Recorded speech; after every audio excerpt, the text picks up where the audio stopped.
Welcome back to the internet safe space. I'm happy to be back. You already know the vibes. I don't need to introduce myself.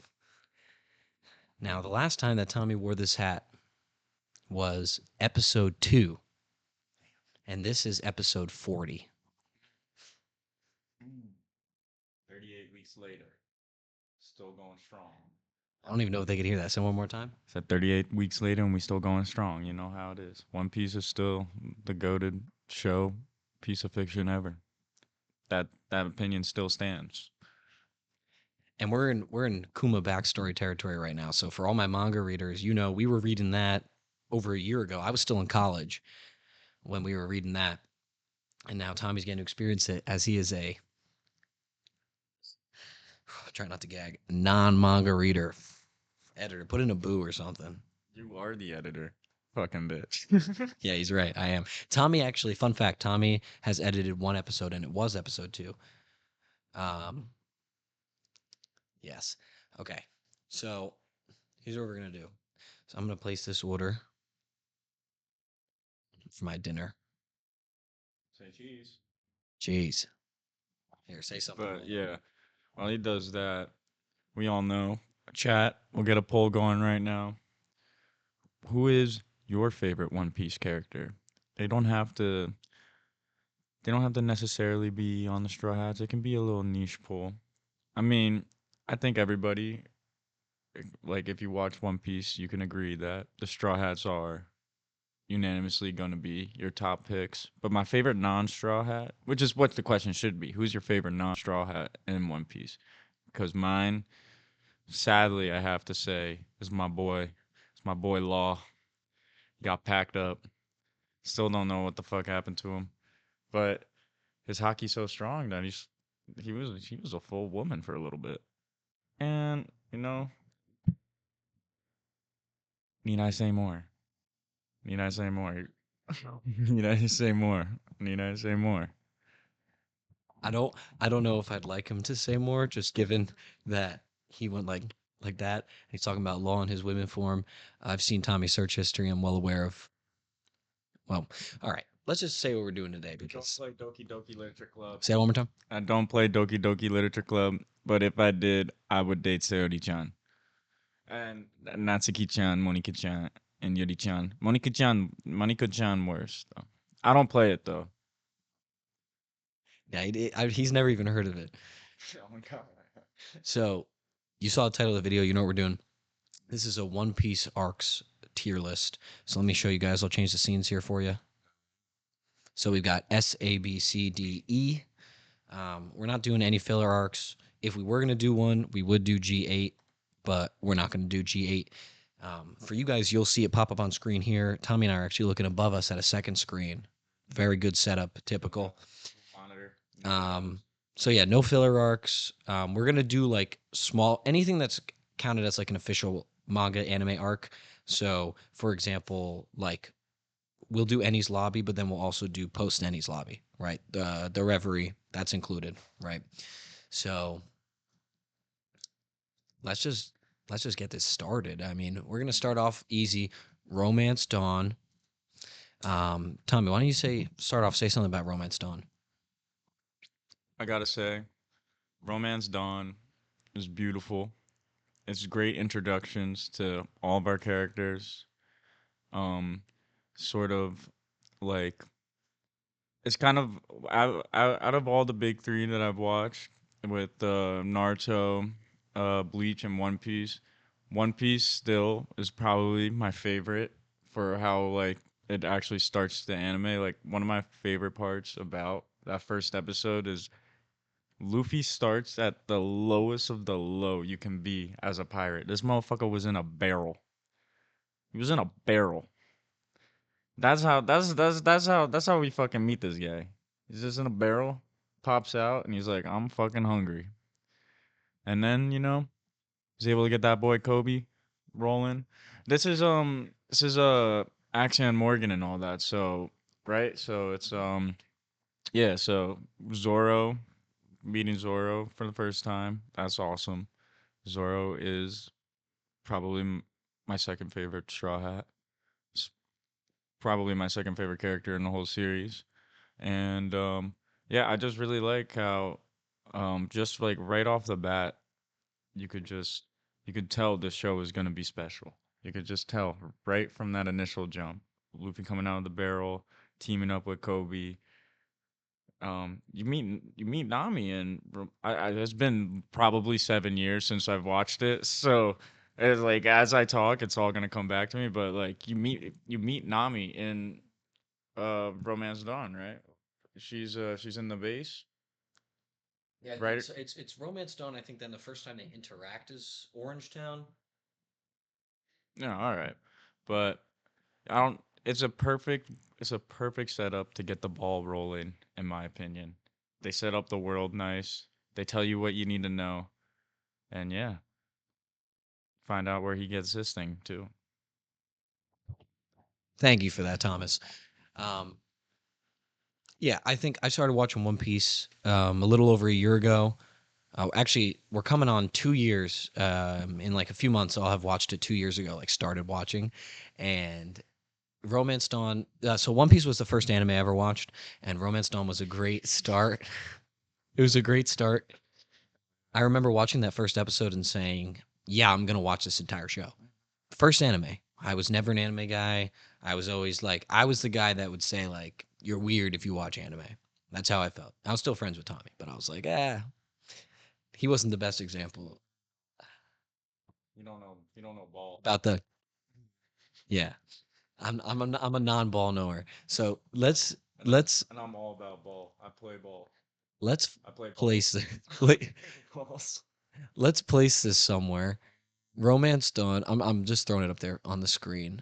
You guys can't see it yet, but you'll get to see it once we place it. Don't worry. We put Romance Dawn at. I'm saying we put Romance Dawn at B, and people, chill out. Hey, put your pants back on. Chill out. Romance Dawn, I think should go in B because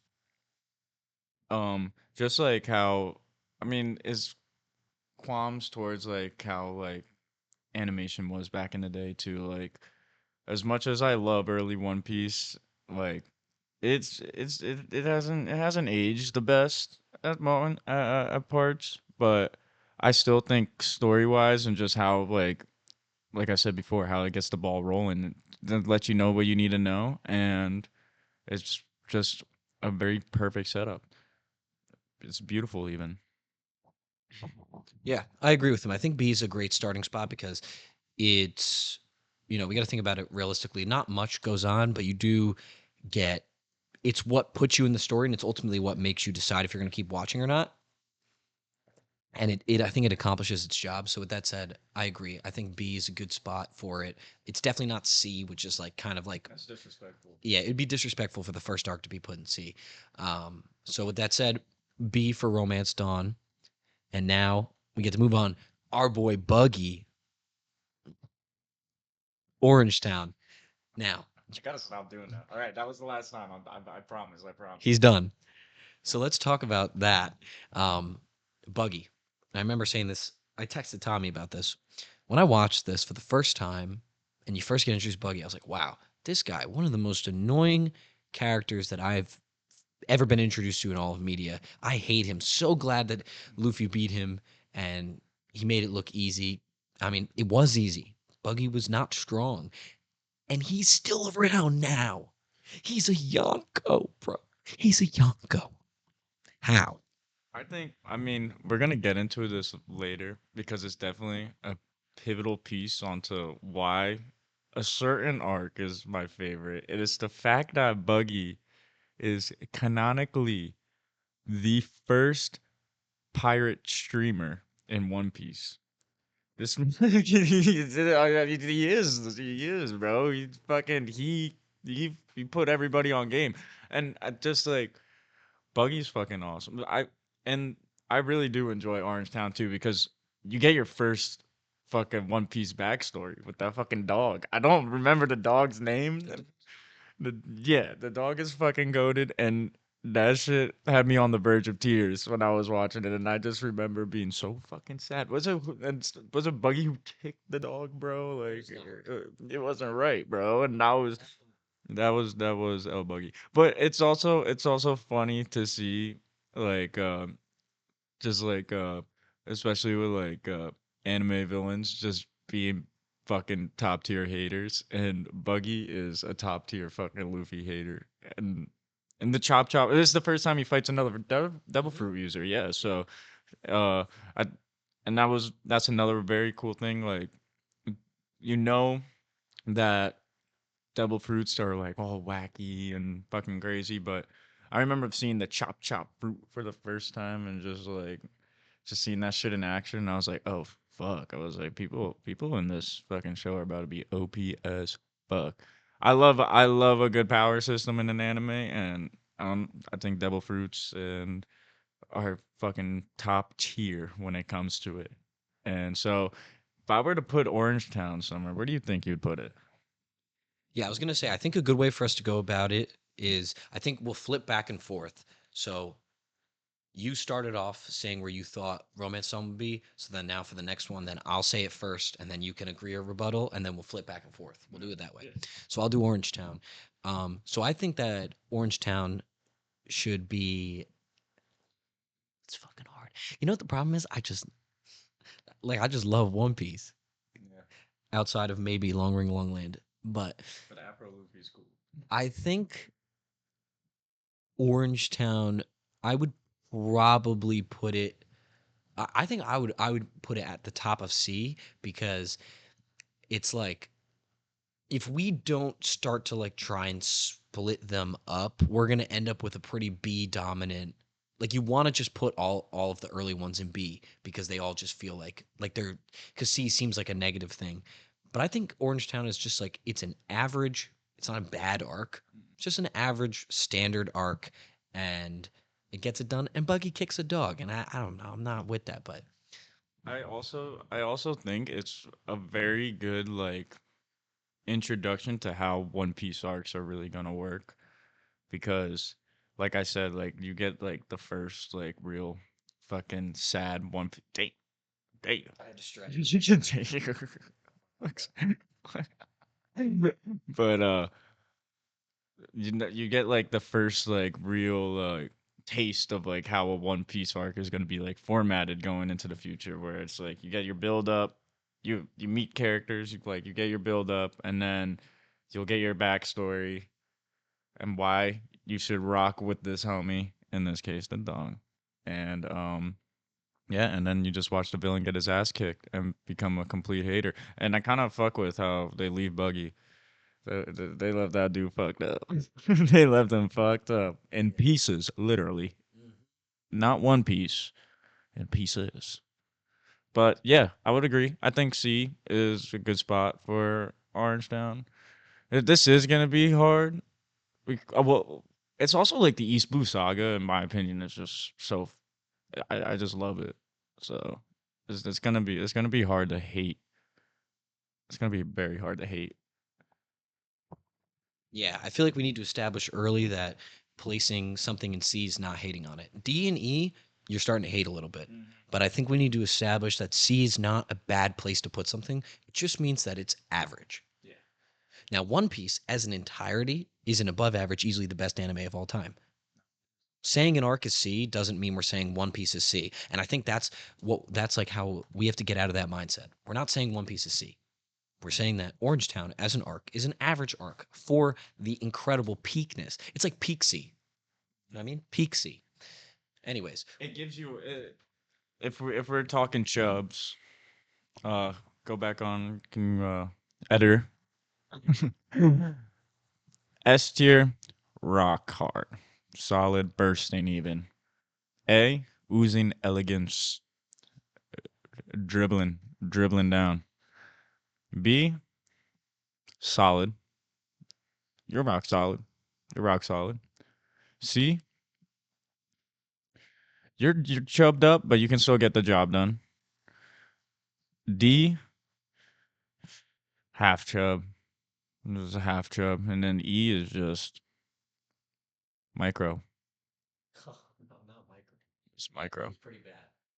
But yeah, there's not a lot of micro arcs in One Piece. I'll say that. Not a lot of micro dick arcs. So yeah, let's just keep it. Let's keep this ball rolling. Go right into Syrup Village, especially because we don't want to. You know me and Tommy. We could easily make this a 3-hour podcast, so we're gonna try our best to not do that. And the fact that we're talking this long about small arcs, just wait till Wano, bro. So let's keep it moving. Syrup Village, boy Usopp Uh, pulls up. yeah, boy, I was just about to say, Usopp, you're still on fraud watch, Usopp, bro. You fucking get your ass in line, bro, and start doing some cool shit, bro. Because I'm sick of it. I'm fucking sick of it, dude. But no, like honestly, out of all of like our introduction arcs with the characters, I'm not saying it's my favorite because it's not. I think Baratier is gonna be. We'll get there, but Wait, I need to interject. We were wrong about something. The first Devil Fruit user that Luffy fights is Alvida. Oh no, but she doesn't. she have doesn't it yet. have it. She She doesn't doesn't have have it yet. it All right, never because mind. she's fat as shit when we see her. Bro, you put her on the fucking Raiders linebacker. But no, she would be a good O line. Episode one Alvida is a good O line, bro. That's what the Patriots need. Um, but Sierra Village, um, I just love the whole like boy who cried wolf theme of Usopp, fucking just being Usopp, just being fucking goofy as hell. He's got his army of 5 million men lined up behind him. The Usopp Pirates, like I loved all the characters in Syrup Village. I think Kuro was a very good villain too. Like it was kind of sick seeing like a very like well known well well known like For during East Blue. yeah for East Blue like pirate like a notorious pirate like that is like that's the first like time that you see the Straw Hats getting into a fight and you're like oh and but it doesn't matter. Luffy kicks his fucking ass like it's nothing. Zoro was on fucking timing in Syrup Village. One of my favorite moments is when uh the crew uh well like Nami wasn't really part of the crew yet, but she was tagging along with the gang. Um when they pull up to Syrup Village and Usopp starts flaunting, he's pulling out all the cards on them and Luffy quotes Shanks. And I was like, yo, this motherfucker. I love this motherfucker. This is my goat. This is my goat in the making. But nah, yeah, I think the whole shit with like the dynamic with Usopp and Kaya is goaded. And if I were to put Syrup Village somewhere, I would put it in C above Orangetown. I 100 billion% agree with that. I was really glad you were going to say that because I wasn't sure if you're going to throw it in B, but I think it's another one of those average arcs, but it's definitely a higher average than Orangetown because so much more goes on. It's the first time you really get to see the crew work as a crew, right? In seeing Nami, Zoro, Usopp, and Luffy like work together. Also, like Michael Jackson's in it for some reason. Gonjo.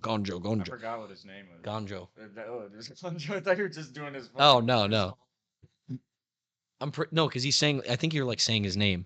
But yeah. So let's throw that in there. He was a real geeker too. He was a geeker, He was fucking hypnotizing people and shit. He was and then he accidentally hypnotized Luffy and made him go on a rage. And Luffy like picks up the entire like pirate ship and breaks the mast off. He breaks the mast off. Um, and that was a good one for him. Good villain for Luffy to beat. Showed some real strength. and like just the last thing about it. You really they just One Piece just does such a good job of giving you everything you need to know about our crew on their first interactions and like their first appearances in the show. Like Usopp being the boy who cried wolf, but still had that heart of gold and still wanted, even though the village pretty much fucking hated him. I mean, shit, I would fucking hate a dude who was screaming pirates are coming, scaring the shit out of me and my homies, and pirates never came, like, but it doesn't matter. It's just, Usopp stood on business and he won me over for sure. But lock the fuck in, Usopp. You're lock the fuck in, dude. Baratier. Sanji is still cool at this point. Um, man, what an arc. Baratier is just so good. I mean, it's Sanji has such a good introduction, and it's it's crazy that like I thought when they were like I knew Luffy wanted a cook, and it's obvious they're gonna get a cook, and you think that the cook is gonna be more like Chopper, where like he's not really a fighter, he just like that's what how I was thinking about it. I'm like, he's gonna get someone that's like their main thing is food. But Sanji, they actually made his main thing food, and he's also a fighter. He made him unique, like the not fighting with his hands, only using his legs, And and he's and he doesn't hit women ever, even when it's absolutely necessary.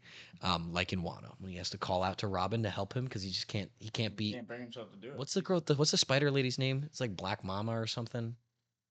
Because it's like a Black Widow, Yeah, it was something. something like that. I don't Something. remember. I just remember Robin fucking getting to the Um, bag and fucking her up. but oh god, we're at 20 minutes already. I'm saying for Baratier, I think it's our first A. I don't think it's a B personally. I think it's an A, and I think we're gonna end up with a lot of A's. Maybe we'll drop things down later, but that's just me because I feel like it's a leap. I feel like it's a leap above Syrup Village and Orangetown. Like I think it might end up at the bottom of A by the end of it, but that's just me. What do you think there? No, dude, we need to start disagreeing and having some debate soon because I was gonna say put it in A. It is like by far probably like I can't even say by far because we got the next one. The next one is objectively better, but no, the writing for Baratier is so peak. You just have so many peak One Piece moments in Baratier. You got Zoro Mihawk duel. You got Zeph Sanji backstory, and that really fucking wins me over. Um, oh yeah, get the props, get the props. Um, but there's so much peak One Piece moments in here, and even they fight Don Krieg and yeah, right. Luffy just not giving a fuck about the armor. This is like more every arc goes on, I start to realize that this dude is my goat. Like because he just punches straight through that shit like it's nothing. And he's weak. No, he's like like that. Well, I hope you're talking about Don Krieg. I was gonna say that Luffy. When Luffy sets sail, I think he don't, in my opinion at least, he's not really tested until the next arc that we're gonna get to. Like that, I feel like that's the first time you're like, oh shit, like this dude, this dude can get fucked. But no, I just think the writing for Baratier is just peak, like funny ass moments. Luffy having to work, uh, just like the way it all like kind of like maps out and how Luffy like kind of learns about who Sanji is as a person through Zeph because Luffy is a dumbass and put everything on credit. Said that you pay them back for the food. I don't know, man. I just love One Piece. I can fucking talk about this shit for 5 hours. Dude, scars on the back are swordsman shame. That's where that's what it comes from.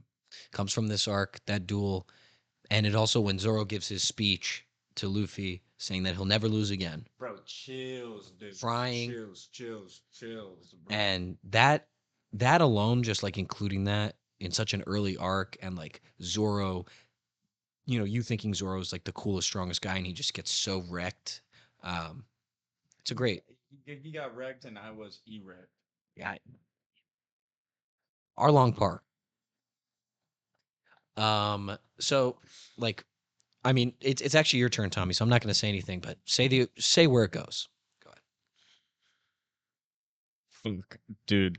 I I love Arlong Park so fucking much. The first time I cried watching One Piece was when Nami loses everything.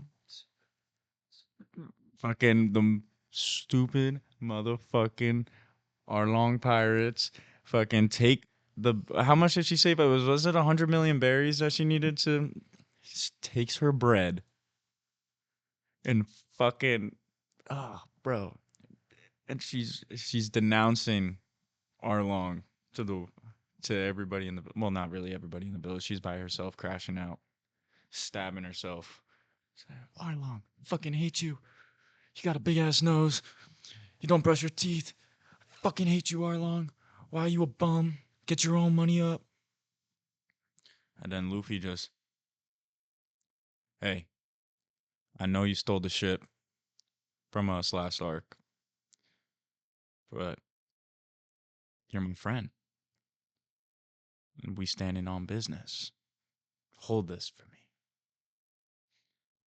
Gathers up the lads, and that storm to Arlong Park. I just got full body chills. The walk to Arlong Park is insane. This is definitely burst territory of pandemonium and ecstasy. We'll say it like that. But it's not S tier. I will put Arlong in a right above Baratier. Correct. He's right. See, that's it, guys. It's just he's just right. That's exactly where it should go. Um, there's so many incredible moments. Yeah, when he puts the hat on her head and he goes to Arlong, and he that final kick where he goes up through the roof bro. and he tears down the entire building and takes out Arlong, and Usopp gets his first dub. Oh yeah, no. Usopp actually beats a fishman and he wins in an Usopp way. Yeah, so he wins that. That's a great moment too. Um, and when she stabs her hand in pretending to stab, who was it, like Usopp or something, throws him in the ocean, and it's like you think that maybe she killed him at the time, and then you find out that she's not actually with Arlong, and you get Bellamir's introduction and the pinwheel and everything, tangerines. It's just great. She steals everybody's wallets at the end. That's hilarious. I didn't watch it that long ago. I remember a lot of the details fresh.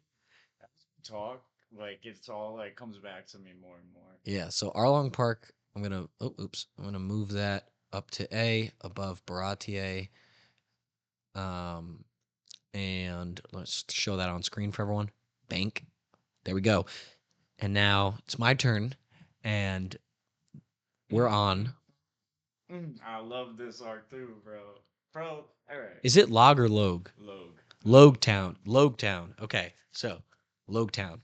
My God, underrated. I'm gonna say this off rip. I think that Logue Town. Now, I'm thinking about this because my first inclination is I want to say that it's an A arc, but also it's is pretty.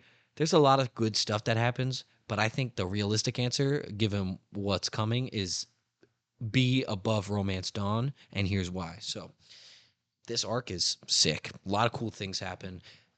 So let's go through some of those cool things. One, dragon appearance, insane. Two, Buggy comes back, of course, a trend. We'll see. Alvita comes back too with a devil fruit. Skinny. Luffy is on the podium where Roger was, and he literally smiles like this and goes, "I'm dead." Right as Buggy's about to cut his head off, and then Dragon saves him. Well, we don't know that. That's my belief.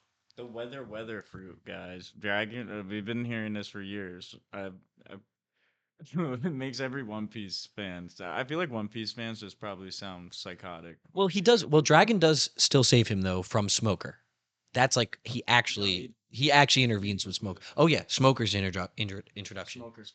And then Zoro does the thing with the sword, where he takes the cursed sword and throws it in the air and catches it, like to show that he doesn't give a fuck. Sees Tashigi and almost crashes out. Oh yeah, because Tashigi looks just like his girl best friend that's fell down the stairs and is dead. Also, fun fact about that: Stairs upscales in One Piece. That's a stair upscale. in I think it's Japanese culture, when you tell someone that someone died by falling down the stairs, apparently that is code word for suicide. Fact check me. Someone fact check me. But I saw, yeah, editor. I saw something about that and I thought that was interesting. So I was like, whoa. Like, do you tell little kids that they fell down the stairs because like they can't grasp that's such a horrible concept? Um, That is interesting if it's true. I'll look it up right now. I'll let you say something about Logtown, but that's where I think it should go. I think it should go above Romance Dawn and B. You say your thing. See, the thing is, Logtown is like such a short arc, but it's so jam packed with so much shit that happens. And one of my favorite moments from Logtown is, well, one of my favorite things about it is kind of just how like it really like kind of showing you how much Luffy is personality wise like Roger, and how like they almost kind of like mirror images of each other in senses. And like one of my favorite moments is, correct me if I'm wrong, because literally it's been so long since I watched this, but um, he's in a bar that nobody really goes to anymore, and he's having a conversation with this old bartender, and just the way Luffy's speaking to him, and when he says, "I want to be king," and the bartender looks at him and sees a spitting image of Roger, and I feel like that's one of like the real first times where like, oh, I was like, Luke, this is this man, he is on a mission and he is going to be king, and I just love when One Piece does like the callbacks from the older generations, and um, just like how they can tie into who we got now in our current gen, our new boys. Um, what did you say? You said you're putting it in B. That's right. But I think it's I think it's better than Romance Dawn. yeah, it is. Oh, I enjoy Logtown so much. Um, you know what? That is probably a safe bet. I don't think it is a territory. I don't think it is a territory, but I still really really really like it. So yeah, we'll put it in B. Once we get more arcs on here, we'll be able to like move shit around and really see what's up. Hold on one second. Yeah. All right. Reverse Mountain is next. Tommy, you're leading off on that one. Laboon. Yeah, no. Fuck. I I fucking love Laboon, bro. Laboon, Laboo, Laboon. Guys, I swear I'm not a performative male, but I um I love Laboon. This is the first time you meet someone from Roger's crew, right? Crocus. Crocus, yeah, he's just fucking chilling. Motherfucker's just chilling, bro. He don't really give a fuck. They tried, yeah. Didn't Luffy ask him to join the crew? They could be the doctor of the crew. Yeah, I can barely remember. But yeah, Laboon's cool. Um, Grand Line. Woo.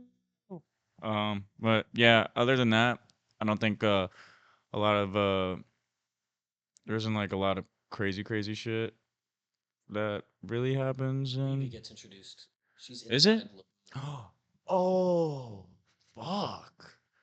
Oh Yeah, shit. because then it goes right into Whiskey Peak. Yeah, Yeah. yeah. Holy fuck. Reverse Mountain is just so short. Yeah, it is. It is short, but yeah, no, it's good. Um, I honestly will probably, if I were to place it, I'd just place it in C just for substance, and it's just a build up arc. It's like a hoorah, we're going to the Grand Line, sort of thing, and yeah, it's the first build up to greater things called Alabasta.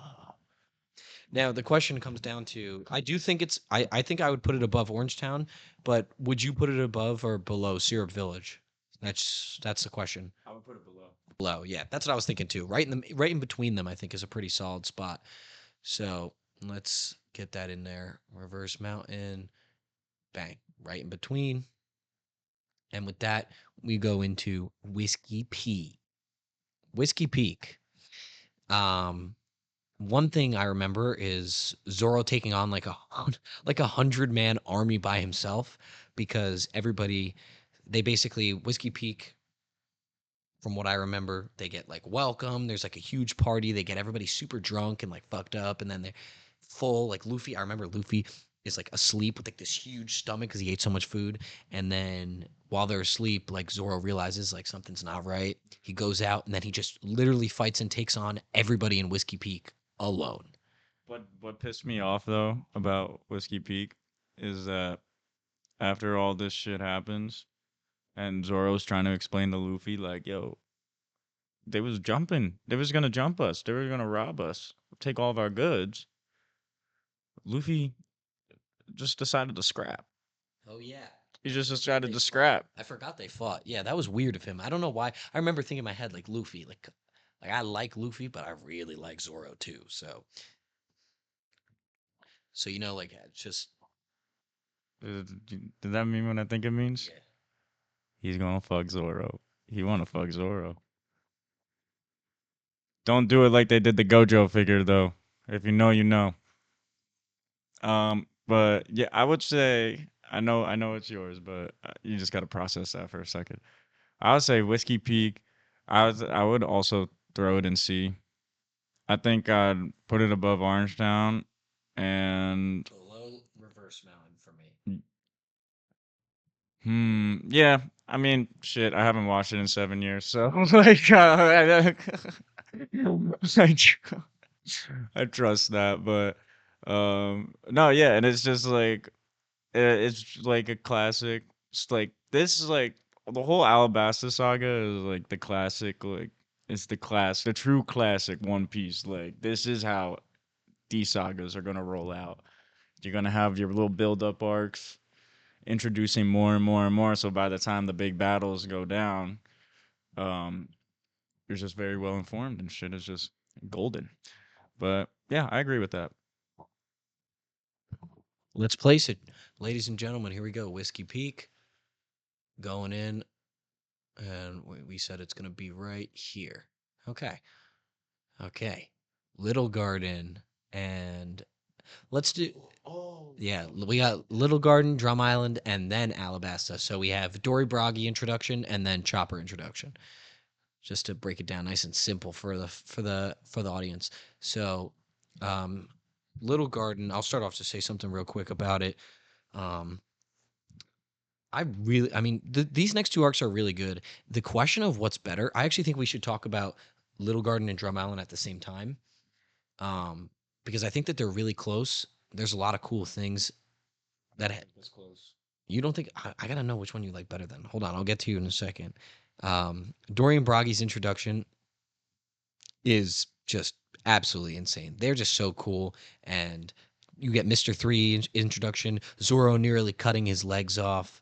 Well, he hit a fucking sick ass pose too. He did. He was like, if I'm gonna die, I'm gonna fucking look good. Damn. Um, so I know which one I like better too. But Tommy, this one's yours. So you tell me which one you like better, and then let's just tell me where you think they both should go. Let's see how.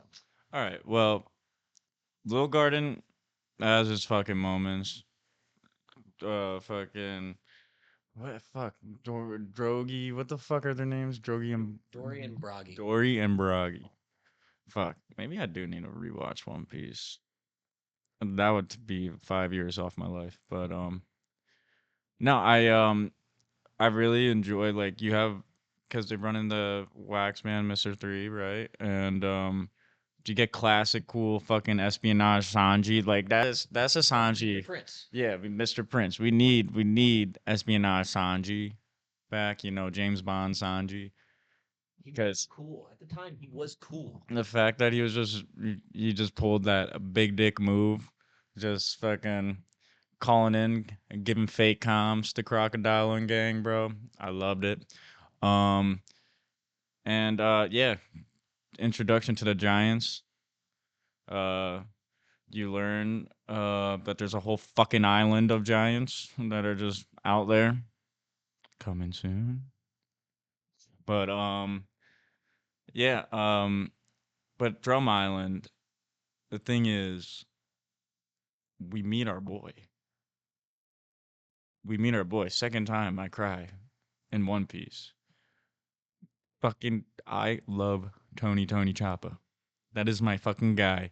And that whole arc is very. It shows how much Luffy really cares for his crew. I thought you could say moments in Little Garden were higher, like Mr. Three being there, Sanji doing all this cool shit, watching the fucking giants feud, and then Luffy kind of settling a beef. But then you also like when it comes to Drum Island, I just think that is its peak Straw Hat character writing. Uh, Chopper's whole backstory with that old man, forgot his name, but fuck, what is his name? His caretaker, the one who brings him in. Uh, Here, look. Here, look. Something like that. Here, look. okay, call him Mr. H. It does because it does start with an H, I think. But just like the fact that like that one scene where what is it? I was right. Here, look. That's the guy, right? That's the guy you're thinking of. Yeah. Yeah, here, look. But when Chopper walks back in with the mushrooms because he knows homie's dying and he just wants to treat him. He got such a great heart, and you also see how much Luffy really cares for the crew. Sanji goes down, Nami's sick, and all he wants to do is make sure they're all right. Climbs up a fucking mountain with one hand. Doesn't even fucking have to start. And no, yeah, and then he's carrying Sanji in his mouth, and he has Nami on his back, right? Isn't that how? And he's just yeah, fucking stand up, motherfucking guy. And the old lady, what's her doctor like? Corone something starts with a K. Is it, yeah. Hey, I have the excuse. I have the excuse. He hasn't. He just watched this shit basically. He did. That was off. Yeah, off Dome Piece. But I Drum Island is better. I think the villain fucking blows, but we see him now. I forgot his name. Wapple. Yeah, bro. This Devil Fruit's fucking lame. Like that's really it. He has got a lame ass Devil Fruit. But it's the first time Luffy puts his flag down on an island, claims it as his territory. So you go to Drum Island, you fucking with the Straw Hats, and yeah, yeah. I would put Drum Island. I see now. This is where it gets hard. Little Garden's definitely in C, and I think it is above Reverse Mountain, below Syrup Village, and Drum Island. I think Drum Island can go B tier. That's how I see it. Okay, so let's break this down. So first thing I'll say is I agree. I think Drum Island is better. Um, it's yeah, there's just more that happens. You get a new crew member. Yeah, the villain is mid, but It's not about the villain and yeah, it's not about that. It's about Straw Hats. yeah, and um, Here Look actually has a quote that I like. When he eats the poisonous mushroom and basically commits suicide, like going to Wapple's castle. Before they kill him, he says, someone fact check me. He says something like, "A man only dies when he's forgotten." Yeah, really good. It's a good quote. And then they also at the end they make the cherry blossoms all come down and raise his flag, his Jolly Roger and stuff. So yeah, Drum Island is really good, and I think the BC makes sense. The only thing is, actually, I personally would put Little Garden ahead of Syrup Village because of all the moments that I mentioned. Yeah. I think they outweigh that arc for me. There's just like it's a lot of good stuff in there. No, and it's also we're the crew that we've been rolling with is like well established at this point. So it's fun to see them thrown into crazy situations and yeah, I'd agree with that. I would put it above Zero Village, but Drum Island.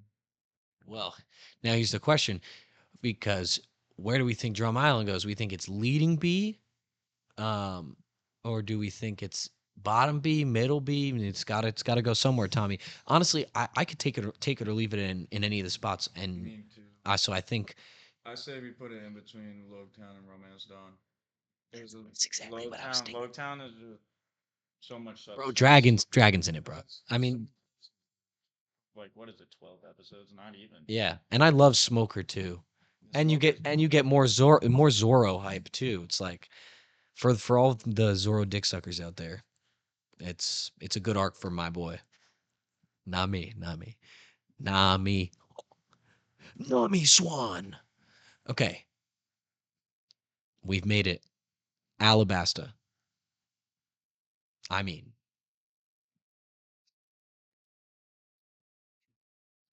Alabasta. God, it's peak. Alabasta is peak. Crocodile.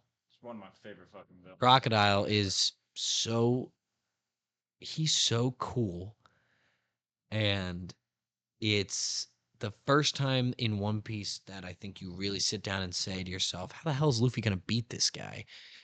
Because He's Logia. we don't know anything about Logia fruits. All we know is Luffy can't hit him, and Luffy's main thing is hitting people.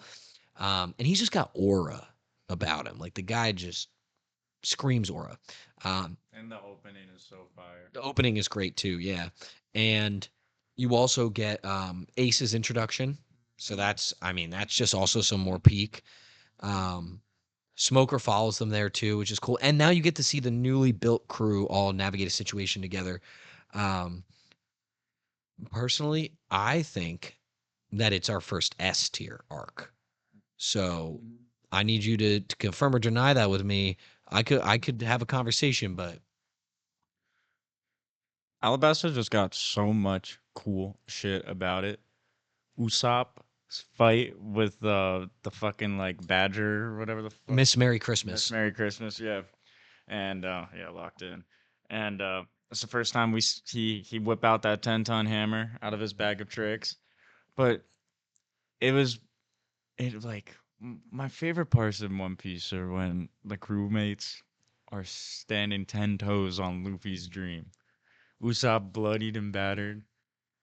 It's after uh Miss Merry Christmas says that like she laughs at the fact that he wants to be that Luffy wants to be king. He's like, no. He's like, you cannot laugh about that. He was like, our captain will be king, and then fucks her up. Like, damn, damn. That was one of my favorite fucking moments of that whole arc. And then you get Nico Robin, and who doesn't love Mommy Robin? Come on, let's be real. Let's be real. Best girl on the Straw Hats. Uh-huh. Uh-huh. He's wrong. It's Nami. No, bro. No, bro. I love Nami. Robin better. After Wano, which we'll talk about later, I am a Nami stan.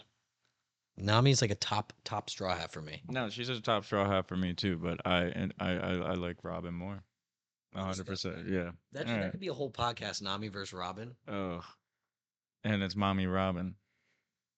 It's Mommy Robin. She clears. Clears is crazy. Clears is crazy. She clears for me mentally, but but no, yeah. I am so down with putting it S tier because like Crocodile is one of my favorite characters that were introduced in the One Piece, and then yeah, you get Ace, and it's cool. You didn't even know Luffy had a fucking brother. You know what I'm saying? Twisted. Yeah, it's just like God. That's also what makes Luffy the goat, bro. He just don't care about nothing. He doesn't really tell anybody shit, bro. He's like, oh yeah, by the way, I have a brother, and he is a commander on the Whitebeard Pirates. It's like, holy fuck, dude. Holy fuck. And the Flame Fruit is sick. Sand Fruit was also fucking sick. I like Luffy's little. I like. This is the first time you see Luffy lose in an arc, which that becomes a recurring theme at some points. Wano, but yeah, I just think Luffy, Water Luffy is fucking peak. That is peak. That is a peak fucking form right there. And yeah, no, I just fucking love Alabasta. Great fucking first, a great first like true official saga of One Piece. Yeah. And another thing, there's a couple other things I thought about because this is the first like fairly long arc too. Fairly long, I'll say, in comparison to what comes later. But a few other things. Mr. Two Mr. 2 comes in. That's huge. Bro. S tier GOAT character of One Piece, easily one of the best side characters. Bon Clay. Zoro learns how to cut steel because he beats Mr. 1. Nami has her first one-on-one fight and wins against a Devil Fruit user on her own with a really, really shit version of the climb attack. Shout out Usopp. All those side fights were great. But yeah, the Mr. 2 fight was great when he would turn himself into Nami so that Sanji couldn't hit him. Was crazy. But yeah, Mr. 2 was such an. We can talk about him more when we get to Impel Down, but what an unlikely ally and randomly incredible character. No, when they first meet Bon Clay, what is he says he's like, friends, this isn't goodbye. And we're like, it's a see you later. And then I'm like, uh, and like, everybody on the crew is just crying, and then Vivi's just like, because he transformed into her dad. And it was like, oh shit. Oh, And we haven't seen him since Impel Down, and I don't know what Oda's cooking there because Oda's aware that he's one of the most beloved. Yeah, we know he's alive, but he's not like we need him. I think a cool arc would be if they did like Return to Impel Down. They like broke everybody out. That'd be like crazy. Regardless though, Alabasta S tier. Yeah, it's leaps. It's just it really is leaps and bounds ahead of Arlong Park and Baratier to the point where it'd be like disrespectful to what it is to put it in A because it's just better. and good fits.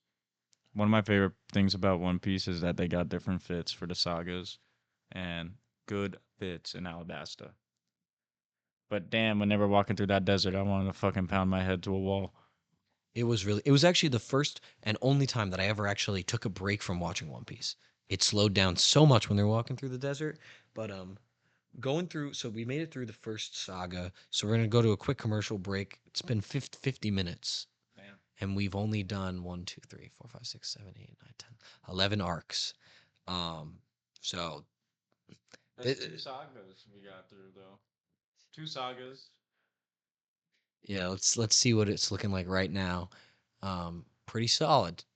It makes sense. It makes sense that the most would be in C, and that it would kind of yeah. This like stacking makes sense for what a saga should be like. Yeah, we literally have stairs. Um, yeah, we got some good stuff ahead. So with that said, let's do a quick commercial break. Let everybody cool down for a sec. You're probably gonna see this guy. And keep your clothes on during the commercial break. Just warning you.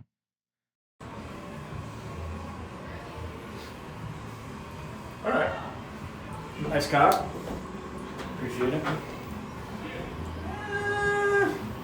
You can do better.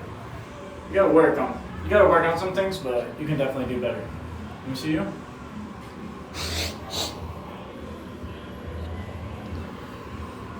All right. You're definitely working with something. Potential. Bronny James potential. All right. So at the NSA space, we got a new collab coming. I won't. No teasers. No spoilers. But if you come to the internet space, someone's trying to barge in on the penis collab. It's all right though. We love penises.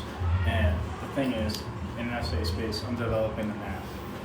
It's going to be a working collaboration. The government won't let me release it yet because it's too damning evidence. It's going to come up on your driver's. It's going to come up on your driver's license. Your penis size will be on it. That's the whole goal. But the thing is, you're going to post a picture of your penis. You're going to be able to add your friends, and they're going to rate it kind of like on a letterbox scale, on a scale of 1 to 5. You know, rate it 5 stars. They'll give you some reviews. They'll give you some. They'll give you some. To give you some advice on how to make your penis better. You know, maybe you got too much hair down there. Maybe your balls are too droopy and you just need to not jack it for a week. Let it load up. We like life force here. It gives us soul, it gives us energy. So just remember at the internet safe space, we got full balls, full penises, good penises at that. He can work on it. Nah, bro. We got full penises at the internet safe space, and I appreciate you all for watching. Collab coming soon. Penis out. We're back from commercial break, And to your dismay, we're gonna have to end because Tommy and I were sitting here and we're talking about One Piece and how much we respect it as a form of media. And we realized we're never going to be able to talk about these arcs quickly, and we're gearing up for this to look like a 3 hour recording. Um, so what we're going to do is for this episode, we made it nice and clean. We did from the beginning to the end of the Alabasta saga. It was like East Blue saga and Alabasta saga together. Um, so with that said, this is how we're going to leave it. So I'll show you guys for East Blue Alabasta saga, the first beginning of One Piece, what it looks like. I think we did a good job. I think we did a great job. I'm very happy with how this came out and what it looks like. I think this is a beauty of a list. It's going to be great when it's done. Just wait until we do every single One Piece character. It's making me happy too because I just love talking about One Piece, and I'm remembering things as like I was like taking a trip down memory lane, and it's like as we talk about it, I'm remembering shit that I haven't really thought about that happened in One Piece for years and years. So it's One Piece is peak. It's peak. It's just so good. Better than any show I ever watched. Better than any media I've ever consumed in my life. Let's just change the scene. Okay. So, as you saw last time, we had a nice like stare happening just by chance. And it means that we understand peak. We got Alabasta in S, Arlong Park, and Baratier in A. What is it, Log or Log? I keep forgetting. Logue Town, Drum Island, Romance Dawn in B, Little Garden, Syrup Village, Reverse Mountain, Whiskey Peak, Orange Town in C.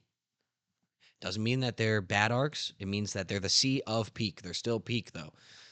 So I say it's not bad. We got like a little staircase going. yeah. Climb our way to the top. So we're starting today with Jaya. Not a huge arc, but Important. definitely important. I think it's one of my favorite parts about the arc was so going into Jaya, Luffy had 100 million berry bounty, but all of the people in Jaya still had his 30 million berry bounty wanted poster. So yeah, so Bellamy didn't know because he thought he's top dog. He had like 60 million or something, 70 million. He didn't know that Luffy when they find out that he's 100 million berry bounty, everyone started tweaking. It completely changed. But Jaya, I'll start. I'll say something. Blackbeard introduction, really awesome. I mean, you can't sell short the genius of the cherry pie scene where Luffy and Blackbeard both order their food and they are ordering it completely opposite. Where Luffy's like, "This is disgusting," and Blackbeard's like, "This is great," or "This is too hot, this is too cold." Like you see that it helps you see right off rip that Blackbeard and Luffy are complete opposites, mirrors of each other. Now spoiler alert incoming. Luffy's the sun god Nika, What? and Wait. Blackbeard's the embodiment. Get there. Yeah, he did. Blackbeard's the embodiment of darkness, right? So it's light versus dark. Um, darkness like night sky, lightness like daylight, Like what? night sky. Mm. I know, I'm a poet. Um, and they're going after the Sky Island. I mean, obviously, and Luffy's one punch on Bellamy. You get Nolan's the whole thing with Nolan, and there's a lot. Nolan the liar. There's a lot that happens. And Luffy is also stretchy and thin, as they say, and Blackbeard is chunky and thick.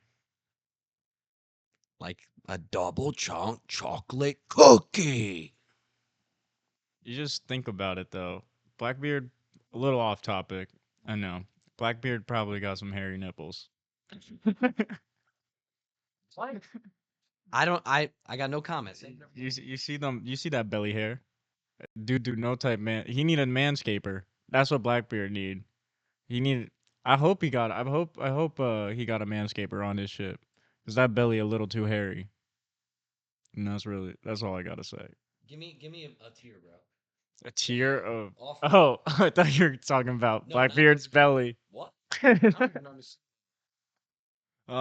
If I was gonna give a Jaya, I would slap it on B. Because cool shit happens. It's not who, it's them. or whatever the frick. Oh, I forgot about that. Say something about that. That's big. Yeah, because well, I gotta say, when you first see Blackbeard, you're kind of like, you know what? I kind of rock with this guy because everybody was hating that the Sky Islands weren't a thing, you know. And then Blackbeard is just comes in and he's like, "I hope you find the Sky Island, Straw Hat." And he's like, what did he say? He was like, "As like man's will is as big as they dream," or some He's got a shit. good line there. Yeah, he says, "Editor, put it in, editor." But yeah, no, a lot of cool shit happens, and I just love that scene of Bellamy getting one tapped like it was nothing, and then it was like also a little callback to Shanks, like and what how much Luffy has grown since that whole introduction arc with him and Shanks giving him the straw hat because they're getting Luffy's getting fucked with in the bar and he just doesn't do anything. And the whole crew was on site. Zoro was on site there, but Luffy was just like, "Nah, bro, a bunch of fucking losers. We don't partake in this tomfoolery." So made me love my guy even more. That's why he's the MVP. That's why he's the GOAT. And I'm slapping Jaya on a solid B. I think it deserves a B tier. The only reason I'm giving it B really, I do think it's better than our C tier arcs. There's more substance to it. Got a lot of good, solid One Piece moments that even now to this day we remember. And yeah, just good setup all around. Good setup for Skypiea. Good setup for later in the story with returning characters. Shout out Bell Bell. And yeah, that's it. I think he said it perfectly. I also agree that it's in B. It does. It has there's so much more. It's such a short arc with a lot packed into it. A lot of good secrets to look for, callbacks, references. I like you brought up the bar fight when Luffy and Zoro don't do anything. It also made me like Zoro more because it showed how Zoro 100% stands with his captain no matter what. Zoro glaze on gang. He will always stand with his captain. It doesn't matter. That butt. What- Yeah. Um, let's put Jaya in B. Um, I think I think it would have a solid spot between Romance Dawn and Drum Island because I don't think we're gonna snub my boy Tony Chopper like that by putting it above Drum Island. So I think in between will be fine. But say what you want to say about that. Um, shit. Nah, Drum Island definitely has better. Like Drum Island, I would consider putting an A, just because the character writing, pardon, in Drum Island is just fucking beautiful. It's beautiful. It's a spectacle, but it's definitely better than Romance Down. Yeah, put it behind Drum. I'll see you later, kid. But yeah. What's up next? We got Skypiea, right? Yep, Skypiea is next. All right, Skypiea. For all my Nami enjoyers, she got a power up. If you know, you know, in the chesticle area. But Skypiea is a very fucking awesome arc. I think a lot of cool shit happens. But now we're in like the blueprinted One Piece arcs where it's like we get our whole setup. It's kind of sick because like they get to the sky. First of all, what the fuck is a sky island? You know, it's like a fucking trampoline island in the clouds. Basically, you can bounce around and shit. Pause, resume, and just a lot of funny moments in Skypiea, like Chopper being left on the ship to watch it by himself, and he's just shitting his pants the whole time. Love that. And the spirit comes. The ship Yeah. spirit comes. Remember that? That was crazy too. Yeah, Who saw, like, he comes everywhere. too. Wait. Yeah. Yeah. All right. But no, it's like the whole yodeling when they're swinging through the vines, you know, when they first touch base in like the mainland of the island, and Zoro's like, Luffy has that fire ass song. Editor put it in now, and yeah, there's just a lot of cool moments, and Eneru, cool ass fucking villain. Cool ass fucking villain. I'm pretty sure Oda says even now that like if he were to pull back up, it would be on some fifth Yonko type shit. Like that's how powerful he is, and just how just how fucking unlucky this man was that he ran into our guy, because he can turn off his brain. And then it's also like a big thing that like that's when we first saw hockey in the series was with Eneru, because he was able to predict attacks and do all this cool shit. But yeah, I this is where it gets a little hot. There's much cool shit that happens in Skypiea. This is one of the first One Piece arcs for me that starts to drag due to the pacing, bro. One Piece pacing hurts my soul at times, and it works its magic here, which is why I would put Skypiea in C.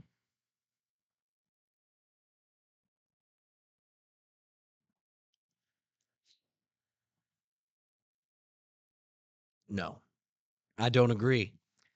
Uh-oh, don't agree alert. Here we go. This is a we made it to a point where we don't agree. So Skypiea for me, I'm I'm a Skypiea proponent, bro. I would put Skypiea in A. Now that's a jump, I know. Crazy. The when the Luffy and Eneru fight is so peak. Also, the poneglyphs peak. A lot of lore implications. Lots of lore implications.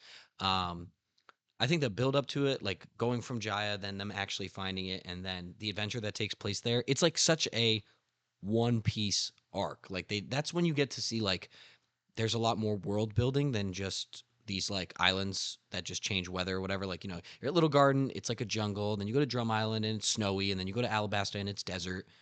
Like they're kind of like following like a trend of like changing the theme of all the islands. And it's sick. Good world building. But then now there's like just a whole nother layer to it. Um, and I did think it was sick that Oda had the elements come into play. And there's that one freeze frame of Eneru that I love when he's about to get punched. And he's like, oh. Yeah, because he realizes he just keeps throwing volts and volts and volts. Editor's got a lot of work to do. Tons and tons of volts at Luffy, and Luffy's just like, Also has Mog. He also has one of the coolest. He has one of the coolest devil fruits that we see up to that point. Just what is it? What is it even called? Is it like electric lightning no me, or whatever the fuck? Yeah, it's something like that. It also confirms that Dragon doesn't have that fruit in particular because prior to Skypiea, you would have thought because of the lightning that maybe Dragon has that fruit, but he can't because Eneru has it. That's the weather fruit, bro. Weather, yes. Now the way that so when Charlie and I did the tier list, me, Charlie, and Kibby did the tier list for the Mario Kart tracks. Though this is how we dealt with disputes. If it was, for example, like how it is now, then we put it in B. We put it in B at the bottom. Put it at the top of C for me. Like I still think it's a good arc.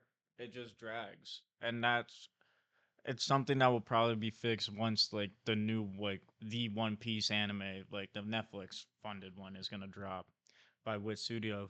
Shout out Attack on Titan, Shinzo Sasageo type shit. But yeah, it's just like doesn't it doesn't hold up best to modern times, even though that doesn't really matter. I'm just kind of spewing. I'm just resting my case. I love Skype. I enjoyed this arc. It just drags. Nah, he It doesn't. just drags on. It just drags on. It's the first. Hey! Look at me. Look at me. I'm talking to you. I'm talking to you. It's the first time we see the dance, the liberation dance. Yeah, all of the ties to Nika is very cool as well with the dance. It's one of those things. It's like after you get far into One Piece, then you can really be like, damn, this motherfucker Oda was on something. I swear to God, he was on some type of. So he had to go on like an ayahuasca journey to like map out One Piece and how he's like. I don't understand. He's a genius. He's a genius. He is truly. So yeah, so like I said, the way it's gonna work is Skypiea. If we're at any point, if we're 2 tiers away from each other, it gets put in the bottom of the middle tier. That's where it would stay for now. If we end up moving stuff around at the end, then we can move it then. But for the moment, it goes right in the middle, bottom of B. That's just like because it's impossible for us to like say like obviously I can't say it has to be an A and you can't say it has to be in C, so we have to kind of have that, A that tug little of war. combo, that A little tug combo. of war. Now, this episode's already taken a major turn from last time. I feel like there's been a lot more said by Sir Thomas, and Sir Thomas, Sir Thomas Big Mac the Third. Big Mac the first. So I'm gonna I feel move like we're this. gonna contradict ourselves so hard by the end of it when we start reorganizing Hold on, everything. my computer froze. All right, there we go. We did it. All right, so Long Ring Long Land is next. Okay, so here we go. Long Ring Long Land. Shout out Davy back fights. Shout out Afro Luffy. Shout out Foxy. Slow, whatever he does, something like this. I Yeah. think slow. Um, I'll tell you. All right, my favorite part of Long Ring Long Land is besides Aokiji pulling up. Besides, I'm talking about like because that's obviously peak. Besides that, um, is when Chopper gets taken away when they like lose the Davy back fight and then they choose Chopper and he's like bawling his eyes out and being a little baby and then Zoro fucking starts yelling at him. Zoro starts tweaking. He's like, Chopper, is that the kind of man you are? And he does this like whole speech about how Chopper basically needs to like lock in. We made a deal. This is how it is. We follow our captain, and now we're gonna win you back. Oh my god, I thought I was gonna sneeze. Mic check 1 1 2 1 2. But one of my favorite moments in this arc, besides Aokiji pull up, talking about Nami's bazoinks, bro. Remember that? Kind of. He's just a very based individual. But no, it was before Luffy's getting into a ring. And Usopp is like his fucking coach, bro. And he's like he's like hyping him up and shit. He's like, all right, Luffy, this is what you're gonna do when you get in here. It's fucking pre time skip Usopp and Luffy, prime comedic duo. They were always on something. I mean, even just Usopp locked in, dude. I love you, bro. Pause. Resume. I want you to do good, man. Stop acting like a fool. But no, besides the Aokiji pull up, Oh, there's another good part. When Zoro and Sanji are playing that like soccer ball game and they're fighting over who's going to be the ball. And then Nami's in the crowd and she's like, Sanji, I think the ball hat would look so good on you. And then Sanji was like, I'll be the ball. Done, fight over. And then Sanji was the ball. Um, but let's be realistic, guys. We obviously had to jump into this with a little bit of some good things, but Land is ass. Foxy's a fucking lame, dude. It's the only One Piece arc that I actively say is ass. And you know why? I mean, do you know where it should go on this tier list, Mr. A? Definitely below C. It's just a matter. It's just a matter of are you going to put that in D or are we putting that in E? But here's the thing. I there it's ass, but there's moments that make it funny enough to save it from E and put it in Dookie D. I say we put it in Dookie D. The first fucking arc in the Duke tier. Which I'm saying there's a very strong chance it ends up in there solo dolo. It's very possible. Thriller Bark is not going in D. I'm saying that now. It won't be in there. Thriller Bark is P. Nobody ever said that. But put it in D, son. Let's do the swap. Here we go. Long Ring Long Land. I knew we weren't going to talk about it long because it's pretty obvious that this is the worst arc in all of One Piece, and it does have some of its moments. But do we get Robin backstory during this, or that starts in Water 7? I was about to say that would be what saves it, but we're going into Water 7 now, and then Eddie's lobby. Oh my god! All right, here we go. Switch back to scenes. Tommy, I've been starting everyone, so you start this one. Talk about Water 7. Frankie introduction. Super. Super. Super. All right, yo. Frankie is such a fucking G. And the first time you meet Frankie, you kind of fucking hate him, bro. He's Set up as the villain. He's fully set up as the villain. fucking fully jumps gang. He fucks up our guys. Fucks up with our guys. And Granted, Straw Hat stood on business and they pulled up on him and fucked up his whole crew. That shit was awesome. They destroyed the entire clubhouse. No, they just wrecked all that shit. But so, Water 7, at least in my opinion, is the first time you're getting into a One Piece arc and you truly see what the world government is capable of, you know? You see how much of a fucking powerhouse the government is. CP0? You don't even know they're CP0 for like halfway. Log company. Yeah, I don't remember the name. because they're working with what's that dude with the blue hair? Iceberg? Yes, because they were working with him and all that shit, right? Isn't that how it was rolling? And Yeah, then but he wasn't. He did not know that they were CP0. He thought they were actually a log company, and I still remember when you first get introduced to Kaku and he looks like, and you just think he's Usopp because of the nose, and uh God, what? How am I blanking on his name? Hold on, he literally comes back. Pigeon Man. What the fuck is his name? Lucci, Rob Lucci. You get his backstory too. Fucked up little kid, bro. but it's also like one of my favorite parts about Water 7 was just like the degree of unknown that you're in. Because this is like at the point in One Piece where you're basically getting a new crew member every arc. So you come into Water 7, see all these fucking badass characters, see them in action a bit, see the rope guy, forgot his fucking name. I know he's an OG. He don't switch up. Yeah, he was chill as fuck. I actually thought Kaku was gonna join the Straw Hats because he was linked up with Gang for so long throughout the arc. But Water 7 takes its turn. Robin chucks the deuce and surrenders herself to the world government. We got prime espionage Sanji in this arc. Bingo. Bingo. Then he asks Luffy's permission to hop on that train and start whipping some ass. Solo's the fucking train, like a G. Like a fucking G, but Robin was on one. We come to find out. I don't know if it's in Water 7, we see her backstory. If it's in Ennis Lobby, we start to see it. That's the only thing, because this was like, I gotta say, Water 7 was like the first arc where I was just like, holy shit. I've gotten the hype up to this point, but now I know the hype.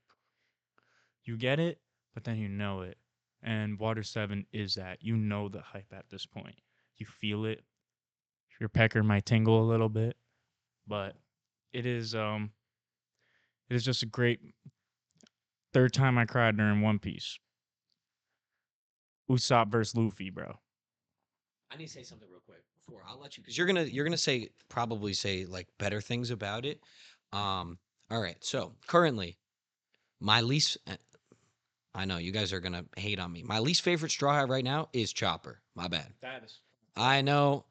But at the time, Water 7 is when I started Usopp hate. I was hating on Usopp for a long time. Now he's higher in the list for me, even though he doesn't do shit. But when he was going against his captain so hard, it tweaked me. Especially because you got to think about it. Zoro is my favorite Straw Hat, like not including Luffy, obviously, like favorite crew member. And one of my favorite aspects of Zoro is how he always stands on business and always stands beside his captain. Shout out post Ennis Lobby when he has his incredible what is it? A second in command. What's the name of it? What's the name of second?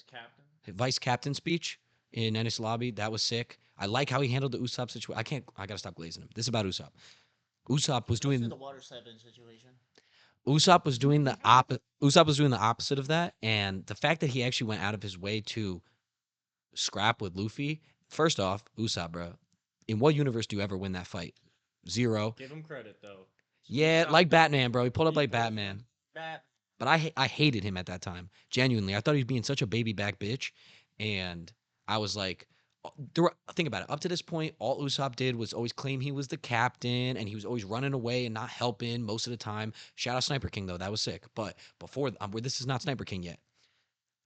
Most of the time, he was just pissing me off, and I was like, bro, you're running with the future king of the pirates, Lock in. and you are tweaking like this, you can't stand by your word. And for your friends, bro, like they brought you along, along, and you literally do at that point less than Nami, bro. Like lock in. So He has his moments though, bro. I'm gonna let you glaze him. That's why I said I wanted to start because that fight, like I remember my heart rate. Like I was like, I literally said in my head, Luffy, I want you to fucking kick his ass. I was so mad at him for doing that. It was a cool fight and cool to see because the Straw Hats very rarely scrap. At that point, only Luffy and Zoro had scrapped kind of in Loketown, or not Loketown, Whiskey Peak. But man, that pissed me off too. But that was Luffy's fault, bro. Shout out Zoro. He was standing on business. Luffy was being weird. But yeah, you now you could say your thing about that. The thing is, yo, it was just like this was another case in One Piece where Oda is just a master of his craft of writing these core characters, and you know how much the Going Merry meant to Usopp. I mean, it meant a lot to the whole crew, but especially to Usopp. This is Kaya's ship that she gave to them for their journey. Yeah, I swear to God, you getting jacked off. Anyways, You mean strong? I hope. no, no, you wait till the cameras turn off. No, they're staying on. For the rest of the Say your night. piece. Say your piece. Say my One Piece, but no, like I just think the emotional implications leading up to this, like you said, Zoro has that amazing speech because Luffy's just that guy. He fucking loves this guy Usopp, bro, and he doesn't want to scrap him. Usopp doesn't really even want to scrap him. Usopp just wants to get his point across. And it's just the fact. The facts are that the Going Merry is no more. It can. Baby girl is barely staying up. She's crashing down as we speak. Granted, the crew could have took better care of it, but Usopp isn't a shipwright. It's not his fault. But he feels the pressure of all of it being on his fault, and he feels like he's disrespecting Kaya in this situation, and that the whole crew is disrespecting Kaya and himself by getting rid of the Mary, because the Mary is just the G. And that whole fight, you could tell that one, Luffy did not want to be there. And that's what made that shit hurt. Like I was actually like I was bawling my eyes out when they were scrapping. And Usopp, Inspector Gadget, he did his thing. He got his hits in. Can't lie about that. He did his part, but he was definitely in the wrong. I think some like he just sucked that it had to go down that way, you know? And made me it was such a good moment in One Piece though. You know, it was Oda's writing at its peak, putting two of our characters' ideologies clashing against each other. Luffy, one who is so open to forgiving his friends, especially his crew, and having to listen to Zoro and set an example for the rest of the crew that even though I'm a fucking idiot, I am still the captain. You can't disrespect me like that. Hundo P. Fuck, we barely talked about Robin, and this is like Robin centric. Like this is how good Water 7 is, yo. But yeah, like fuck. Now I'm getting flashbacks, dude. Such a fucking sad and good moment in One Piece. Shout out Oda, you my guy. But we get back to Robin. I don't know. Editor, fact check me. Is Robin's backstory in Water 7 or Ennis Lobby? No idea. But we basically all we know up to this point is that Robin is the only one who can read the poneglyphs. It is Ennis Lobby. All right, so all we know up to that point is that Robin's turned herself in because she's been wanted by the government for X many years, and she you don't really truly know. I think you can kind of infer that since she can read the poneglyphs, right? It's not just that she turned herself in, but um she assisted in the assassination attempt on Iceberg. Yeah. Like she went and did it. So when the crew found that out and then she disappeared, they were like, okay, this seems very unlike her to go and try to murder an ally. Um, And then that's when this all started. We also didn't even talk about we get the whole we get Frankie's backstory too, where you learn about Tom, and Tom is a G, bro. Tom is a fucking The G. OG shipwright, bro. The G shipwright built the train. He built the train.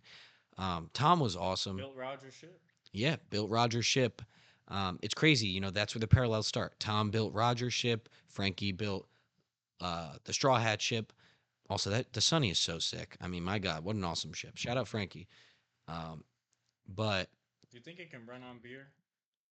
if it can run on cola, I think it would run even better on beer. Imagine dump some natty light in there. It's gonna blast, just like my digestive system after a night of natties and beerio. Hundo P. I want to fart, but I shouldn't do it into the mic. I'd appreciate if he did not do what he just said.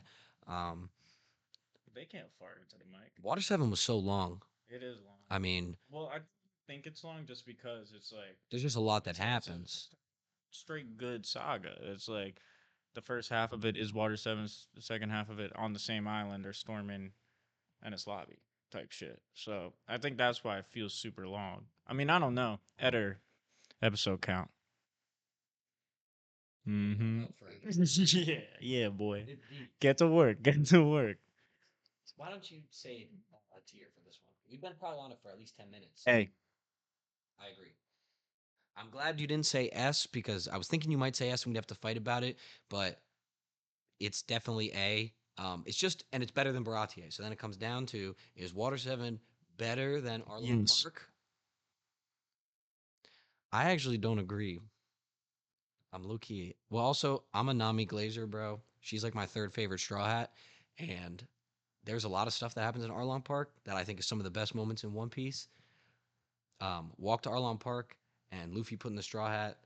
There's, I'm really love that arc. So but bro, at this point in One Piece,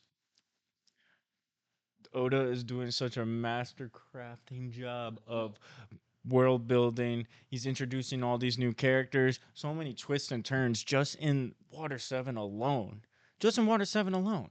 no, realistically, Is better. I think I know the right decision. That's where we're gonna put it. We're gonna put it ahead of Arlong Park. On God. But because I'm a man that understands. But I'll still stay strong that for me personally, I do think that Arlong Park is I enjoyed the arc more. But I'm telling you, it's a hair length away. They're extremely Pubic even. I just have a soft spot in my heart for uh Nami's backstory and how Luffy locked in to bring her to the crew. So that's just me. But yes, I'm gonna put it in right now. Pause, resume.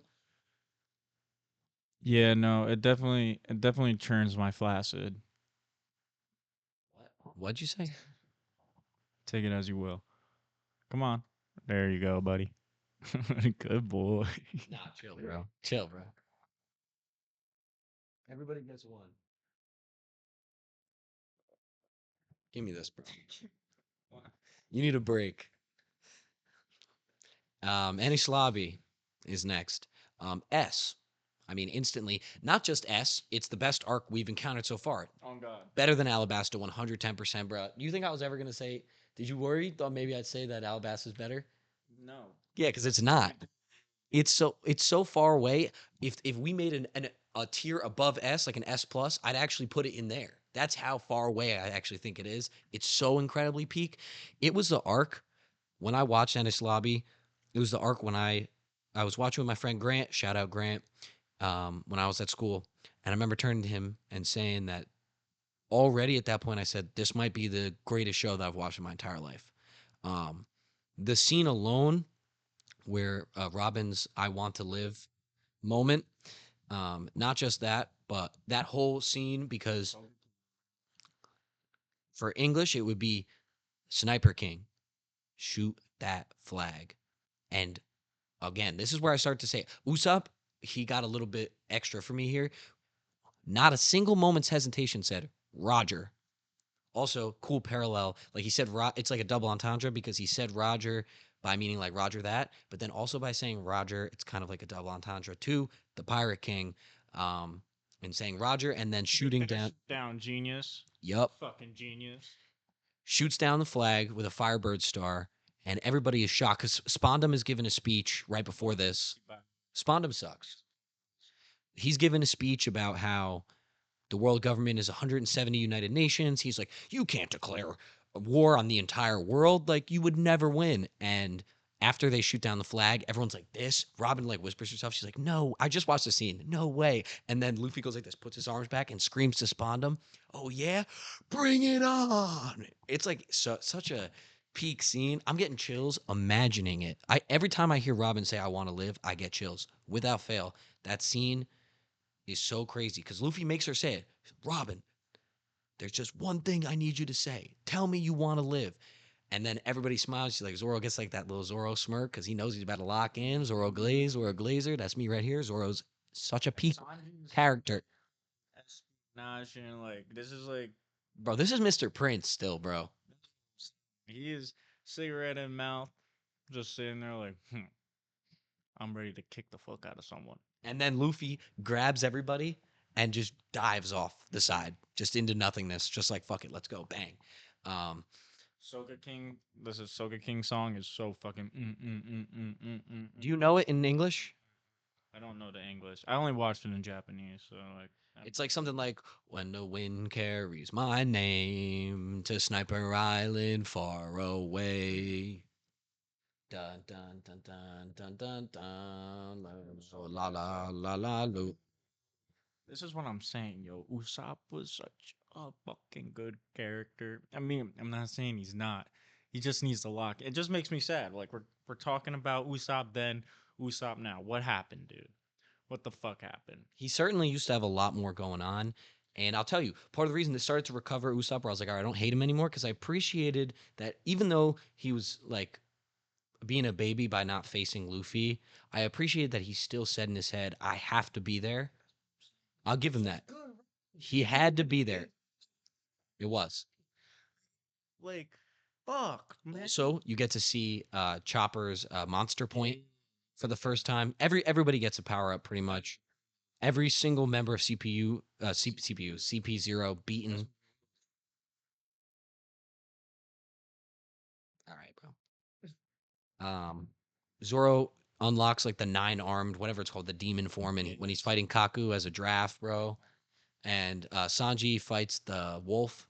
Although the bubble lady does end up getting Sanji and gets him in the bubble. Can we just talk about how lame that fucking devil fruit, the giraffe fruit is, bro? I would be pissed, bro. Imagine you get a devil fruit from the government and you're supposed to be like this secret fucking agency within the government and they turn your ass into a giraffe. It's like, oh, I got a fucking strong neck. Pause. Pause. Why you need a strong neck, boy? Huh? Resume. Yeah. All right. Yeah. Resume. Fucking. I don't know. I'd be pissed. I'd be crashing out. I would probably quit. That's just me though. If I had to go throughout the rest of my life as a giraffe human hybrid, I'm good, fam. I'm good. Well, you know what's another good scene? When Zoro and Usopp are together, and Usopp is handcuffed. Usopp is handcuffed to Zoro, and they're fighting Kaku and the wolf guy at the same time. And Usopp's like, what are we gonna do? What are you gonna use as a sword? And Zoro like gives him a look, and he's like, you can't use me as a sword. And Zoro fully uses Usopp as the sword, bro. He uses Usopp as his sword, and Zoro's like trying to, because obviously Usopp was basically helpless at that point against 2 Devil Fruit users. He couldn't do anything, so Zoro's handcuffed to him, and like major Zoro nerf, and he's like having to fight the 2 guys because they're trying to get the keys at the same time. That was just a hilarious. It was so like that's like the throwing the comedy into a tense situation. That was a funny ass scene. Like it's just so good. Nah, and Gear Secando, bro.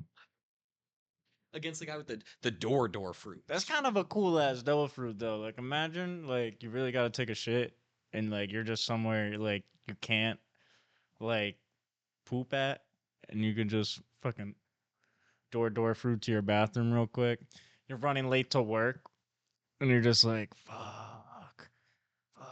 I just took a shit. I need to brush my teeth. You're in your bathroom, you brush your teeth, but at least you're all dressed up. Door fruit to work. You know what I'm saying? You can do it on some nonchalant shit too. Like you can door fruit. Fuck. Try saying that 10 times fast. But you can use that fruit just to like pull up wherever you need to be at the perfect time. I say that once I saw that fruit, I was like, that's a fruit I would have. Pop quiz. What's his name? No fucking clue. I always like fucking with him about the names because I weirdly remember so many of their names. His name is Bluno. Oh, you say it. I remember. I remember reading that name, Sounds like Bruno, but it's not. It's Bluno. and I actually should know it because it's one of the only. It's one of the only fucking like One Piece like big books that I have. I have all of Water 7 and Enies Lobby and a fucking big book. It's like 6 volumes, 3 for each book. It's pretty fucking cool. So all of this stuff I have in manga format. So I like to tap into it from time to time. Just a little bit. Go down memory lane. That's really it. But why are you looking at me like that? Trying to tell me something? Yeah, I was just waiting for you to finish. I was just gonna say something briefly about Gear 2 that I remember when I was waiting for Gear 2 to happen. So when I was watching One Piece, I was aware of the gears, and however, I didn't know how fast they were gonna come. Pause. Resume. So it was interesting because I remember we're in Ennis Lobby. It's like you're in the 200s at this point for episodes, and I remember turning to my friend Grant, shout out Grant again, and saying to him, I'm like, dude, 200 episodes, not a single like real power up. How is that even possible? And it's actually one of the things I appreciated about One Piece's pacing and longevity because even though that would annoy most people, I think it made the power ups better and more realistic by making them so infrequent. Like, think about it. There's 5 known gears currently, and then some hockey power ups in between. And it's like over the course of 1,100 episodes, the fact that you only see 5 major moments of powering up. I'll say 6 actually, because Ryu was a major power up too. Um, but when you get to see Gear 2, the payoff of seeing Luffy like being able to use the shave technique just by watching it. Like when Bluno's like, you know this? Only government agents or officials are supposed to know how to do shave and finger point and stuff like that. So when he saw Luffy do it and he says, I just picked it up. He just watched them do it and figured it out without anyone teaching him. He figured out how to do shave. That's insanity. Bro, it ain't even that. It's Oda did the power up so unconventionally because you would have your training arc in the other big 3 anime. You have your training arc, and it is like Naruto learning Rasengan. You literally spend a whole fucking arc with him and Jiraiya training this Rasengan, and he's trying to pop a balloon for X amount of episodes. Uh, Bleach, when Ichigo is learning his hollow form or whatever when he's learning how to use his Bankai before he goes and tries to rescue what is her name? God, editor. Editor, do this for me. When he has to watch the movies, that's a training arc. Yeah, no, like it's very unconventional. And then what makes it even cooler is that Oda could have just left it at here too. Would have been still badass. It's still very fucking cool. He's super fast. Jet bullet. Jet pistol. He has all that shit, bro. Why not we just sprinkle in Gyathato? Fucking type shit. Make it even cooler, bro. He gave us 2 power-ups. No training arc needed, bro. He's just like, yeah, I've been cooking this shit up. When, dude? We've been with you for 250 episodes. When have you been cooking this shit up? Off-screen growth. My God, do I love One Piece? We can keep going, bro. You want to just keep going on Ennis Lobby? Because the whole fucking raid into Ennis Lobby is fucking awesome with all the animals. The train goes through and crashes. Like, that's when I was like, holy shit, I love. Giants on their side because they tell them about Dory and Bragi. Yeah, bro. There's just so much good moments. And at this point in the story, you get the best fight in One Piece with Lucci versus Luffy, bro. Even to this day, bro, I would probably put that shit in the top 10 One Piece fights. I would too, and I'll say just for you guys, just to say, because I already know this. My favorite fight in all of One Piece is Luffy versus Lucci in Egghead. That's my favorite. Spoiler, bro. Oh, sorry. Spoiler alert. My bad. But You're supposed to say that before. When Luffy and Lucci fight a second time in Egghead, it's that's my favorite showing of Gear 5 so far. And I've rewatched that episode at least 10 times since it came out. It's my favorite episode of One Piece, and it's my favorite fight. And it's just, I couldn't believe the peak, especially because I read it. Because I started reading the manga, so I read it before it actually happened. That made it even cooler because it's way better in the anime than in the manga. The anime is just so cinematic now. They took that 6 month break and they started making movies out here, bro. Pause. Resume. But yeah, man. There's just so much good shit about Water 7 and its lobby. And I mean, you find out that the Mary truly does have a soul. Going Mary pulls up and saves our crew. When Luffy's getting his ass whooped by Lucci, Usopp gives him that fucking beautiful speech. Dude, that speech is so peak. That speech is so good. I actually used to, in the gym, listen to that speech as a hard style on SoundCloud. It was like, it was Usopp's speech over like, like a heavy bass beat. I would listen to that in the gym. That's how insane that speech is. Dude, I'm with you, bro. That shit is emotional. Oda really does his thing here, and it's even better that it's the world government.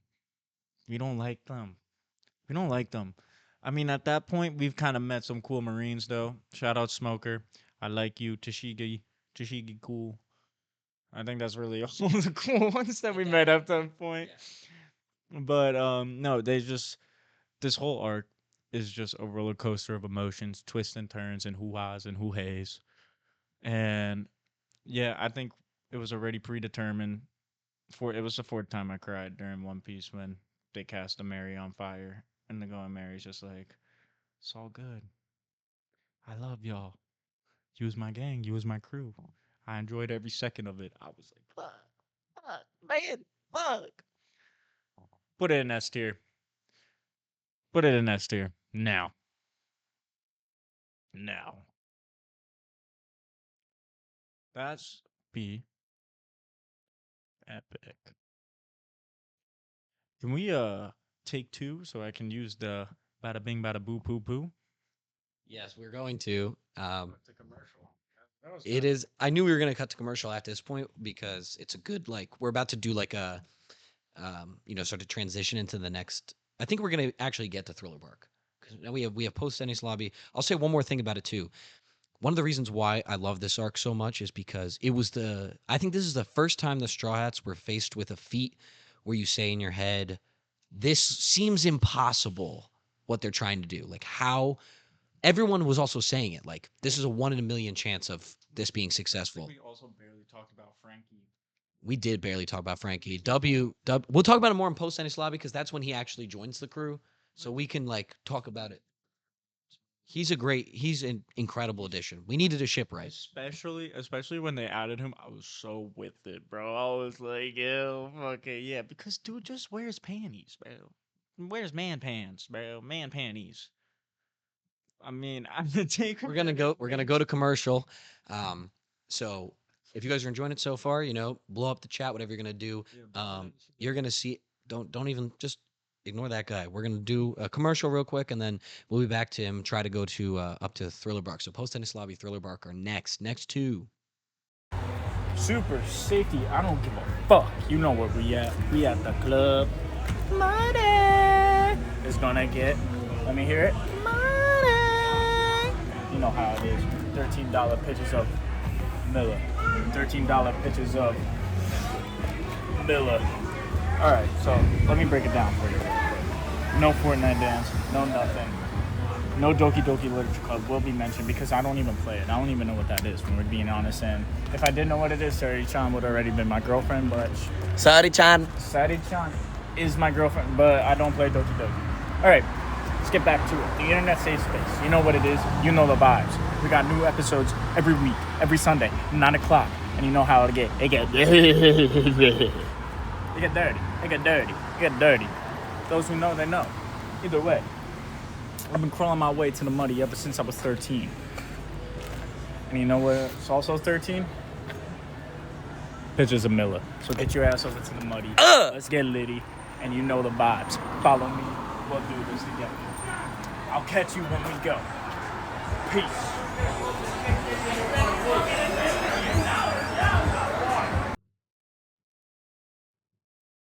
I didn't have the mic ready, but we're back from commercial break.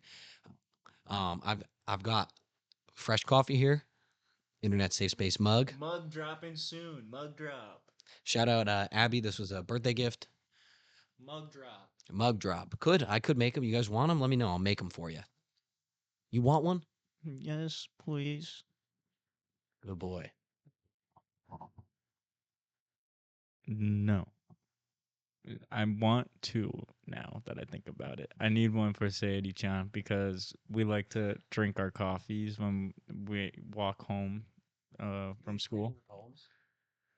No, but I mean I never played it, so I wouldn't know. Every day I imagine a perfect I imagine a future where I can be with you. What's that? I don't know. Never played it. Never played it. All right. I know. He's never played Doki Doki Literature Club, never played it. Yeah, this guy's not a weirdo. He's not a weirdo at all. He doesn't play it. He Fucking epically swag. said it again, right in the mic. I'm manly.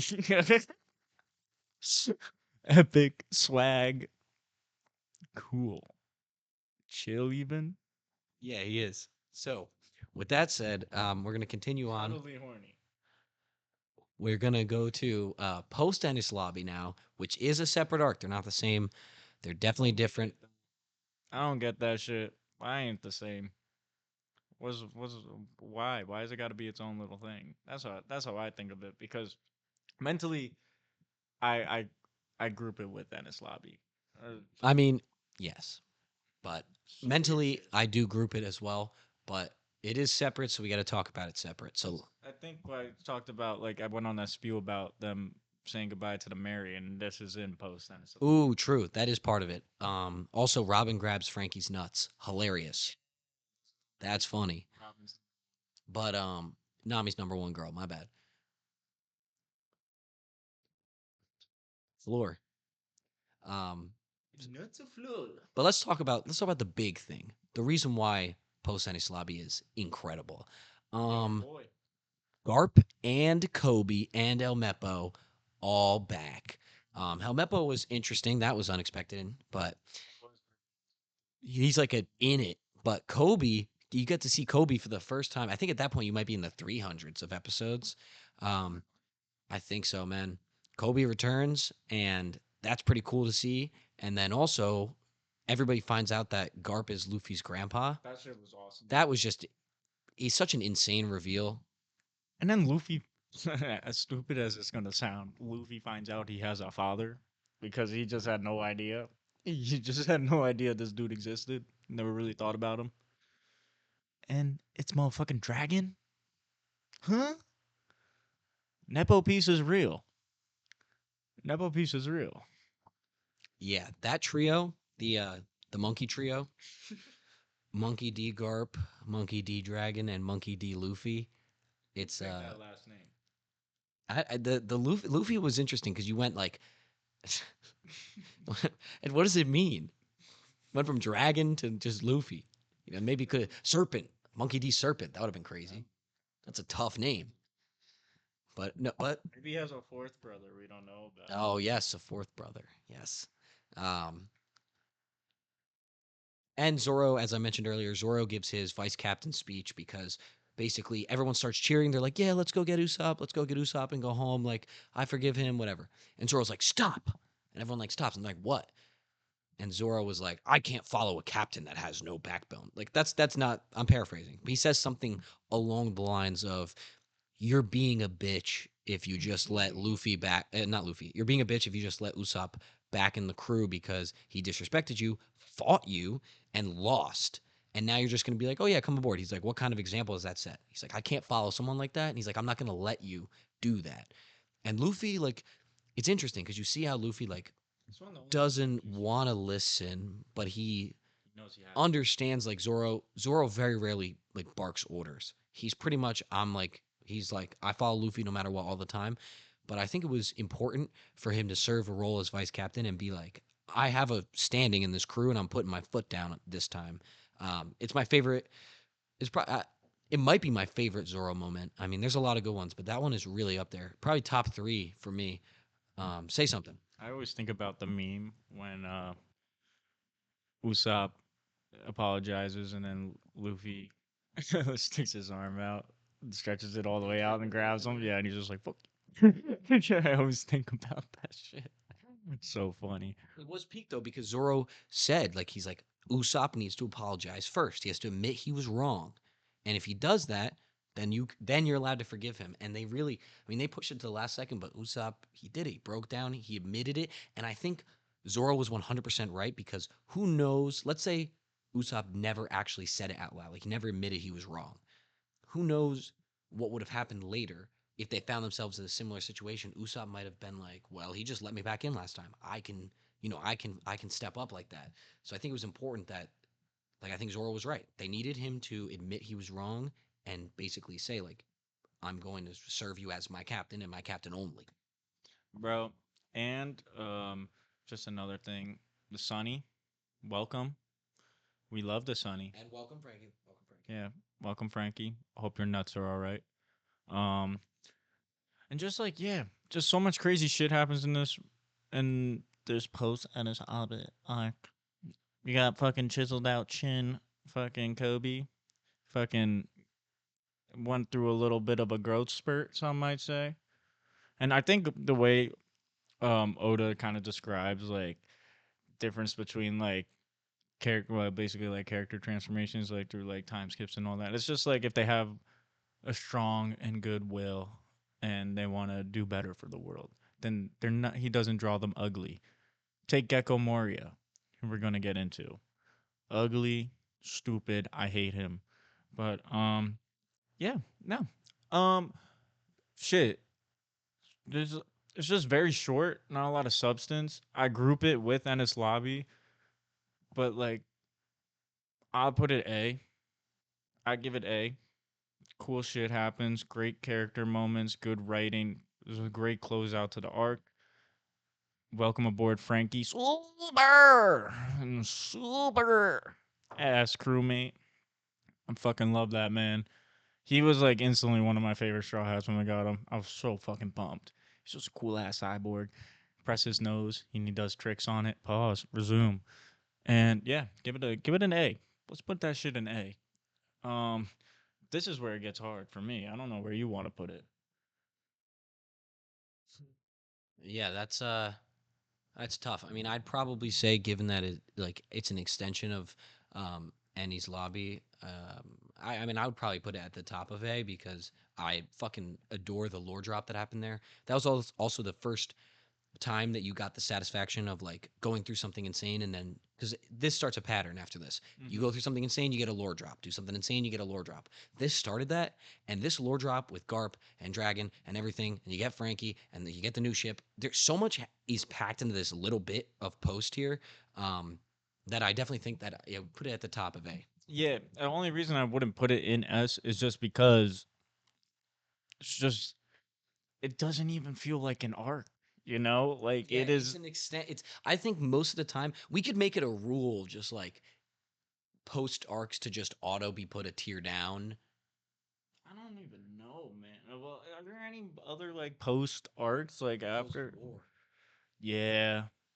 Yeah, that's an important one. Very important. Very important.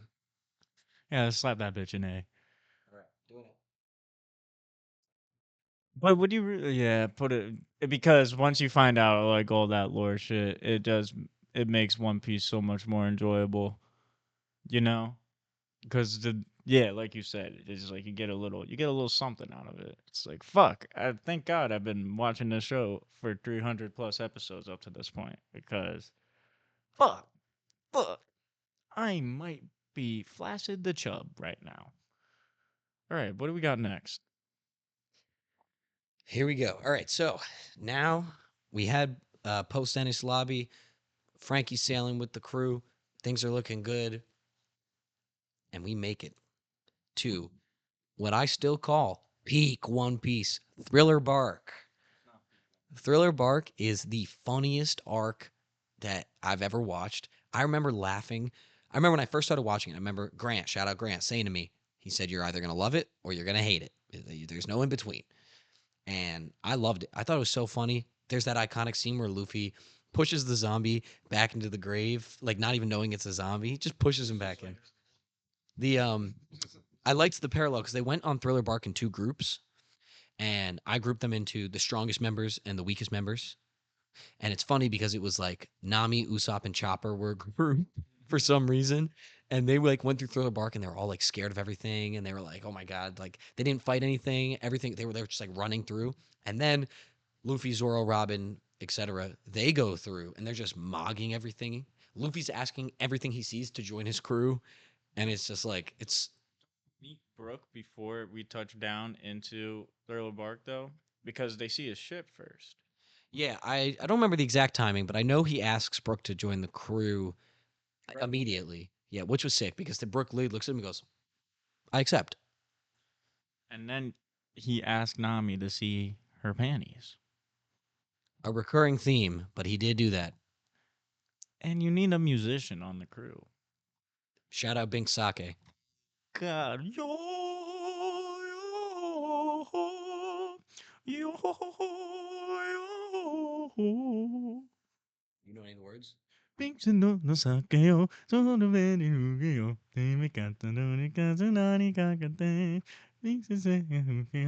Every single motherfucker who don't speak Japanese and watch anime can relate to just mumbling gibberish that kind of goes with the lyrics to the song and hoping they at least got a syllable right.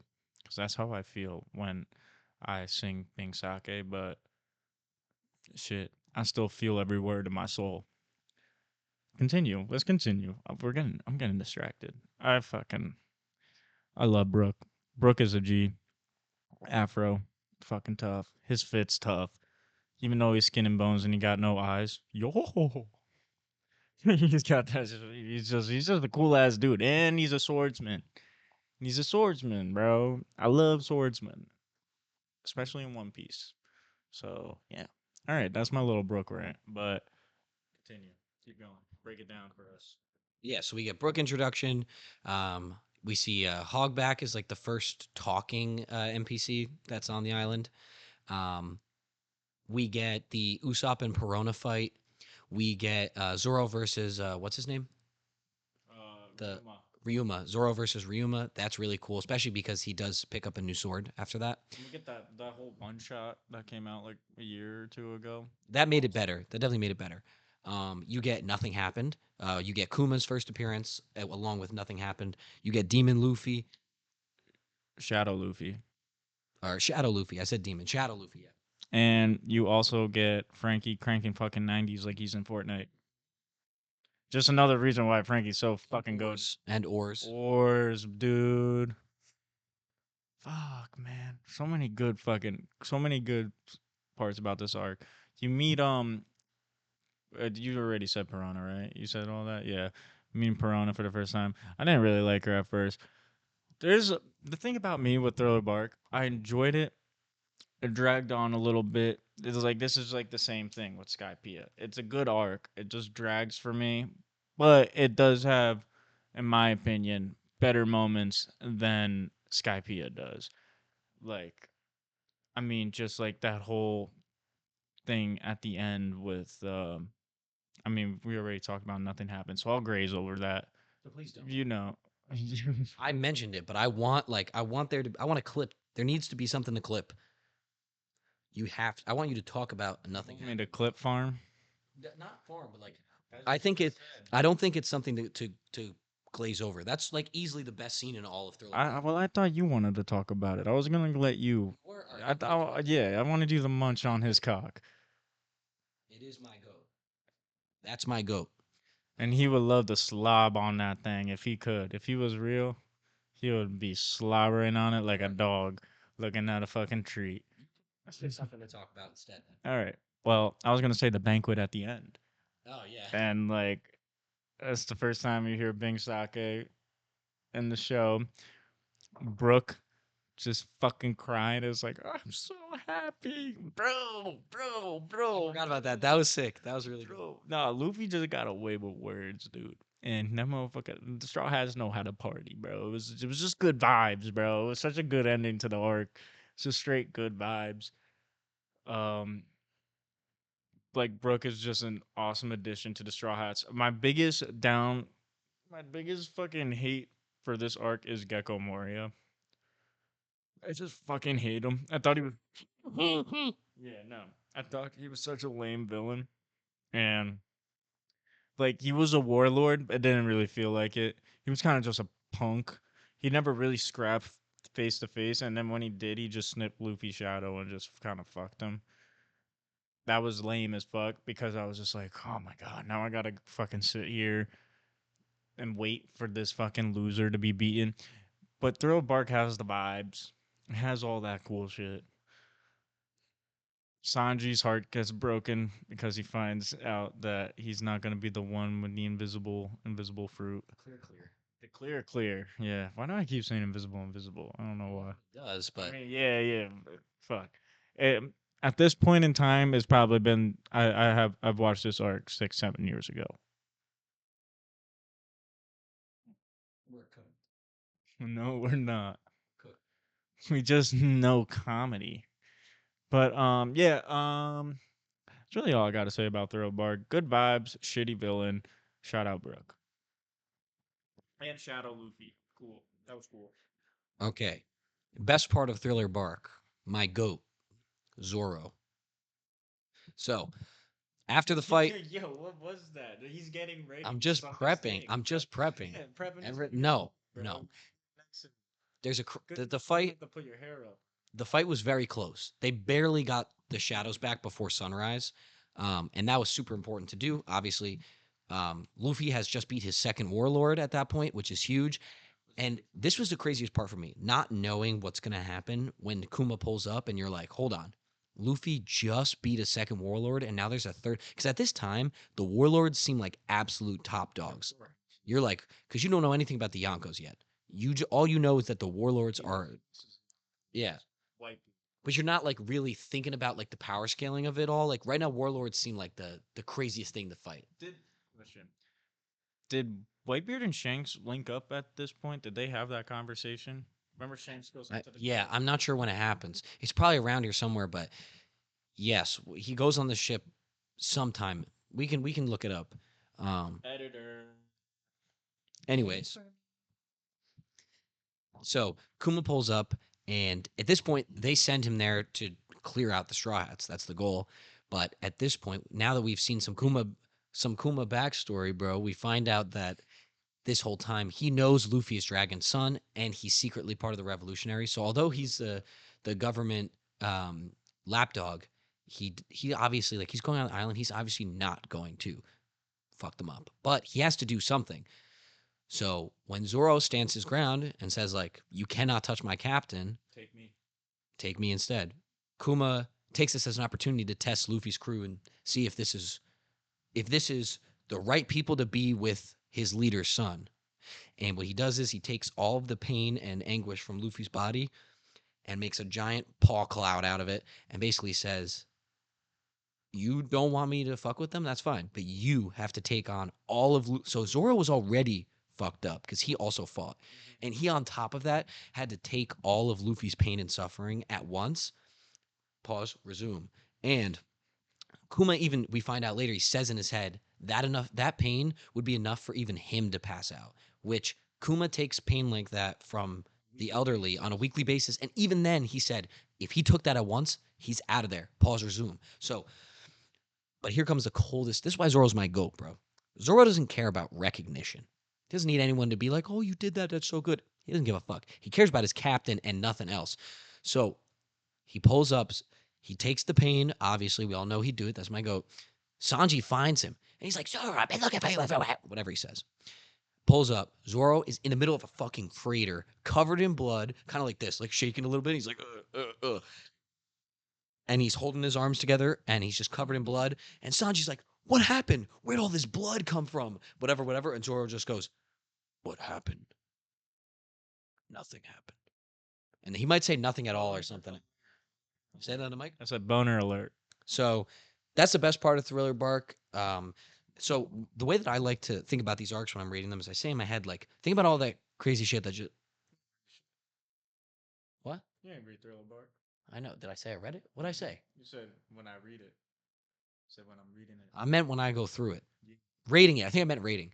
You think about all the crazy shit that happened, Shadow, Luffy, and nothing happened. And, I went through the list. And Brook joins the crew, and that's obviously awesome because Brook is a top tier Straw Hat. He's so peak. Soul King, so insane. We got lots of kings. We have the Sniper King, we have the Soul King, we have the Pirate King, and it's great. So I'm going to say that I think Thriller Bark should go in B because I think it's better than Skypiea, Hundo P. And I think it should go in B right above Jaya. That's my hot take. Middle of B. Thriller Bark. Say your piece, Tom. As we've been, yeah, as we've been revisiting our great memories of Thriller Bark, it just falls into the same curse that it does with Skypiea. But I do think I said last night while we were out, I was like, I mean, granted, we were a couple deep on the waters, as we like to call them here on the internet safe space, and and we almost got into a heated debate, but we had to save we had to save the content for now, and I can honestly, because you're an A type of dude for Thriller Bark. Well, now that I'm thinking about it, actually, because this is what happens as you think about other arcs. I had originally said Skypiea was A, but now I actually say I think Skypiea is B and Thriller Bark is A. And Thriller Bark is better than Skypiea. I can agree with that.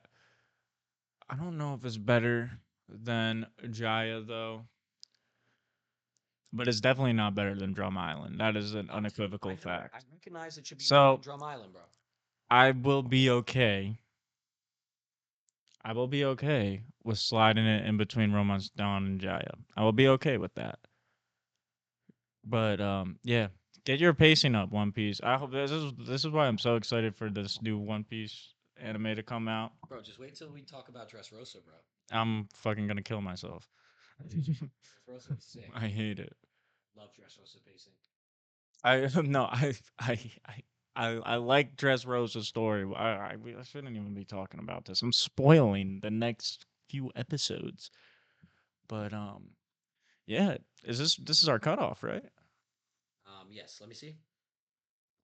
So, Thriller Bark has found its spot in the middle of B. I'm gonna put it back on. I'm gonna put it back on the screen. Fucking. Shout out, say it. Shout out what? And Big Lays show, babe. Big Lays. Yeah. So, I'm gonna put it back on the screen. So for this episode, we went from Jaya, so Skypiea saga, into Water 7 saga, and then Thriller Bark. So we actually made it through a good another section of One Piece. We are getting closer, edging towards the time skip. But What do you mean by that, dude? let's go through our final layout for today, which again, I think it makes sense with like this is how I'm expecting it to look. The thinnest parts of the graph should be S and D, and then it should thicken in A and C, and the biggest classification of arc should be B. That's what makes sense for these types of rating systems. If you're making a good show, most of the time, this is how it's going to end up. And unless you're a complete glazer, it's never going to be where S is like has more arcs than B, most likely. So let's go through our S tier arcs. Ennis Lobby and Alabasta kind of makes sense. We're starting to see a theme here where Tommy and I put the concluding arc of a saga in S. But I think it makes sense because you get all the payoffs. So naturally, Ennis Lobby and Alabasta are going to be S because you're getting those payoffs there. And the emotions are at an all-time high, and Oda is just at his all-time mastercraft in writing. Like I mean, as long as Ennis Lobby is, I felt like it never dragged on. Something that Thriller Bark and Skypiea sadly succumbed to. They drag on a bit, but I feel like Ennis Lobby never had that issue, and you can make that argument with Alabasta that it does when they go through the desert, but And don't discredit us because it's not just about payoffs. If it was only solely about payoffs, then post Ennis Lobby would also be an S. But we recognized that it's not just about the payoffs. Ennis Lobby and Alabasta still have a lot of other good stuff going on, so they're S. Okay. Next, A tier. We have post Ennis Lobby leading it. Water 7, Arlong Park, and Baratier. Again, I think this A is. I think it really only gets murky at B and C, where like Tommy and I are gonna have some disagreements. S and A, I think for the most part, we're gonna be pretty aligned on. So It's up to me. I would put Thriller Bark at the top of C and Skypea right after it. But we have to compromise here. We have to compromise. we do.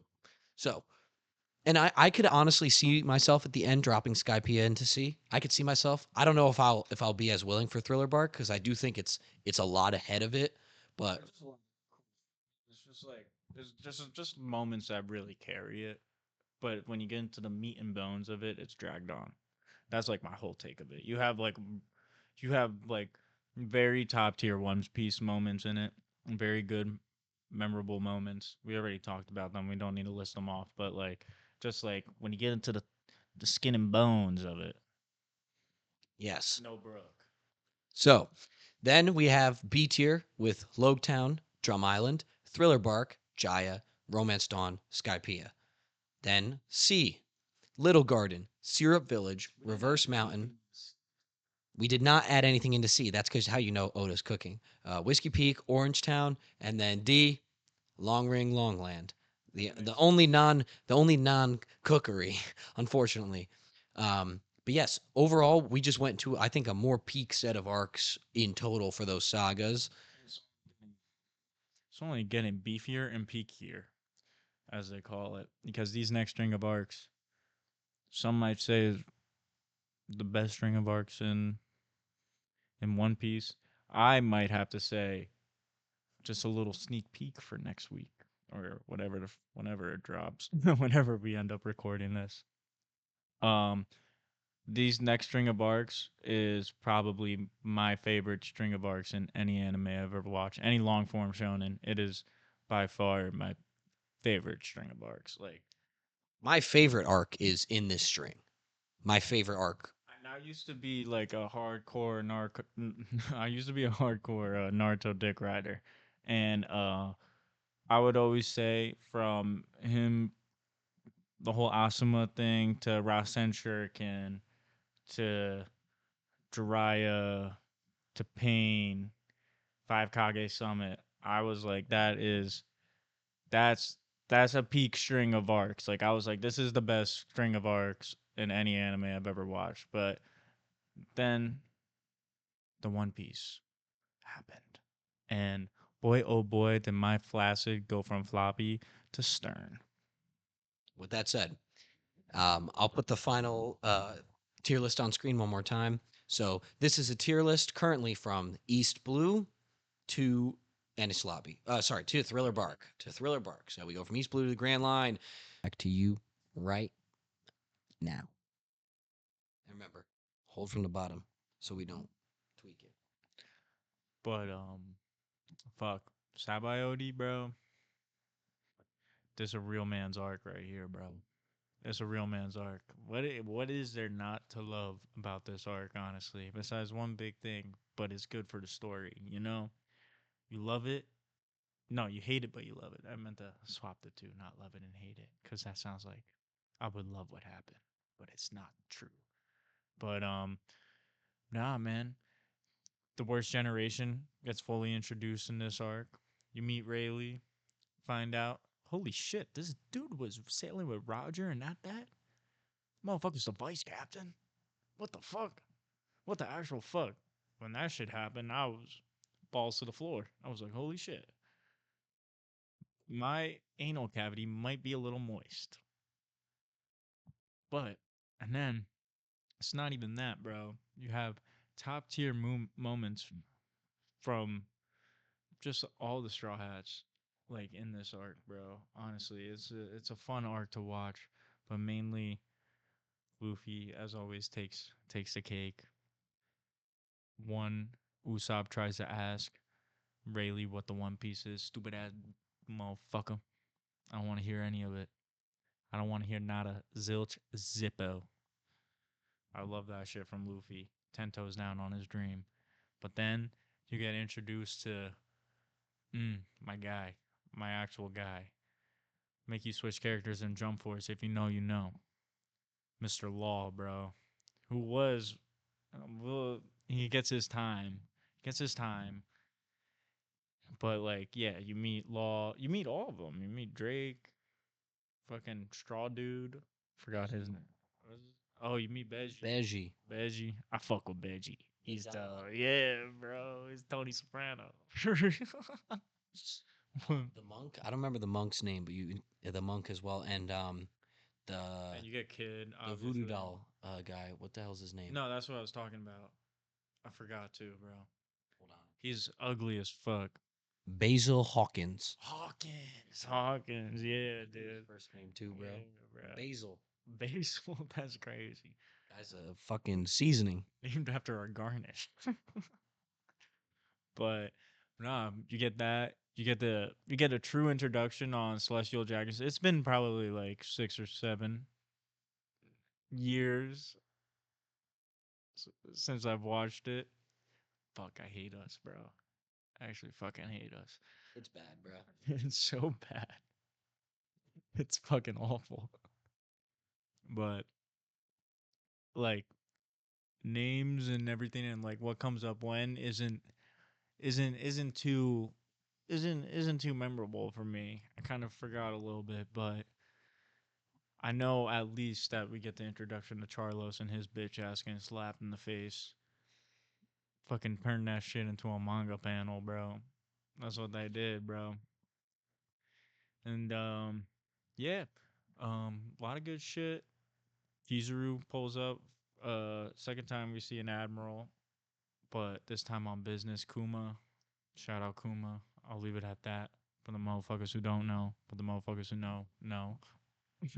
But yeah, just I thought it was just beautiful writing from jump to start, and just like seeing and like the whole world building aspect of Sabaody just is like a really like sneaker, like it's just a sneaky like it's a sneaker, it's just a sneaky little it's a it's a sneaky little build up arc to what's to come, which I really enjoy. And yeah, putting Luffy down his path of pain, which you hate to see, but God, it was good, bro. It was good. Some of the best One Piece out of it. No, please. You were talking about Porkins, so Not mention pork. I don't need to say that. No, absolutely not. I hope they can't even hear you because the mic's so far. Pork out Charlos. Okay, that's what I'll say about it. It's a goddamn good arc. I think it was. I remember at the time, obviously, I was annoyed to see the Straw Hats lose, but I think we needed to see them lose because for like 500 episodes, all we saw was them winning. Saw Luffy's climb. Yeah, we just saw him keep grinding, growing, beating everybody he encountered. Pause, resume, and then we get here, and you kind of. I think it was important because you needed to see just how much stronger they needed to get, and I also do like I like the arc even more now. For those who are caught up with the Kuma tie-in, I won't say anything more, but having that tie-in now and understanding why what happened. Um, but yeah, I think it was important to see Luffy lose, and he continues. He loses more. After that. Donut, bro, donut. But okay. Besides that, yes, I have to talk about the Charlos thing. One of my favorite.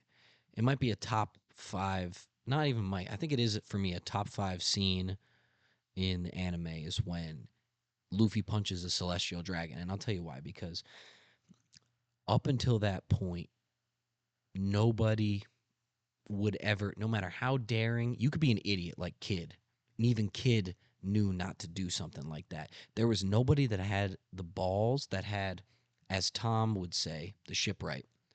Frankie's dad. You need gusto, and Luffy had that shit, and he said, "I don't care who you are. I don't care what war it's gonna bring down. You cannot mess with my friends." And even though it was Hachi, and Hachi, She's a real one. yeah, Hachi's a real one now. Obviously, Arlong Park, but he had his redemption, bro. Mm-hmm.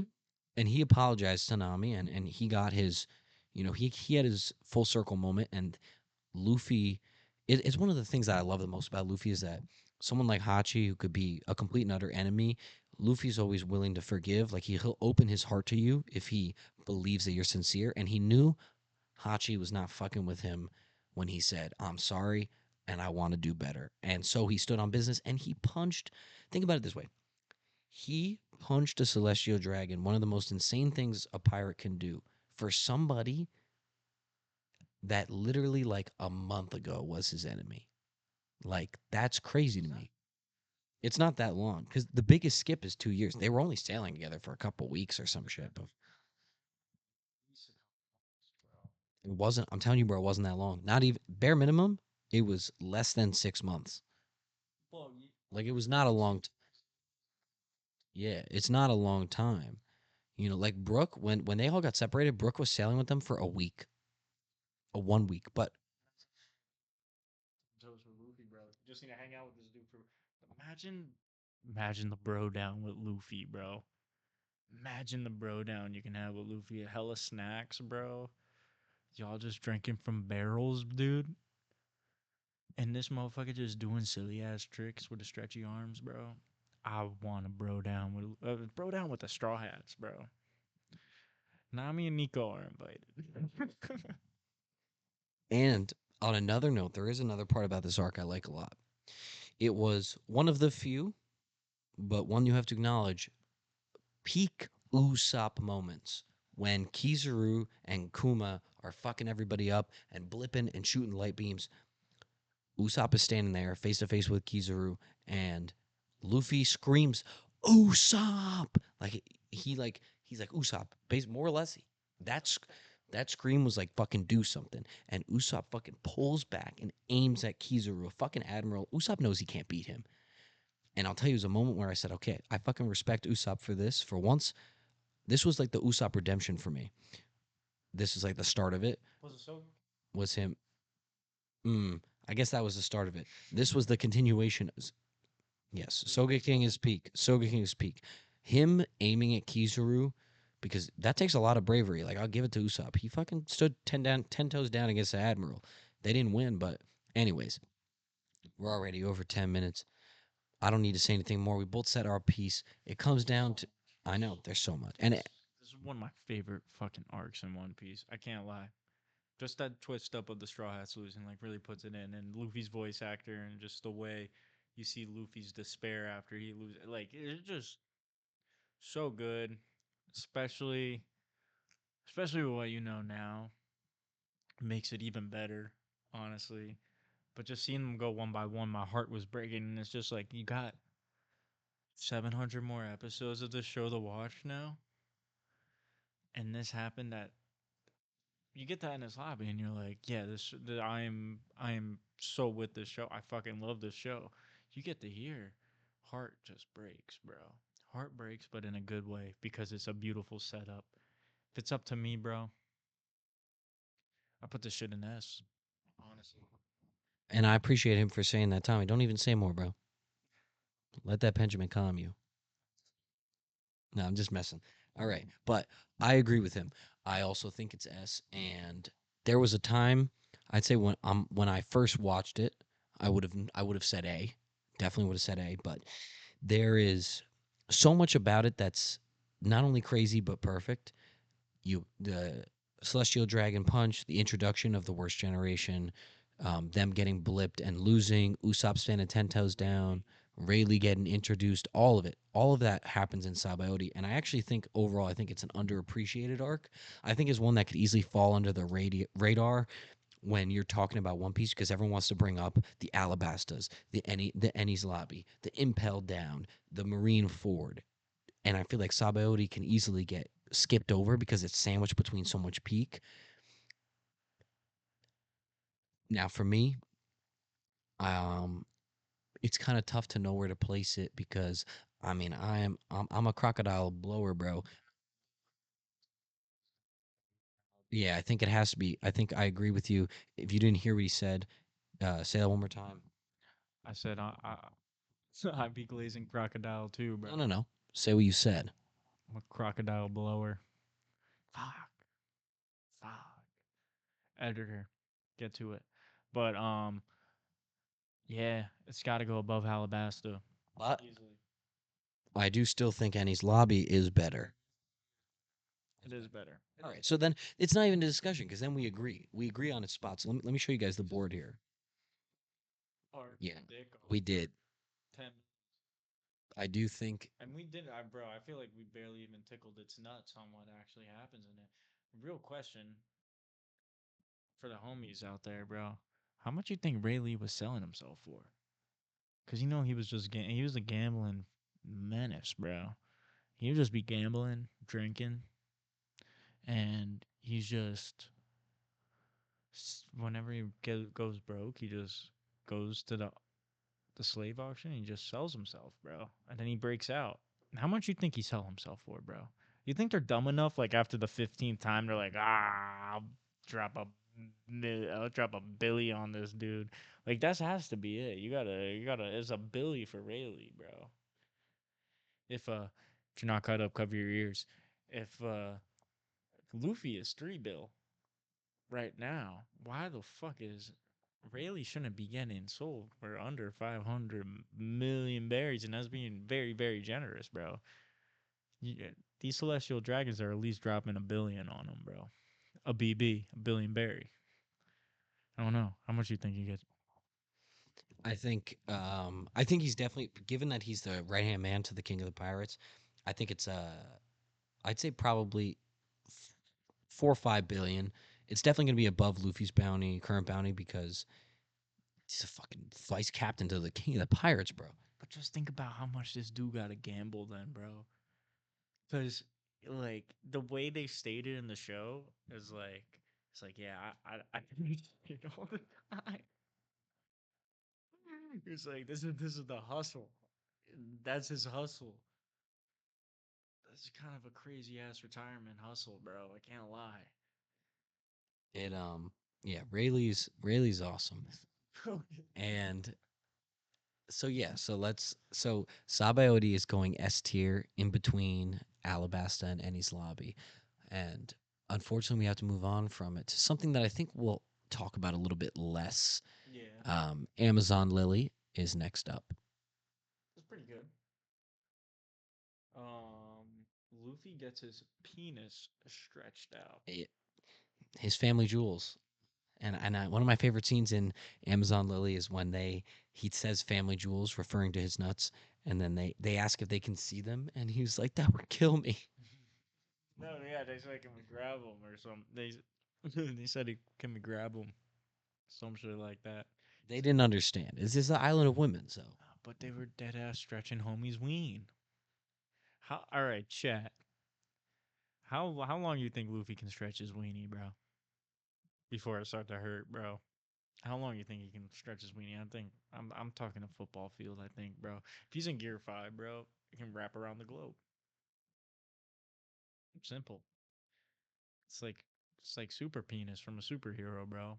Elongated dick. Crazy. yeah. I mean, that's clip that. Don't do it. Edit. I'm clipping it for sure. That's going on TikTok. I'll tag BigMacFlax, not you.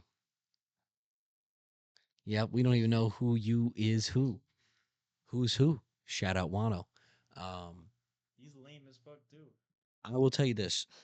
Um, I do like Amazon Lily a lot. I think Boa's a great introduction.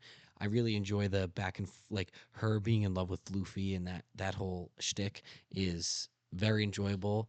And I do like how it ties back into Marineford, and then also Egghead later. Spoiler, with the Seraphim having feelings for Luffy as well, which means her loving Luffy is just like ingrained in her DNA, which is cool. I just think I do ship them. I think that she would be a great like right hand wife to the king of the pirates.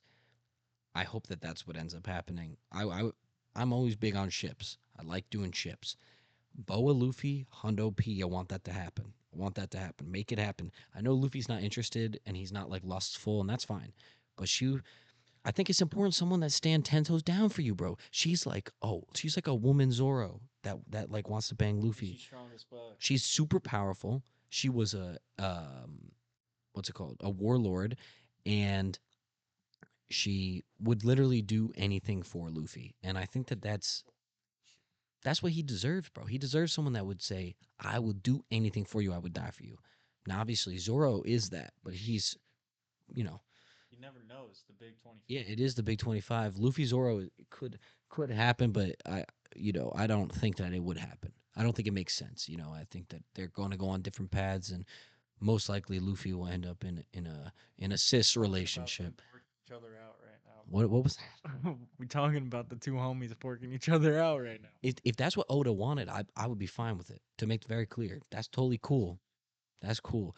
I'd be a little confused because I feel like it doesn't make sense with the dynamic. I'd probably say Sense, bro. nah. It's two homies. I don't think it would make sense. But if Oda said it so, I'd 100% respect Luffy for that decision. I just want to make that clear. I would respect that out of him, and I wouldn't think of him any differently. But That's like my personal ship is him and Boa, not him and Zoro. I think him and Boa that's just how I think about it personally. But we're supposed to be talking about Amazon Lily, not Zoro and Luffy porking. So with that said, I also fuckers would they'd be mad. See, I wouldn't be mad. King of the Pirates. This is classic One Piece. It's classic One Piece up to that point. And then the final pages of the manga is just Luffy Zoro porking each other, bro. Straight up. Dabbing in playing Madden after, bro. Because they bros. Yeah, that would be some interesting final pages. I'm gonna say one more thing about Amazon Lily, and then let you say something because we're already 20 minutes in. Um, one of my favorite scenes in Amazon Lily is when Luffy is fighting Boa's sisters, and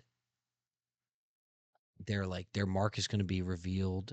There's a lot of things. Like I like how they have this misconception of men the entire time. And Luffy basically breaks the stereotype of what a typical man is like and shows how he cares about strangers because Boa says to him like, "I'll give you a ship and let you leave, but she stays stone." And Luffy says, "No." He's like, "I don't need the ship. I'll figure it out. Just turn her back. I'd rather you do that." And that's when Boa realizes like this is not your typical man. Like this is someone with character. And also, I might be mistaken. Someone fact check me, but I think when her sister's slave scar, because they were slaves to Celestial Dragon, is about to be shown, Luffy like covers it up. Yeah. Right? He covers it, and that again shows he cares about he's actively fighting them. He Yeah, Gloriosa is a G. Um, I want to say something, but I can't. I almost said something that would be a spoiler to you, and I won't say it. I'm gonna just keep it in my. We saw her recently. Yeah, but you get some more, bro. We got some more lore, a little more lore. Yeah, for my manga readers, you know why I made a face when he mentioned Gloriosa, but for him, he don't know shit, so I can't say nothing, and I'm not spoiling nothing by saying I can't say nothing because I didn't say nothing. But Amazon Lily is really good. The more that I think about it, actually, I like it even more. Um, Yeah, no. why don't you say where you think it should be listed? Rather. I'm gonna be real. I'm gonna be real because Amazon Lily once again is a beautiful setup arc to what needs to happen, bro. To what we're building up to. It's one thing because you get into this arc, you're like, Luffy just got split from the crew. What the fuck is going on? He has that sit down with Gloriosa. She's reading the newspaper. Fire Fist Ace is scheduled for execution. Holy fuck. Holy fuck. Luffy's like, where the fuck are they holding them? Impel down. Say that. Just say that. and he's out. I think it's just such a good build up arc. It was a really great introduction for the Amazonians. Is that what they're called in this? Are they Amazonians? I have no idea. I think I'm just chatting, but The Amazon Lillians. Lillians, they could be. They could be. In the Big 25. But no, I just think it's a awesome build up arc. Get to meet another warlord, which at the time meant something. So it was pretty. It did at the time mean something. So yeah, and just to have one that was on Luffy's side right away. Shout out Boa for real. I just think it's so good how like the one person that can't get stuck in Boa's stoning, as they call it, is Luffy because he just doesn't really give a fuck, and that just makes her in love with him even more and more.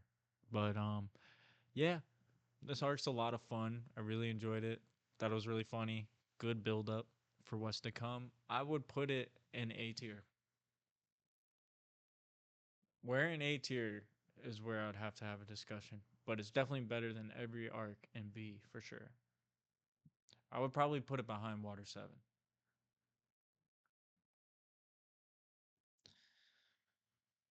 We've hit an impasse, Mr. Tom, because let me pull up this for everyone to see. I'll tell you, I I do not think that is better than Arlong Park. I definitely think Arlong Park is better, but I do think it's better than Baratier. Um, I agree with you in putting it in A, but I could not put it above Arlong Park. There's now also I'm a Nami Glazer. I know she's like a top 3 straw hat for me. I know that's crazy, but she's peak, and I hope that doesn't give me a bias towards Arlong Park, but it is. Arlong Park is just like that's like the arc you watch and you just realize how good One Piece is. Like if you haven't figured it out yet, walk to Arlong Park and Luffy putting the straw hat on Nami's head and standing on business for someone that he only knows as a robber, you know, as a villain kind of, someone that's never done anything for him, truly. Arlong Park is just fantastic. And I don't think Amazon Lily is better than that. Baratier is fantastic, but it doesn't have enough going on. You know, Amazon Lily has a lot more going on, a lot more substance, and is good setup. And I think it fits much better between those two. But I'll let you say something about that. No, I think you might be right. I think I was just chatting. I just really like the build up that Amazon Lily has. It's definitely an A tier arc. I thought when you were saying you were gonna argue with me on this, you were gonna put it in B. No, because it's not better than Baratier. So if I was gonna say it had to go in B, then I'd also have to say Baratier goes in B. Yeah, it's just great world building and just like I sound like a broken record, but beautiful setup and just like it's a funny arc. It's a fun arc. It's a good it's a good arc after being depressed at the end of the last one. So yeah, I'm cool with that. Let's do it. All right, let's do it. Let's pull this up for the people. Amazon Lily going into A. I was saying we're kind of flying through this, but here we go. This is we just had the potatoes and beans, and now we're on to that meat. Yes, we are. You guys see it at the bottom here. What's next? Impel down. I'm 100% gonna have to start here, Tommy. I'll let you take Marine forward. Post War is the bev though, when you really think about it, because after you finish all that, you just wash it down with a little bev, bro. We went through the beans, the potatoes, we're on the meats. Post War the bev. Fuck. Impel down, my friends.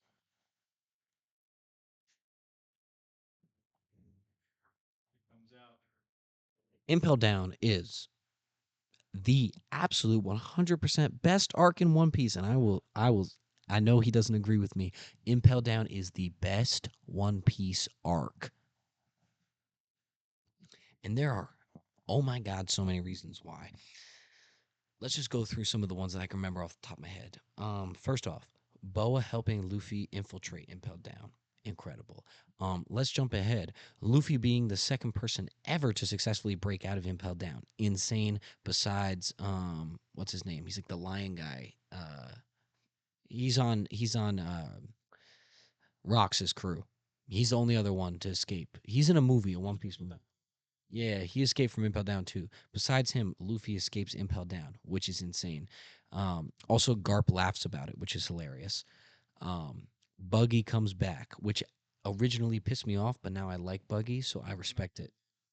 That dynamic was peak. That dynamic was peak. And then Buggy, Mr. 3, and Luffy as like a trio breaking out of Impel Down is hilarious. It just works so well. Magellan's introduction, incredible villain. still probably one of the strongest devil fruit users in the series, bro. Blackbeard Blackbeard in Impel Down recruits level 6 inmates. Basically says, I'm going to go to the craziest prison and recruit the strongest motherfuckers I can find. I'm going to break them out, recruit them to my crew. Blackbeard is insane for that. Not only is he insane, he's successful, and then also gets them all devil fruits.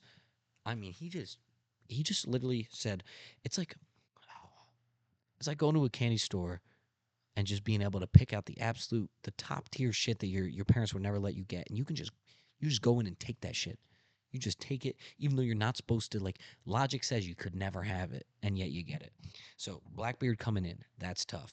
Um, let's not forget Mister Two, literal peak, easily a top 5 character in the whole verse. Mugi Chan. Mister Two you haven't seen since Alabasta, and he is incredible.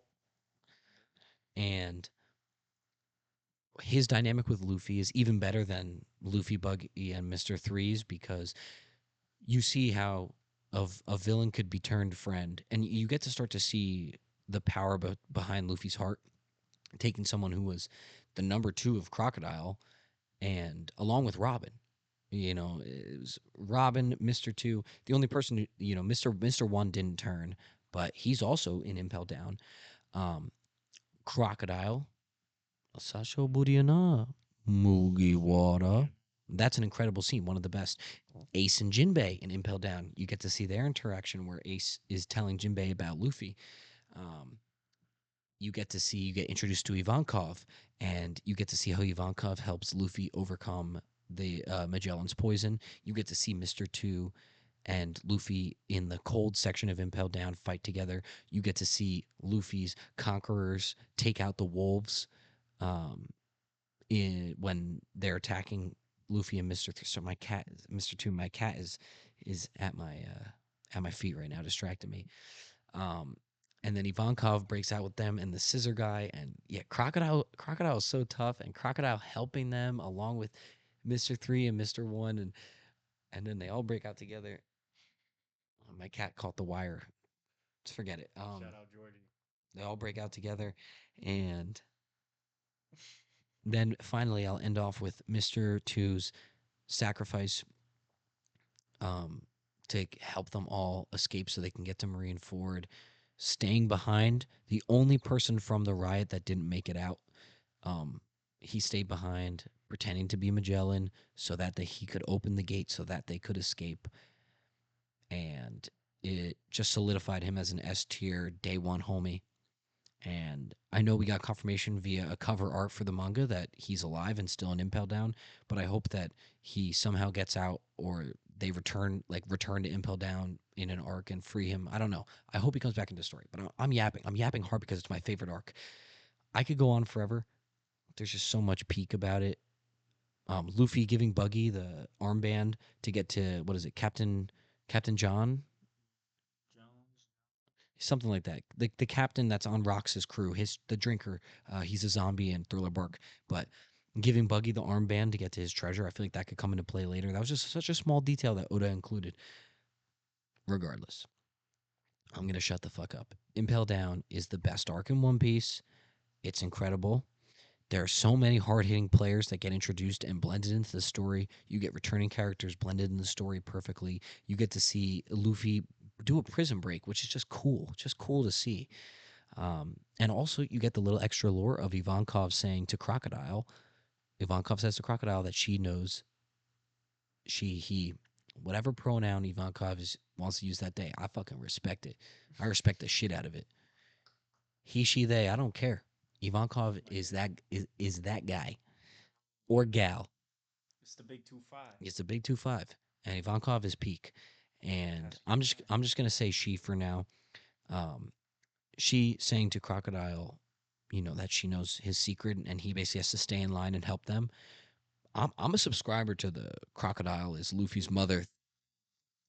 I subscribe to that theory. Crocodile, clock it, clock it now. Crocodile is Luffy's mother. Crocodile is a woman that Ivankov used hormones to turn into a man, and that's the secret that Ivankov. Yeah, clip that. Yeah, clip it. Crocodile is Luffy's mom. I'd say bare minimum, Crocodile is definitely a woman that was turned into a man, but him being Luffy's mom is a theory that I love that theory. I love it. All right, say it's your time. I easily maybe got 5 or 6 minutes, maybe 6 or 7 minutes of yap. Do your thing, bro. Do your thing. Yeah, bro. I mean, there's so many good parts about Impel Down that we can start listing off. I mean, it's that first true interaction that Luffy and Blackbeard have once Blackbeard is established. Yeah, but he wasn't really like established at that point. But now that you know what the fuck is going on, because when does it happen, bro? When do Blackbeard and Ace fight, bro? Blackbeard and Ace. Basically, their fight is what leads to Ace being an Impel Down. I think it's. I feel like it's revealed.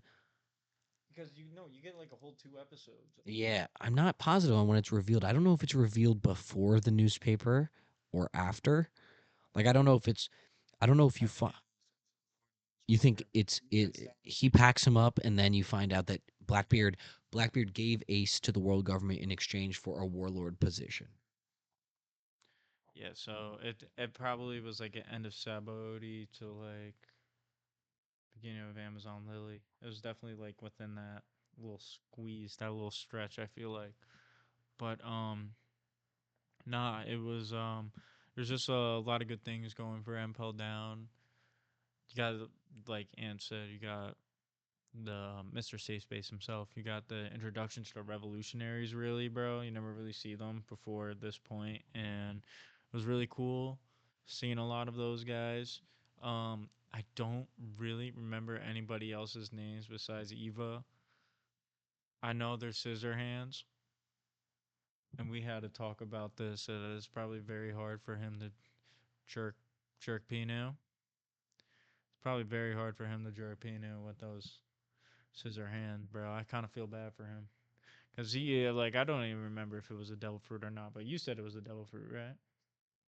The scissor power? Yeah, Yeah. it's a devil Yeah, fruit. he like cuts through the floor. Yeah, but you don't know, motherfuckers are weird in One Piece, bro. Devil fruit.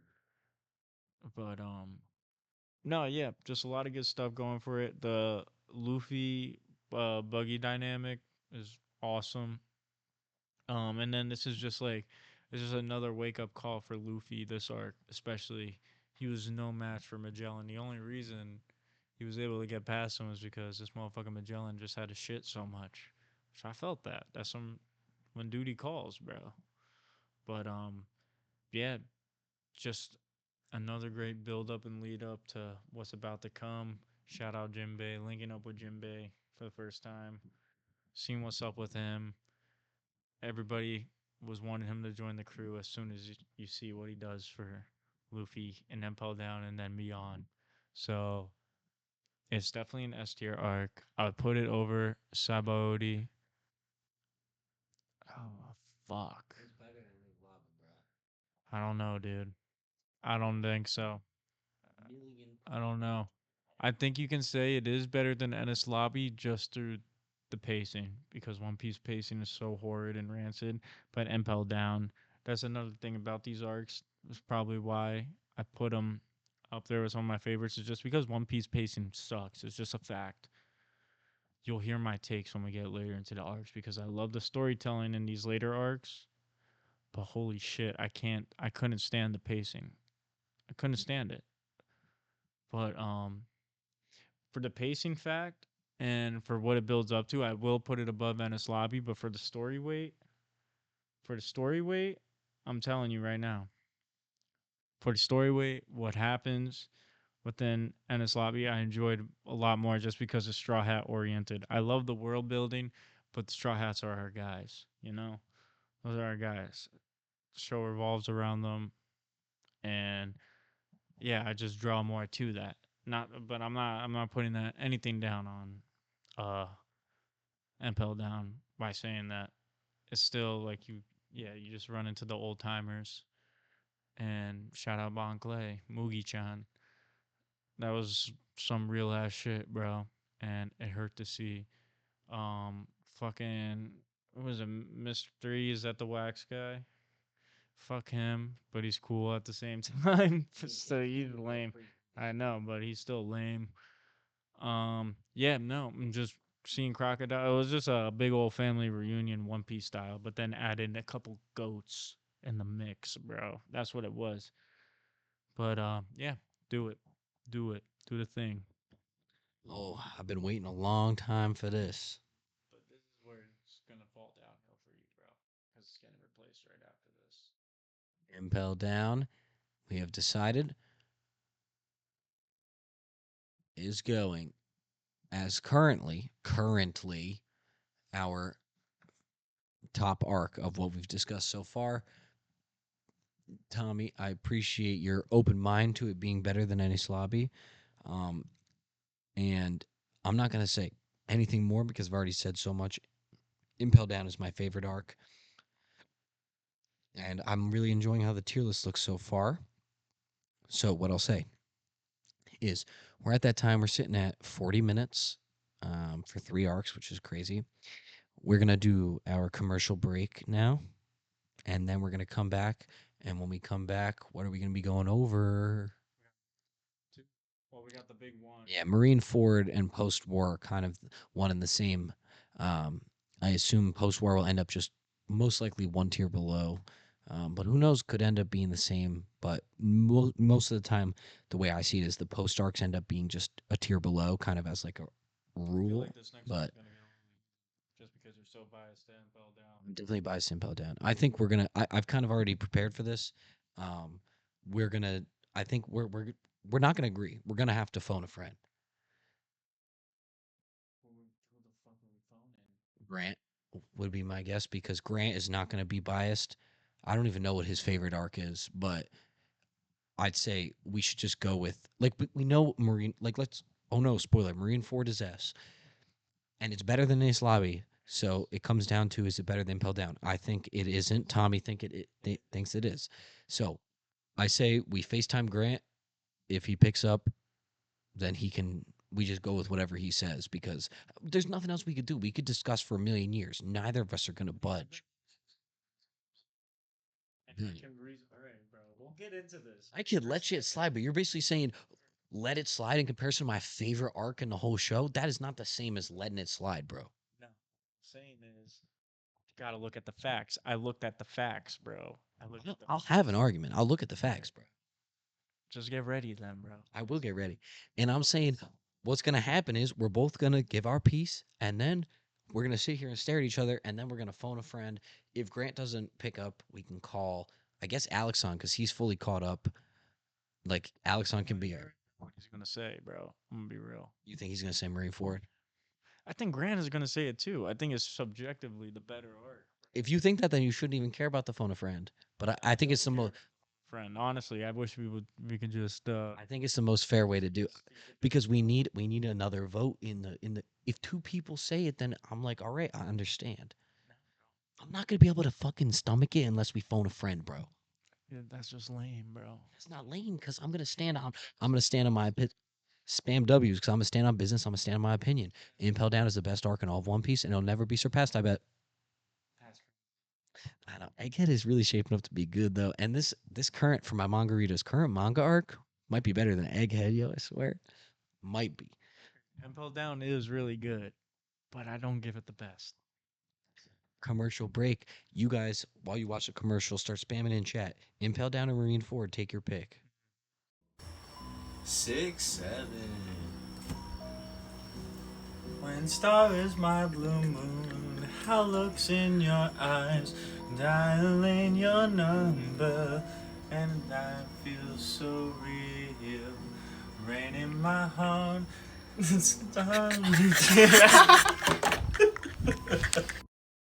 And we're back from commercial break. I know you guys have all been waiting. You've been spamming the chat. Who knows what you saw in that commercial, but I bet it was good. Okay. What? We don't pork in commercials. So no pork in commercial. Promise. We are now going to get into our heated debate. Marine Ford, without even discussing it, we know it is either number one or number two. I say Impel Down is number one. Tommy says Marine Ford is number one.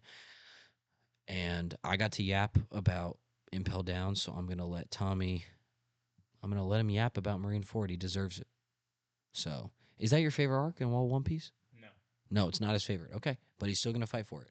And that's respect. That's respect. So, Tommy, take it away. Thank you, Mr. Safe Space, Mr. Internet, Internet Safe Space. But if we're really, it's just like, what the fuck you doing? But no, I think it's just like, I think, God, I just seem like an Impel Down hater. I promise I'm not an Impel Down hater, bro. I put it in S tier above Ennis Lobby for a reason. I was able to be talked down to it. I really do enjoy Impel Down, but this is the first true This is 450 episodes of climax in Marine Ford. This is everything we've been built up to. Never seen Whitebeard fight at all. Seen Whitebeard's crew in action. Awesome. Seen all the warlords in action. Seen first time we really got to see Dofi like that. First time we really got to see, like, I mean, we watched Mihawk fight Zoro, but it was just like, and even then he wasn't really trying, so it just got you so hyped up. Akainu, dude. Fucking you get Akainu, Kizaru, and Aokiji, all the admirals lined up. Get introduced to Sengoku. You basically go up and down the whole military hierarchy, bro. And just seeing how these alliances were made and how these separate pirate groups all came together just to fight for one goal, and was to free Ace. And fuck Garp in this scenario. Fuck Garp, bro. That shit hurt to watch, bro. That shit fucking hurt to watch. And it was just a lot of good moments. Ors Jr., bro. Shout out Ors Jr., bro. Real motherfucker. Real motherfucker. We love Ors Jr. around here. But there's just so many iconic moments. So many moments where, like, Crocodile to me was goated because of the actions that he took in Marine Ford, bro. The amount of times he stuck up for Luffy, bro, and the amount of times he saved this motherfucker's ass. This motherfucker clashed Mihawk. Think about that. Shout out Oda for fucking cross guild having fucking Mihawk and Crocodile, bro. It's just crazy to think about that. Those motherfuckers were scrapping each other at Marine Ford. I'm glazing Crocodile right now. There's a lot of Crocodile glaze this episode, bro. We can just get that out of the way. We was talking about huffing and puffing on his little sand stick, and now we're really diving into the deeps of the grain, as they say. But Crocodile is just like, he just did so much. Saves Ace, bro. You remember they were about to execute Ace, and he does the two sand pillars, bro. Fucking spike they motherfuckers. Them motherfuckers will get bodied, bro. You think they learn after the first time, bro. And Sengoku was like shocked. I remember too. Sengoku was shocked when Crocodile did that. He was like, "You're a fucking warlord."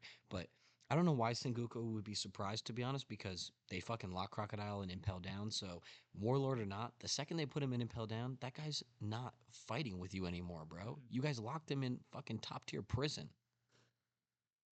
And then yeah, I can keep going down the line. There's so many iconic moments we got. Buggy live streamer, bro. That is true, bro. Yeah, no, literally, Buggy is the freaking first canonical live streamer in One Piece, bro. He's the one who started Twitch, bro. It's probably called Buggy.tv, bro. How many subs you think Buggy got, bro? How many subs? I'd say bare min, a milli. He probably got a milli, bro. Active Twitch chat, bro, and like active viewers, bro. I bet Buggy pulling in at least. He's doing Kai Cenat numbers, bro. This is we're I don't like to bring up other streamers because obviously the internet safe space is the better stream, clearly, but he's putting up Kai Cenat numbers, bro. He's doing that like that was crazy, and everybody. One of my favorite parts about Marineford was seeing everybody's reaction back at Sabo and they're like, "What the fuck?" Fucking- that was live chat, bro. That was chat. They were just all in the same room together. Crazy. Shout out chat. But no, I mean, find out Luffy got Conqueror's Haki this arc. Crazy. You see that shit? You're like, what the fuck? Whitebeard was so surprised. Mm-hmm. Whitebeard, I remember when Luffy does Conquerors, two things. First, Ivankov realizes that Luffy doesn't even know that he has it, doesn't have control, which we also find out in Amazon Lily because he uses Conquerors in Amazon Lily. You're so right. Yeah, right. he uses Amazon Lily, and Boa and the others realize he doesn't have control, and then it's shown again in Marineford. And Whitebeard, when he sees it, and Whitebeard, like, I guess that smirk, and he's like, of fucking course, like, Ace, your brother would. Oh, I just burped. He's like, your brother fucking would have Conquerors. And he's like, everybody, follow that kid. Follow him. Follow him. Like, Whitebeard, like, commands them. He realizes, fucking follow Luffy. Like, he gets that premonition. He knows Luffy is that guy.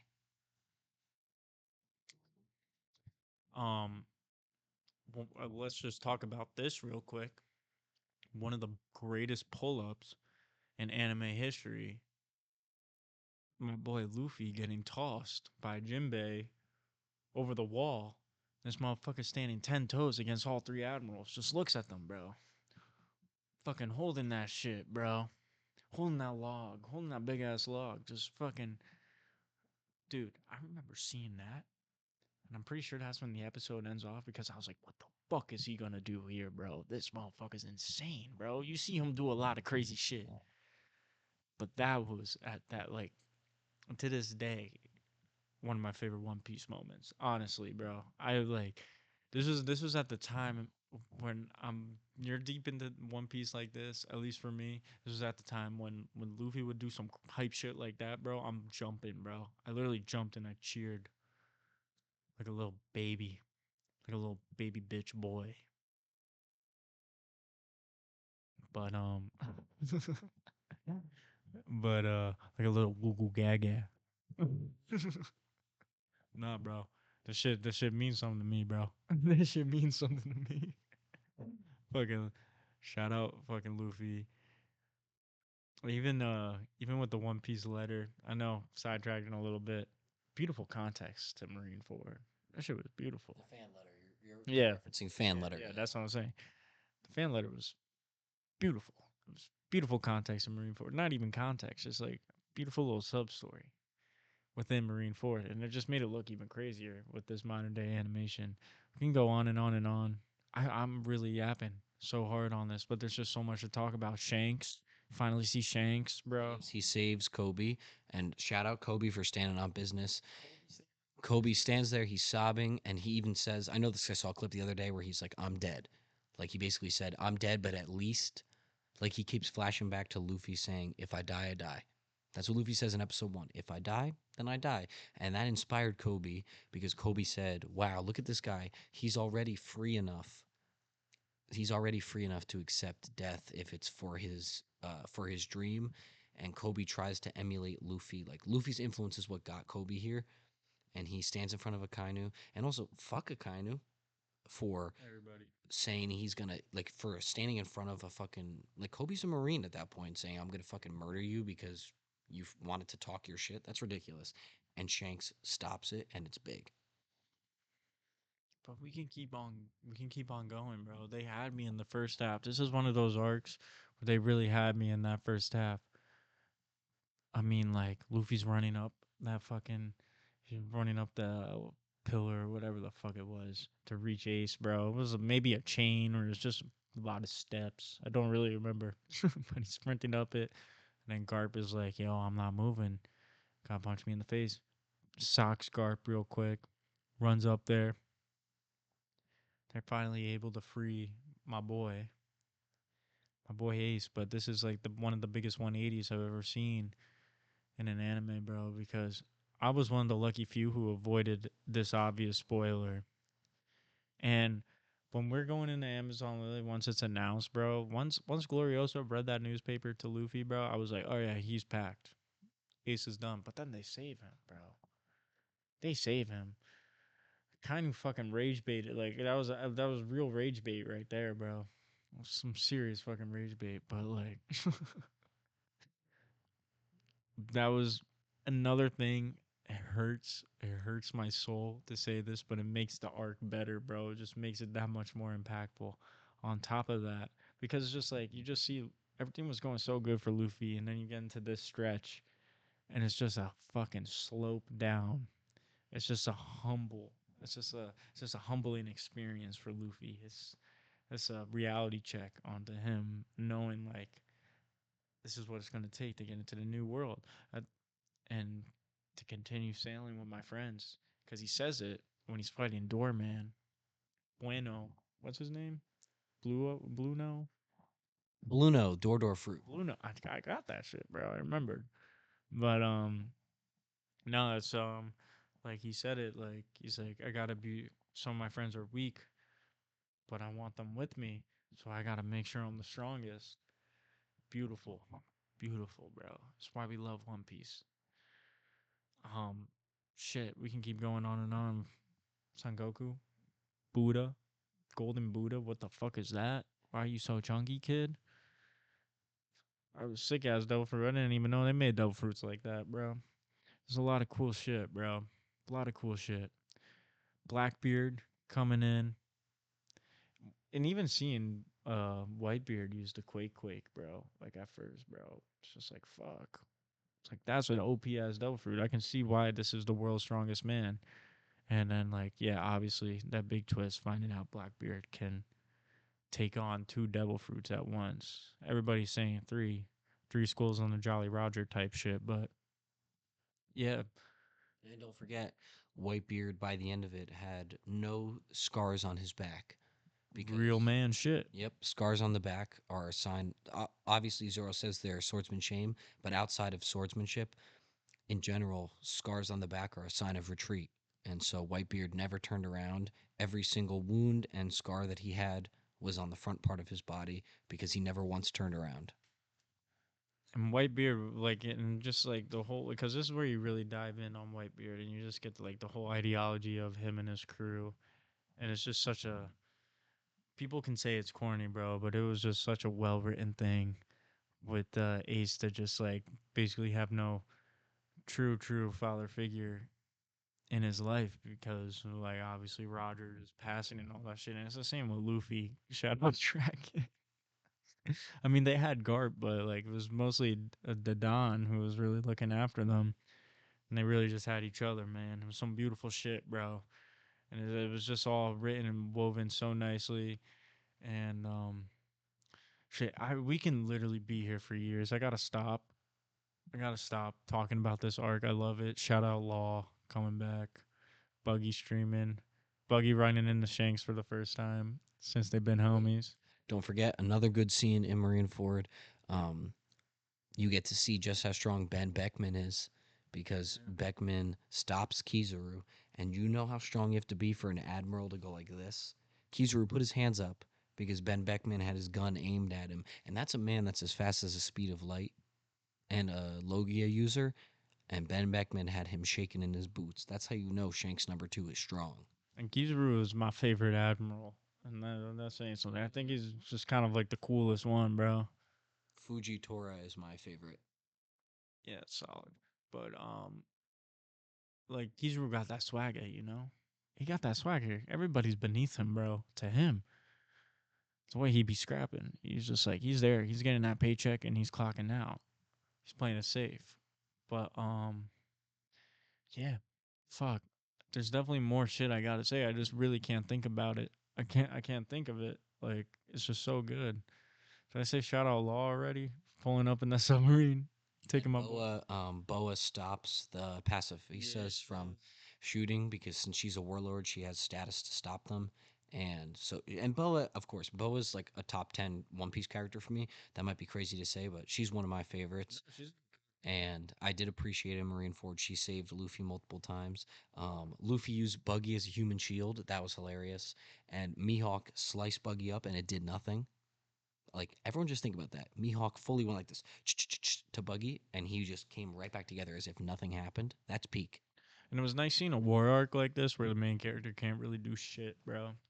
Like having to see Luffy find another way to make his way up to Ace besides beating the shit out of everybody he sees. Like he just had to keep pushing forward, keep moving forward. And that just also brought another charm to this.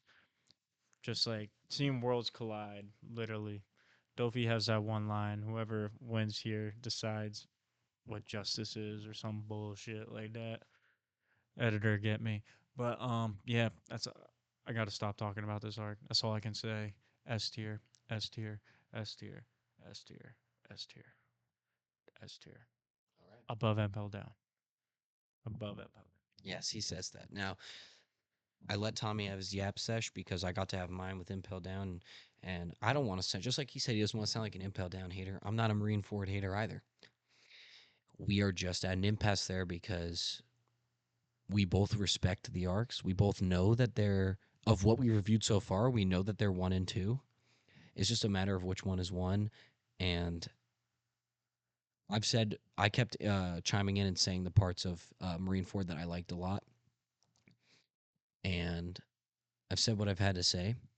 So, what I think the next thing to do is we are gonna phone a friend, someone that's been on the pod before, Mr. Grant. We've got our three. It's gonna be Grant, Dylan, Alexon. If Grant doesn't answer, we'll call Dylan next. He was on Family Feud. And if Dylan doesn't answer, we'll call Alexon next. And Alexon has also been on the pod for One Piece. Um, so Tommy, say something. I got my phone I put on charge to make sure it wouldn't die. I'm gonna see if I can get a hold of Grant. Um, Another thing about Marineford, the opening, bro. The opening to this arc is fucking awesome. It's definitely a top 5 One Piece opening for me, bro.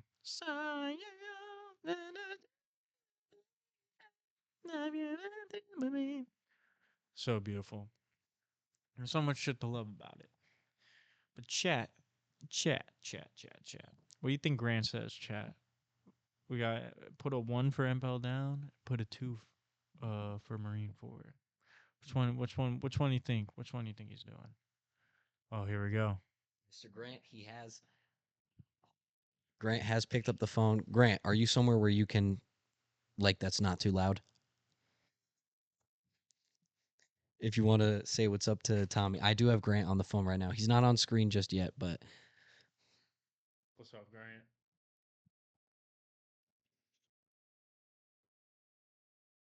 Mr. Grant. So we've been doing I don't know if you've seen or haven't seen of clips, but for the past like month, Tommy and I have been doing episodes. We've been ranking the One Piece arcs, and today we were doing Sabaody through post war.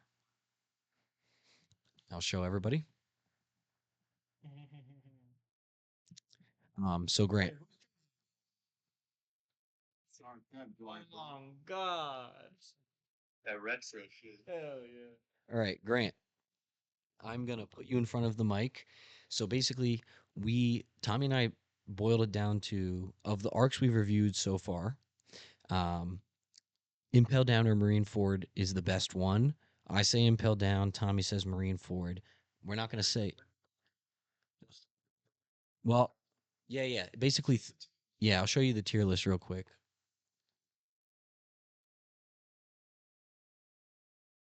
We got all that. We got all that. Oh, he's analyzing. He's analyzing. Okay, so Grant, I'm gonna put you uh,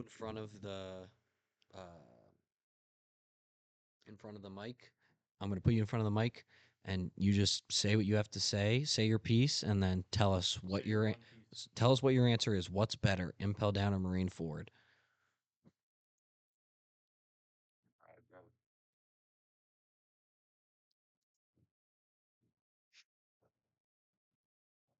In front of the mic now.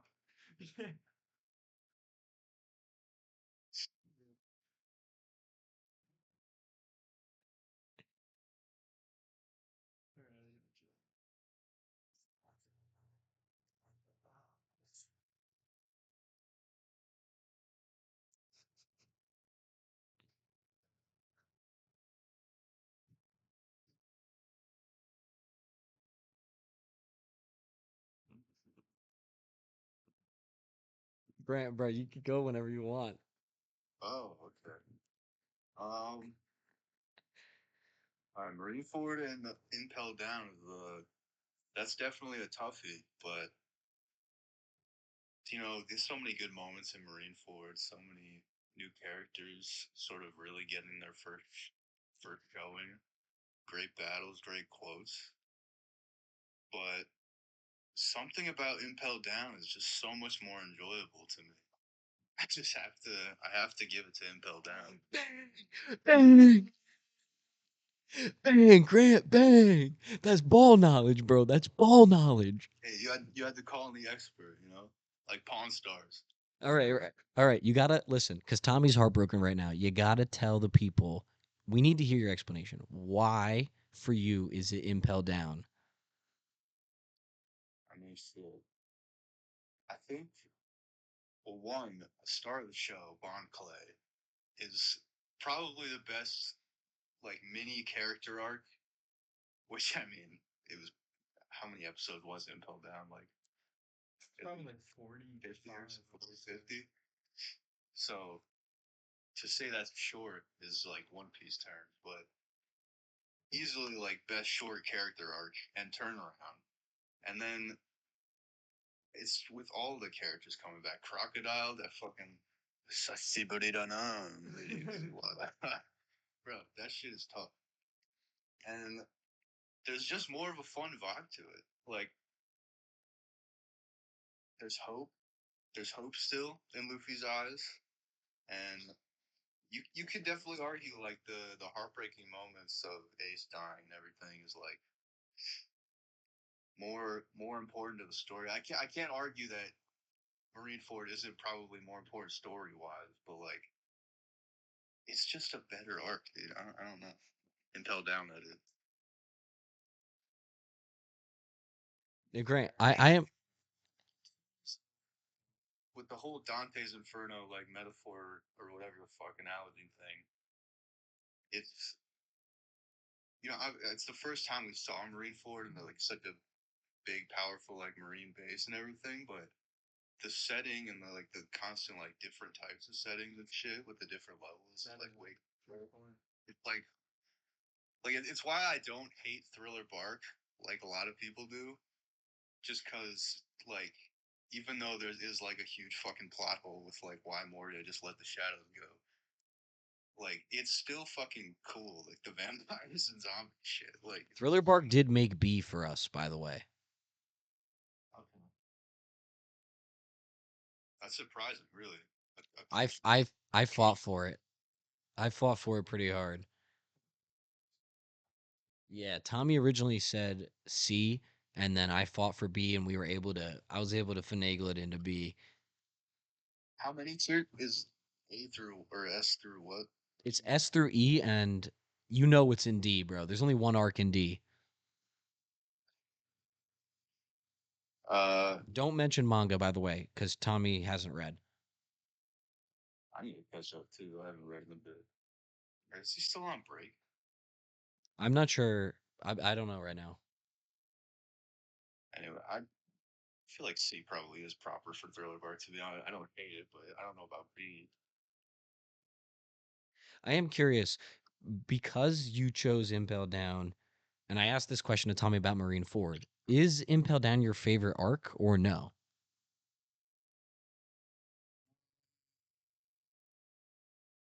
I mean, there's probably a nostalgia factor for me that wants to like point towards yes.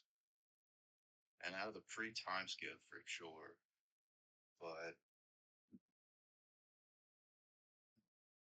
is it my favorite? It might just be. I don't really know.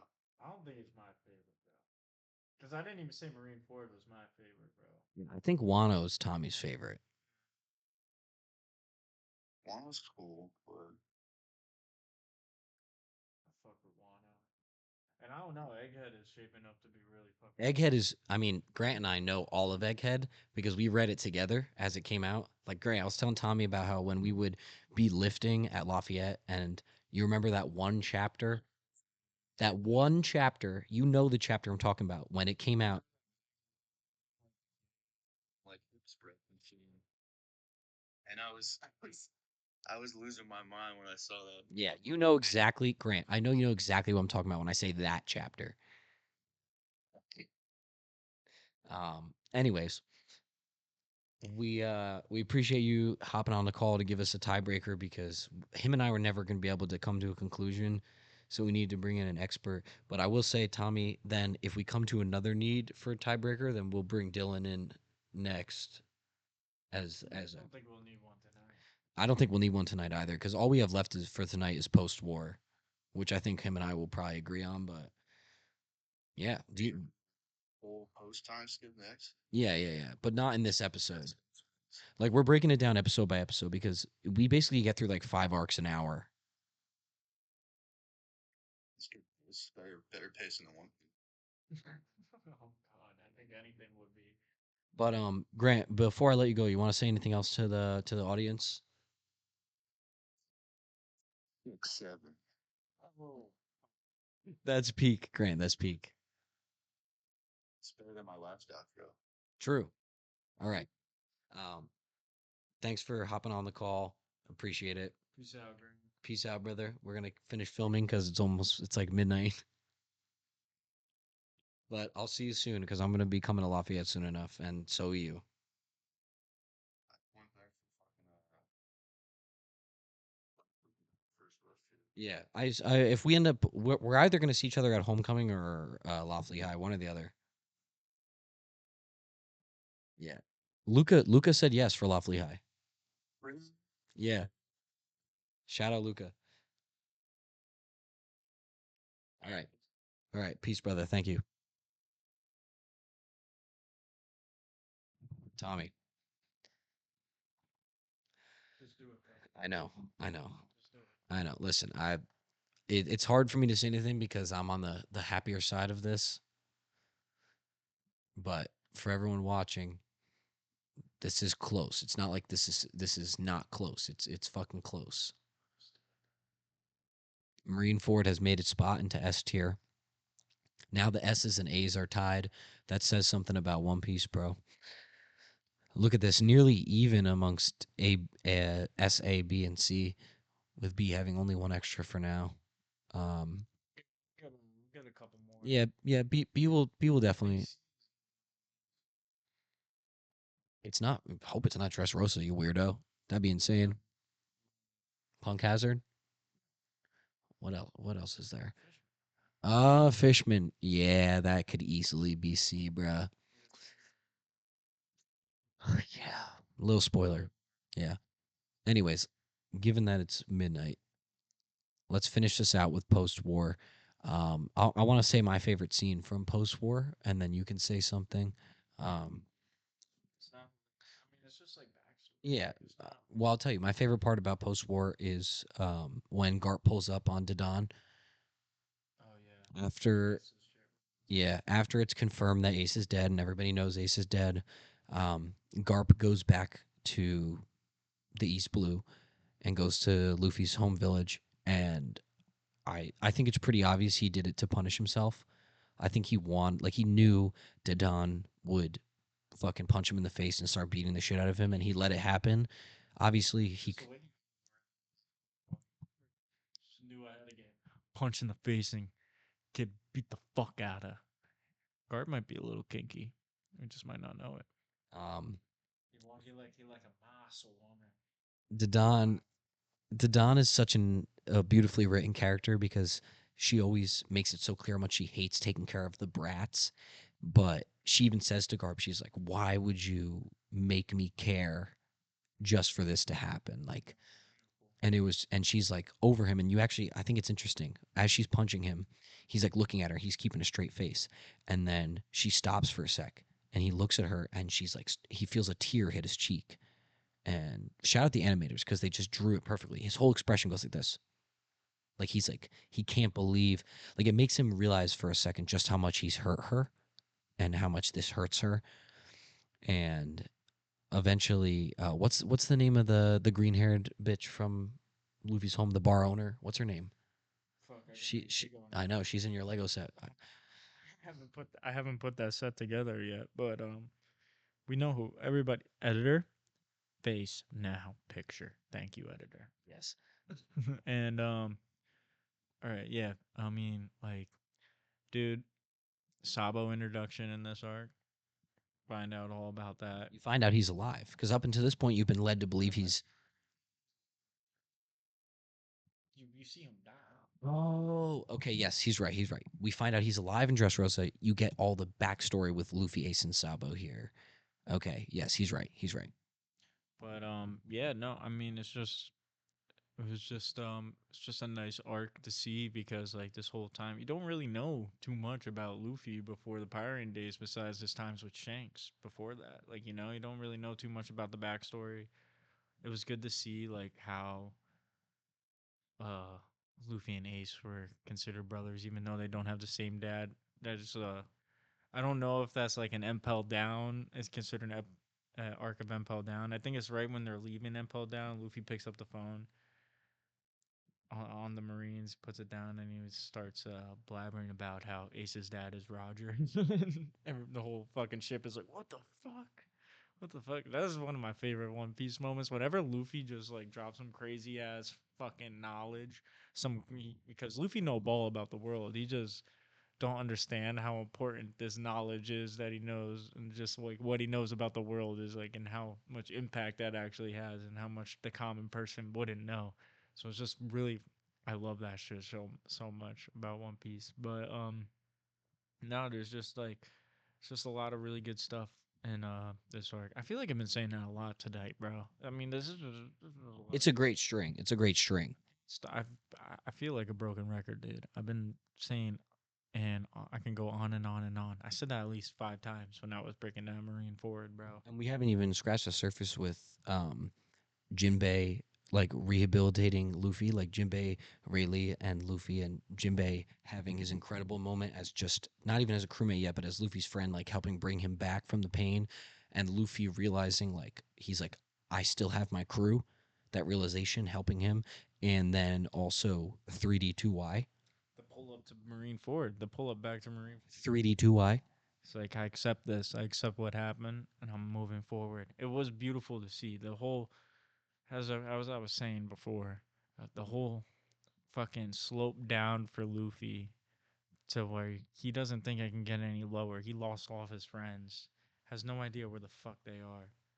And He just in he's like, if I'm alive, they're alive. That was like one of the things it was just an assumption. He doesn't really even know. we get all of the Straw Hats locations in this arc See all of them in this arc. because that also makes it peak. Like the Zoro, Perona, Mihawk. Yeah, Zoro, Perona, Mihawk is such an awesome trio. That's my favorite. I'm also a Zoro Glazer, but that's my favorite. Like, where did the Straw Hats go moment? Sanji being on Femboy Island, perfect matchup for Sanji to get faster. Yeah, Luffy's on the island of women, and Sanji's on the island of kind of women. Kind of crazy, but yeah. Then you got fucking Usopp just snacking it with a was it like a fucking like what animal was it? Was it a monkey? No, it was a knight. It was like a humanoid knight that wore like a beetle costume. Like, his helmet was like no. It's a guy that's in like armor and he has like a knight helmet type shit. And then yeah, he was big. And then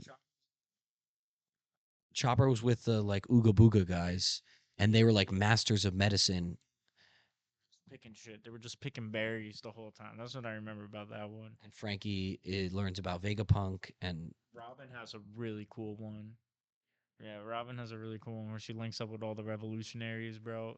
Where was that? They were like building a bridge somewhere or some shit. She was like kind of locked up for a sec, I felt. Yeah, she was on an island where they were building a bridge and all the people were like enslaved to building the bridge, and then the revolutionaries pull up and they save Robin, and then she like goes with them. Yeah. Brooke rocking the fuck out. Soul King. Soul King, bro. Well, I don't think Soul King is post-war. I think it's Return to Sabaody type of thing. Cause Well, they think he's like they think he's the devil, and like they're like Satanist worshippers, and they like worship Brooke because they think he's a devil reincarnate or some shit. It's like the double jointed arm people, the long arm people. and then Nami being on that weather island. I felt like it was a sky island when I remember watching it. Yeah, it was a skyline island. Yeah. Yeah, but yeah, that was pretty cool. It was just really cool to finally like catch up with everybody because like Loki, like at least for me, bro, I was like so locked into this string of arcs. I've kind of like, I'm not saying, uh, I can't really put this to better terms, but like I was almost like I forgot about the crew because so much shit was going on with Luffy solo. That the time I got back to the crew, I was like, fuck. I was like, yeah, like these my homies.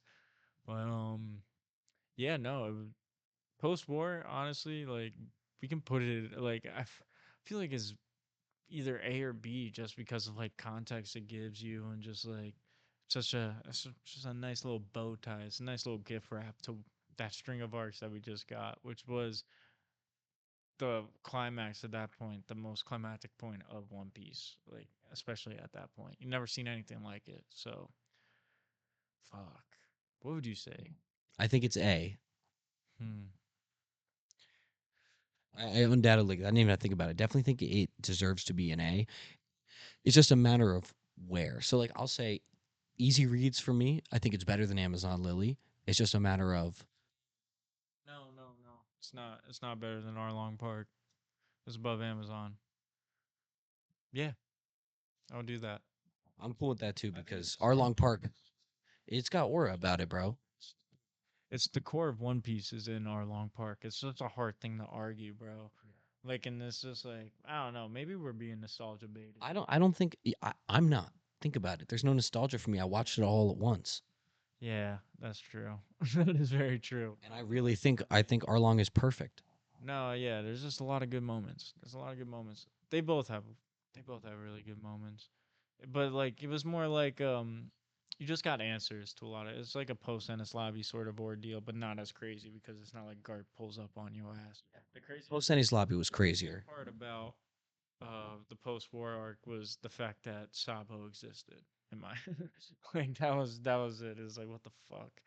Yeah, But third brother pulling in the scene. yeah, but like yeah, it was just all very cool to see. It was much needed context, definitely. But yeah, I think it's cool putting it under our lawn.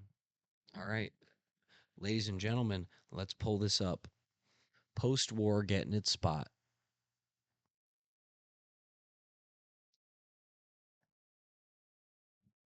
Post war has found its spot between Arlong Park and Amazon Lily. So let's run through, because that's it for today. Let's run through what we have. We have in S tier, Impel Down, Marine Ford, Ennis Lobby, Sabaody, and Alabasta. In A, Post Ennis Lobby, Water 7, Arlong Park, Post War, Amazon Lily, Baratier. And then I'll read the rest, but nothing changed. Town, Drum Island, Thriller Bark, Jaya, Romance Dawn, Skypea in B. C. Little Garden, Syrup Village, Reverse Mountain, Whiskey Peak, Orangetown. D. Long Ring, Longland, and finally E. Empty. So yes, that just shows how good this string is. From Sabaody to post war, nothing was lower than A tier, um, and nothing even went lower than our lowest in A tier. So that just shows how good this string is of arcs. Yeah, this tier list is looking really, really healthy so far. Um, Hurts, but it's like it's a thing that I can understand. It hurts though. It definitely hurts, but I can understand it. we both agreed beforehand that we would with heavy heart go with the tiebreaker because you've got multiple knowers. You know, Tommy and Grant have a one up on me for sure, given how long they've been watching, and I respect both their opinions heavily. I think of it more as myself being the tiebreaker between the two of them than Grant being the tiebreaker between us. Um, with that said, let's see what we're in the next episode. I think we're looking at 2 more episodes. The next being Return to Sabaody through maybe through Whole Cake. It might, yeah, it might get stuck at is it Zoe or Zhao? It might get. I'm just gonna say Zoe for now. It might get stuck at Zoe. We'll definitely get through these 4. It's a matter of Zoe either will happen here or it's gonna happen here. Think about it. There's 9 left. We'll do these 4, maybe this, these 4, maybe this. Yeah, I know. The last episode is gonna be long, but it makes sense to break it into 2 more episodes. So post time skip. Yeah. Um, but for today, this is where we're at. Return to Sabaody. So Kind of got a Sabaody themed hoodie on, right? Sabaody themed hoodie. Why is that? Just because it's green. That's it. Just green. Really, I would fuck with visiting Sabaody, bro. Imagine hopping in one of them bubbles that they use to coat the ships, bro. Imagine hopping in one of them bitches. Just riding around? Like a spacesuit, if you think about it. It's like a bubble spacesuit. I bet you can visit a Nell in the coating, in the bubble coating, the water coating. I think it'll hold up because they're able to stack that shit. You can send the Sunny into space with everybody on it with the bubble coating. You think the pressure from space is gonna fucking rip through that shit?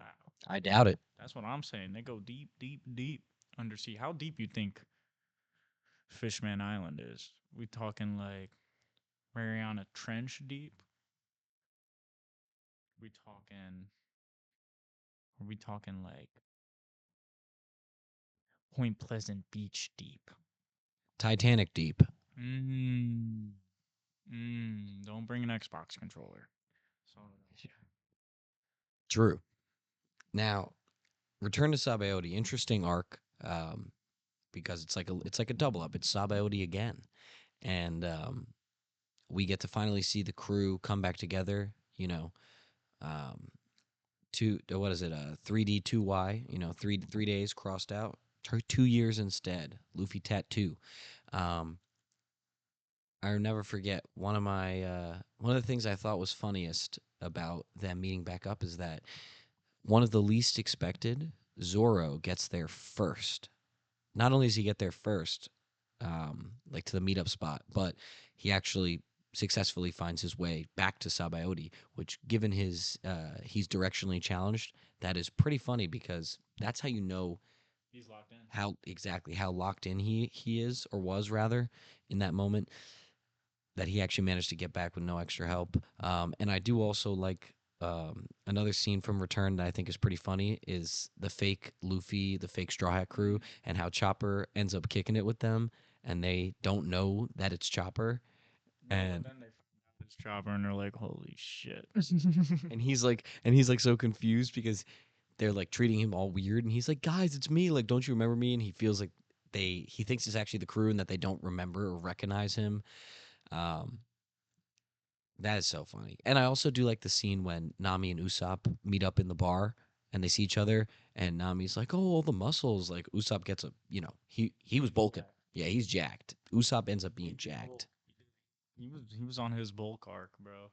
He was munching good.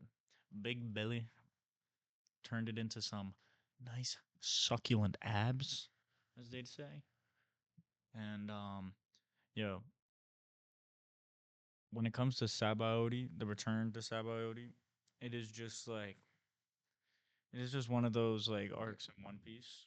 I know I was drinking my water, but it's just one of those arcs in One Piece that's kind of just like it feels good to be back.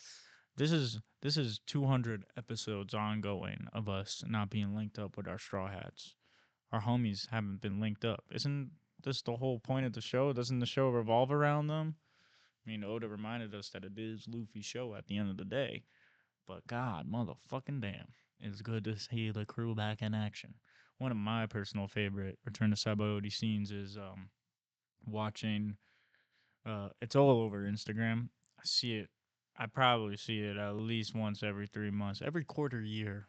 What would I say? That's 4 months for the people in the back of the class that aren't paying attention. Um, when Frankie is breaking down the bubble coating that we were just talking about to Luffy, he's like, "Who the fuck is that on our ship?" He's like, "Oh no, that's my homie. He worked with Tom, our guy Tom. He's coding our ship." And then Luffy just says some fucking silly, goofy, and zany response. Editor, pull up the clip. Hmm. Welcome back. But no, that I always get a kick out of that. And seeing seeing Kuma there, just kind of chilling, a little confused. Because at this point, you're questioning Kuma. You're like, sent them, didn't kill them, sent them away to where they could train and get stronger. And he's been protecting the ship this whole. You're telling me the motherfucker who's a warlord working for the government sent us away and protected our ship while we were gone. Suspicious. But yeah, that's all I can really think about for Return to Sabaody right now. It's just a little flex art. Luffy dodging the Seraphim, fucking not the Seraphim, Not yet. not yet. The fucking pacifistas, yeah, dodging the fucking pew pew pew pew pew. Little palm shots, little palm action, little 5 finger blast. Not like that. Get your mind out of the gutter. And Luffy just hits him with the too slow, motherfucker. Cold, cold moment. That's a cold Luffy moment right there. One of the better cold animated moments in all of One Piece, I would say. It just felt good to see. What do you have to say? What else you got to say? Yeah, I think it was definitely it was rewarding to see Luffy back, especially because for the first like half of it, you just keep watching the fake Luffy go around and he's like holding auditions for people to join the Straw Hats. That shit was pissing me off. And all of these people show up to join thinking it's the real Luffy, and then actual Luffy shows up. And yeah, I think the scene when you see Luffy dodging and destroying pacifistas like this shows you the major difference in strength from before and after his training arc. Like, considering how badly they lost, seeing them come back and Luffy just on his own, not even utilizing his crew, is able to stir shit up like that and be that strong, you know things changed. Now, Fishman Island is when you're really going to get to see like the extent of his training and what he's accomplished, but just in that moment, it is it's peak. Also, I don't know if Caribou shows up yet. I feel like he does. Punk Hazard, homie. No, actually, I'm like pretty confident that Caribou shows up now because I feel like I remember him being on the ship when they're on their way to Fishman Island, and then they discover him on their ship, and he's like, "Don't throw me off," because if they throw him off, he would obviously drown. That would Um, make sense, actually. I feel like it. I feel here. You say something. I'm gonna look it up real quick. That would make sense, low key. But I forgot. It's been a while. But nah.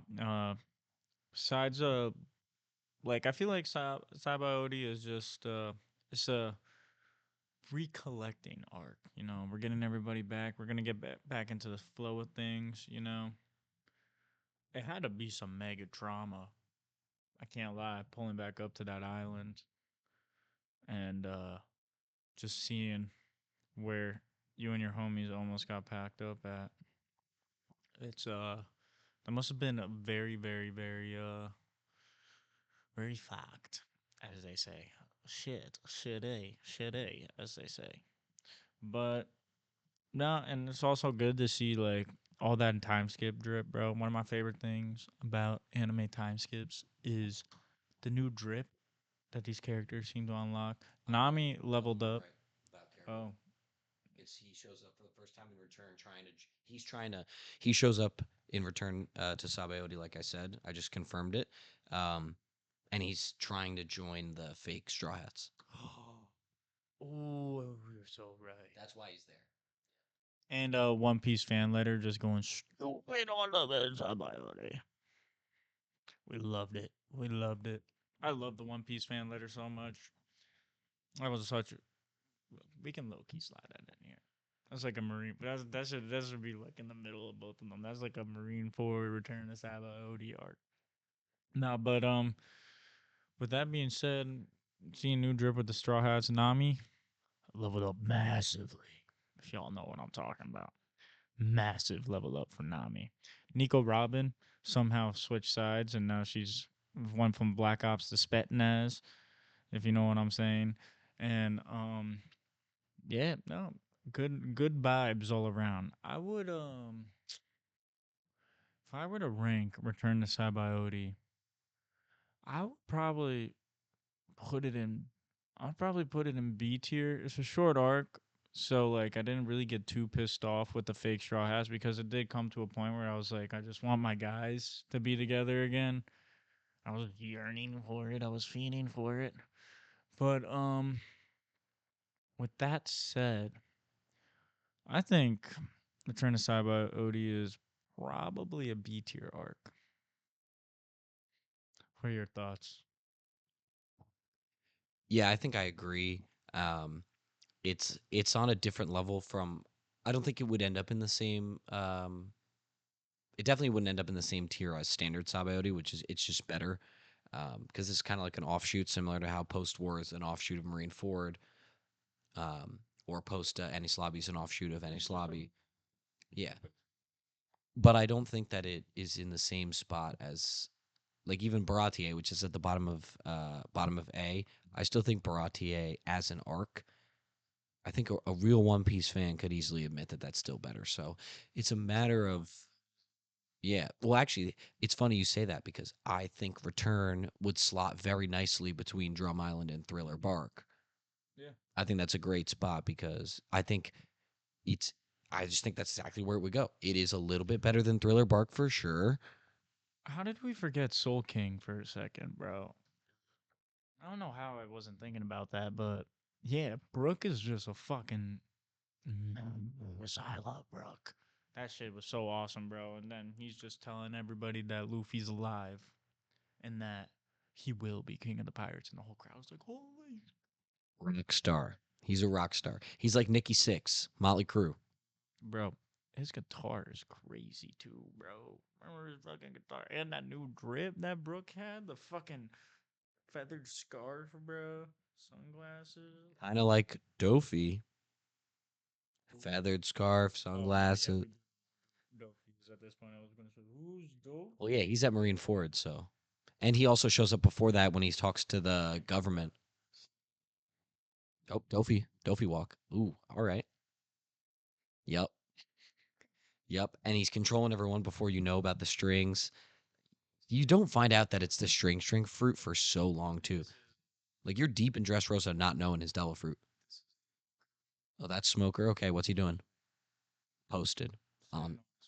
Yep. And then who pulls up and rocks his shit silly?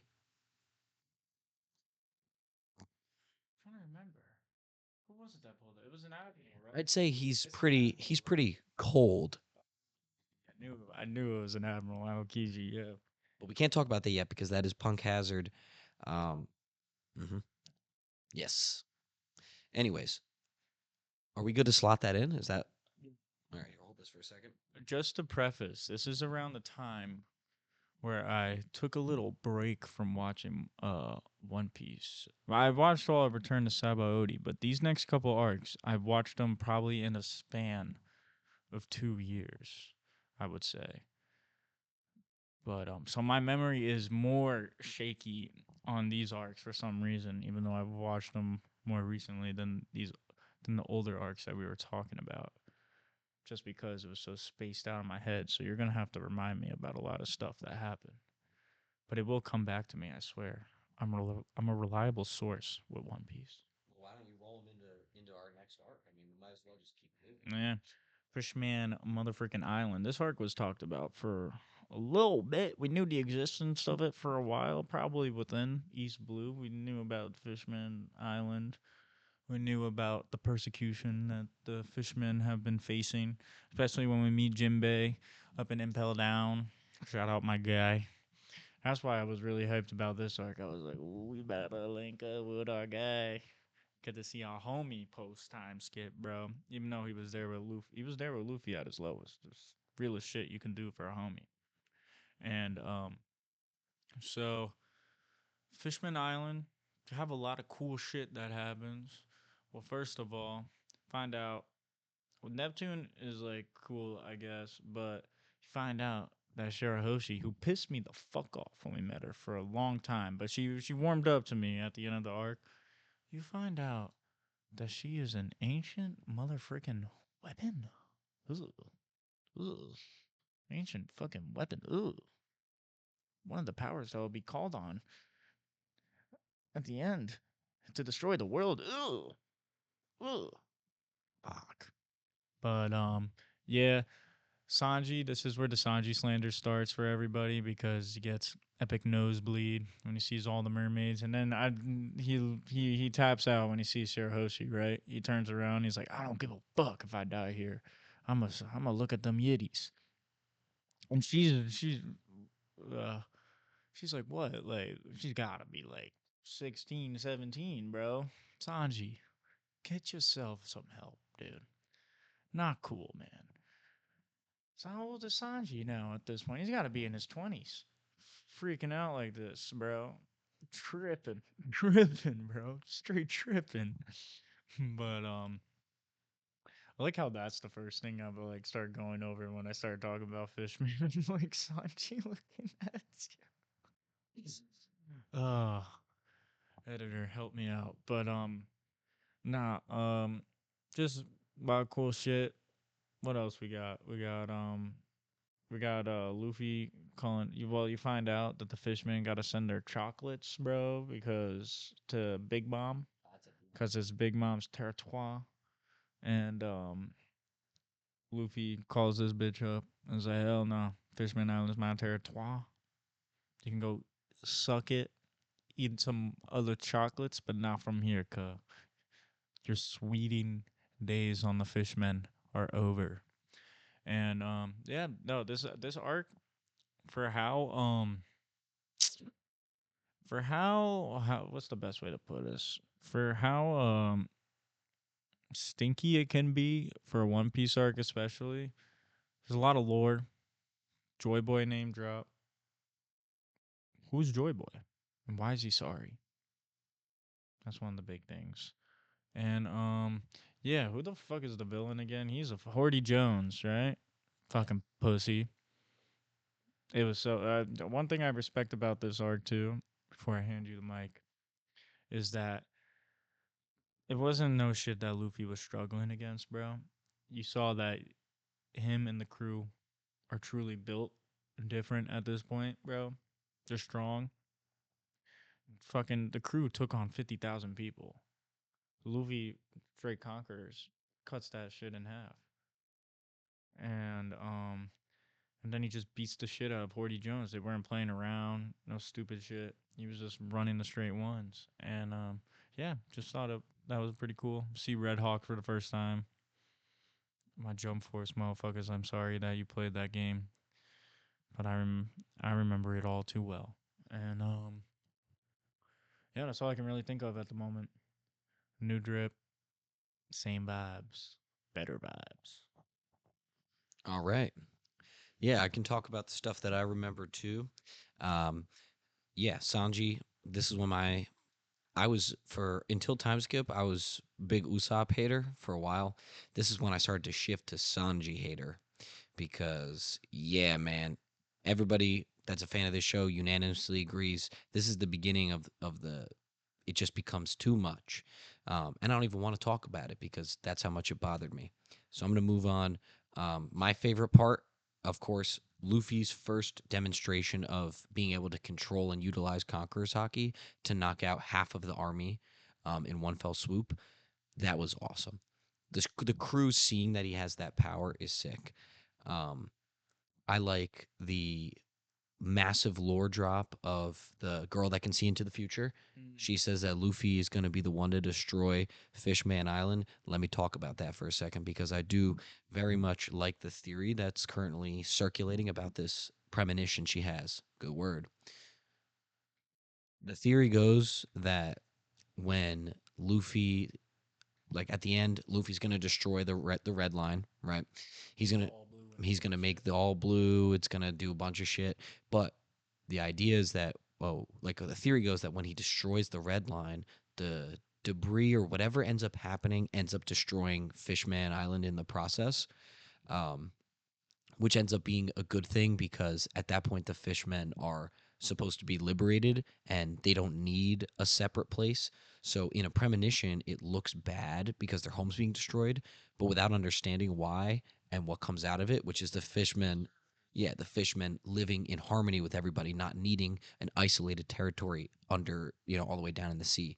Um, so I do like the theory that comes out of it. And as for the villain, he sucks. And He's just drugged up the whole time. He's just popping perks. that's what I was about to say. Not only does he get packed up, but he's like cheating. Like he's using PEDs and still getting packed up by just downing. Towards the end of it, he's literally grabbing handfuls of pills. He's And he tries to throw Luffy in the water, and that motherfucker still whips out a Red Hawk on his ass, bro. Think about that one. in the water. Red Hawk that was pretty crazy. And it's enough strength to destroy the fucking ship. Which was, correct me if I'm wrong, but that was like a ship from like the Void Century, was it not? Yeah, he doesn't end up. He ends up getting stopped. What is it like the sea? No, the sea beasts like tell him to chill out. Like they say, like don't destroy it. So he doesn't. He's going to like he's using all of his strength to destroy it. Reason being because the toucher guy, he touches the ship. Toucher guy. Yeah, Yo, that's agenda that Oda had with traumatizing Shirahoshi this arc, bro. I get it. She's annoying, but chill the fuck out. These motherfuckers were going crazy, bro. Crazy for no type reason. Luffy made me fucking laugh so hard in this arc when he just would put her in her place. He was like, I don't fucking like you. I don't fucking like you. You're annoying. You cry all the time. It's just dumb fucking. Oh my god, bro. I'm only being nice to you, sort of nice to you. I'll chill with you because you're Neptune's daughter. You're the princess of the fishmen. But stop all that crying shit. Man up. Woman up. Mermaid. Woman up. Mermaid up. basically the toucher guy, his power works if he touches something and then touches something else. The first item will move towards the second. So what he does is he basically, once he realizes he can never be with Shirahoshi, he's like, I'm gonna destroy Fishman Island. So he touches the ship and then touches like the ground or her or something. So the ship is now hurtling towards Fishman Island. That's why Luffy's trying to destroy it. I don't remember how. Oh, I know how it ends up getting stopped. They had to make him pass out because that's how devil fruit powers work. Same thing with sugar. If she's passed out, then her devil fruit power doesn't work. Um, and same with him. They needed to make him pass out so the ship would not crash. Um, anyways, the last thing I'll say is, yeah, this arc was basically meant to showcase the power ups. You get to see Frankie's new robot. You get to see Chopper. Yeah, you get to see Chopper in full control of his monster point. So he can do monster point now without tweaking. And Which I think is kind of lame. I agree. I also think it's lame. The violent rampaging monster was way cooler. I mean, to be honest, Chopper does scrap it with Queen successfully in Monster Point, which was cool That was cool. because he that zero hockey, might I add, he fully packs up Queen a little bit. Um, regardless, though, I don't think we should spend any more time on Fishman. But If we were gonna say one more thing about Fishman, I didn't mean to cut you off, but it's just Luffy, Jinbei, blood transfusion. that is such a good point, and I'm so happy he cut me off because I would have been wrong to skip that. Go ahead. Jinbei, join my crew. Boom. Real brothers right there, bro. Luffy comes down, liberates them from Horde and Big Mom, calls Fishman Island his territory, asked his home slice to join the crew. Jinbei, on some real shit, is just like, I will, but I need to handle some business first, bro. I ain't done standing on business, but I will. God, I love Jinbei. I love the Fishman, bro. The Fishman didn't deserve all that, bro. Fuck Arlong, bro. Gave them a bad rep up top. Hachi did his best to fucking kind of, he was chilling, bro. He reformed, bro. He's chilling, and he was making some good food up in the surface world, but Fishmen don't deserve all that, bro. You go down there and you see, like, yeah, these motherfuckers are chill. If anything, they're way cooler than us. Swim super fast, breathing underwater, shoot fucking water out of their mouth like some bullets on some cheap shit. And yeah, no, that's all I have to say. I'm just rambling. Arc me, bro. Arc you? Rather, Arc you, bro. letter me. Let me arc you back, bro. Um, I would put Fishman Island. Dude, it is kind of fucking boring. We were going through the highlight reels of Fishman Island, bro. They did reanimate it and made it shorter. Haven't really watched it that much. That wouldn't count anyways. We got to go based off what originally. You just gotta. I feel like we gotta go and see. Yeah, this is a hard one for me too because it does have good moments, but they all do. And we've talked about this before. Putting something in C doesn't make it bad. But it is a much slower arc, and I feel like for post time skip, it's probably the worst arc that you watch. Could be debatable though. Could be. It could be. I mean, I like Punk Hazard more than Fishman. I probably do too. I mean, bro, Law's there. I mean, come on. And you see Smoker. There's just a lot. I think this is true. We're literally about to talk about it. So, yeah, I think it goes in C. Honestly, like I would put it like between Little Garden and Sierra Village because I like Little Garden more, to be honest. Like Little Garden's Mr. Prince, bro, introduction, the Giants, like the Giants, Dorian Bragi are relevant now, which makes Little Garden cooler, to be honest. Like I think them now being relevant and present makes it even cooler. But that was a great arc. Zoro standing on business. If I'm gonna die, I'm gonna look cool. That was pretty sick, that part. Fuck, dude. Little Garden just has a lot of charm. Okay, for me, I think that I'd probably put Fishman below it. Dragged out heavy. Little Garden is not dragged out. Start getting into like Pacing issues. very, very, very annoying pacing issues with One Piece. So, like I've said before, this next saga of arcs that we're doing probably took me 2 years to watch through. Like, it was a long time. So, yeah. Yeah, we'll do it because it is objectively better than Syrup Village. Yeah, objectively, yes. I have to agree. I couldn't put it any lower than below Little Garden. Yeah, let's do it. All right. Hold the mic for me. And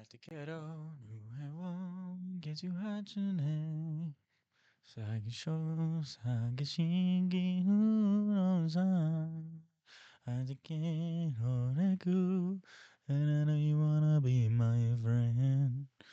We are on a cruise. We are.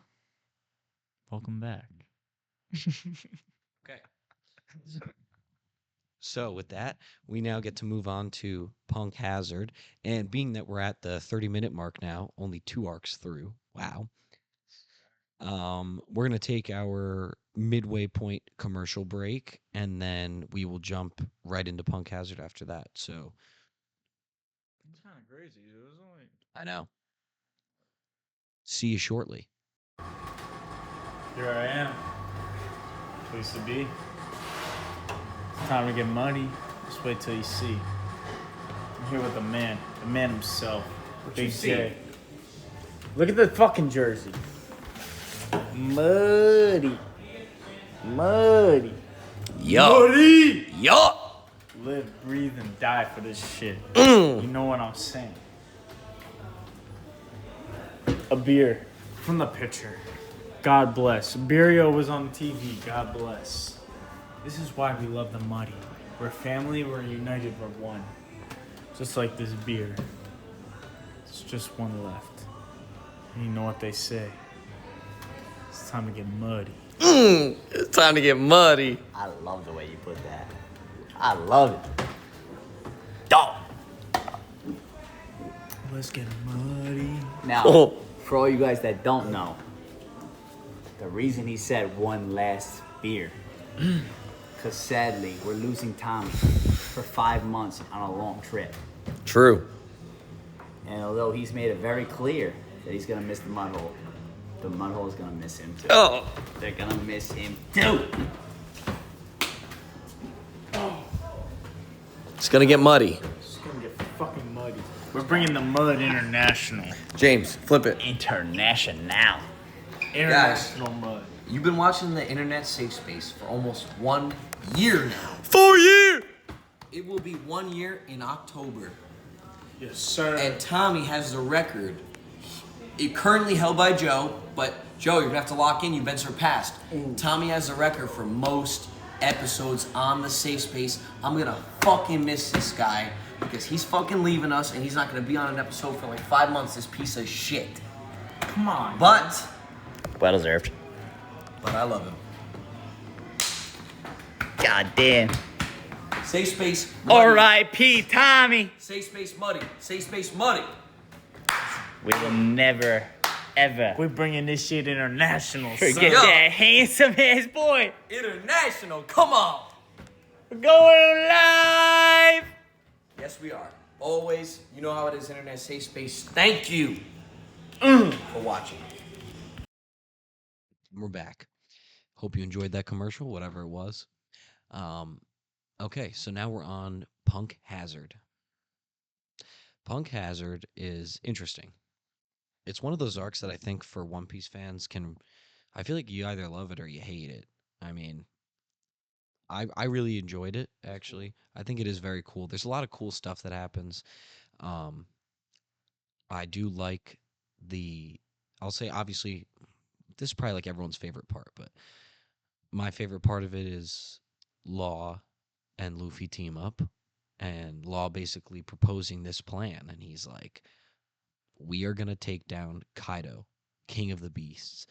And now, for those who've watched the show, you know that this now starts like a fucking 500 episode hiatus to beat Kaido. It's like that Rick and Morty meme when it shows them before and after their adventure, and they're like all fucked up because it was like so crazy. That's like Law and Luffy taking down Kaido. I mean, it takes them so long already just to take down Dofi, and that wasn't even planned. That was part of the deal because Luffy was like, I'm gonna beat the shit out of Kaido because he just wants to be known as an emperor. That's the next step to becoming king of the pirates. And then Law was like, we got to take out Dofi before I help you with Kaido, because that's when you find it, because you find out Punk Hazard is where they're making all the smiles and everything. Your introduction to smile fruits. Hear that Dofi is this fucking underworld fucking leader. He basically runs the whole underworld of One Piece. He traffics these fake devil fruits, and you don't know too much about the island that he goes to and where he's residing. But it Punk Hazard is just a very good setup to what's to come, in my opinion. You get to see my boy Smoker again, Tashigi again. You see why they're so chill. You know, even though Law does flex on them. No, wait, hold on. Before you continue, this is important. Because you may be forgetting. Beating Dofi, like Luffy scrapping him and beating him, that was not the plan. No, The plan was to have fuck up the smiles, and they thought Kaido was going to get pissed and take out Dofi. That was the plan. was that the point? Yeah. I thought it was part of the deal that No, the plan was by fucking up the weapons that Kaido would get pissed and blame Dofi because Dofi was supplying him, and they were like, if we fuck up Dofi's underground shit, then Kaido's gonna get pissed and take out Dofi for us. And then once Dofi's out of the way, then we go for Kaido. I'm very confident that was the plan because Law was terrified of him. He did not think we. He wanted to, but he thought Kaido would do it. He never intended for Luffy to scrap him and beat him because Law was counting Luffy out, or high key at the time. Think about that. I'll fact check it right now while you talk to them. Say other stuff about Punk Hazard. I'll fact check it. Yeah, do fact check that. But either way, uh, just Punk Hazard has just a lot of cool lore behind it because you hear during the time skip that Alkainu and Aokiji they scrap for Fleet Admiral, and they do that on Punk Hazard, which is why half of the island is in a ice age basically, and the other half is just all lava and fucked up. You meet the guys. You meet Kiemon, one of my favorite character introductions in the whole show, honestly. Just because you see the first time you meet him, he's just fucking legs, and Luffy still asks the legs to join the crew, which is kind of fucking nutty. It's hilarious. And yeah, Kiemon got a fucking weak ass devil fruit, bro. I mean, honestly, is probably very useful in day to day life though. Just being able to change your drip into whatever, you know. Maybe it's a little too hot in this room. Fucking walk through a door, bam, in your tighty whities, in your G string, bro. Let me hear it. I just fact checked what I said.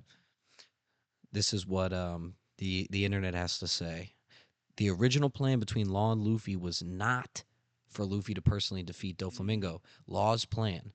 Law wanted to cripple Doflamingo's underground empire by destroying the Smile Factory.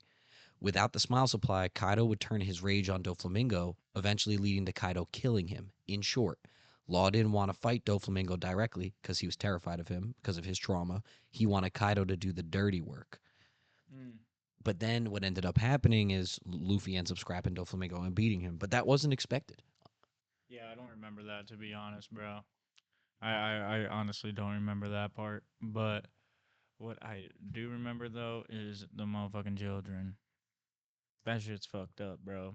Caesar's a bitch too. Trying to make artificial giants, bro. Artificial giants. It's just crazy, bro. Crazy fucked up. Also, fuck Caesar's almost as annoying as Gecko, bro. No, Caesar is fucking annoying, but they fucking needed. Yeah, stupid ass laugh. But and you know who was kind of cool though? Hockey man Virgo, bro. you, And Law packs him up, he bro. does pack him up. He fucking with no heart. He doesn't have his heart. Virgo fucking has that shit. That was pretty cool. Um, what else, bro? I'm just Now spitballing. Kiji pull up and he stops Dofi. Dofi's on top of Smoker, like you demonstrated earlier, and Dofi's going to fuck up Smoker, and Aokiji saves him for freezes Dofi. Yeah, that happens. But all in all, I just feel like it's just set up arc, bro, for what's to come. And Grizzly Magnum introduction, new move. yeah, that's true. Shout out Jump Force. Um, but yeah, that's really all I have to say about it. There's nothing really too much. It's just Momonosuke getting introduced. Yeah, and Kinemon when it's just his legs. Yeah, I was going over Yeah. that. I just said that's one of my favorite character introductions in the whole show, bro. And no, yeah, that's it. Father son duo, or are they with Kiemon and Momonosuke? You don't know. And Momo's just a little puny, weak dragon, which I thought was funny. They found him in a fucking trash chute. Am I tripping on that, bro? Wasn't? Oh yeah. Momo's like at the bottom, and he transforms into the dragon, but it's like super weak, and he's like trying to use his dragon form to get out, like to climb it up. And I think Luffy's with him, like encouraging him, like trying to get him to do it. And Momo doesn't understand like yet that he's eaten a devil fruit. And also another cool scene is we see how a devil fruit comes to be.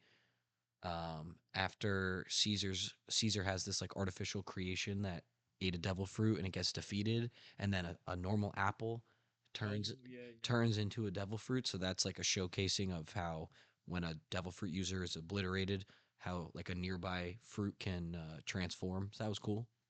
Yeah, that was cool. But yeah, good setup, cool moments. Um, shout out Law pulling up to the mix, bro. I really enjoy him and Luffy's dynamic. I enjoy his dynamic with all the Straw Hats and like how Chopper just rests on his head and he's like, "What the fuck is going on?" It really shows you how bad shit the Straw Hats are compared to other crews. Because Law's crew is so like in line with whatever Law does. Like Beppo's literally the biggest glazer in one. He's one. No, I want to say in One Piece, but he's definitely one of them. He's up there, bro. Just straight slobbing on Law's knob, bro. But if I were to rank Punk Hazard, I honestly, dude, I put it in B for sure. But this is where it gets tricky.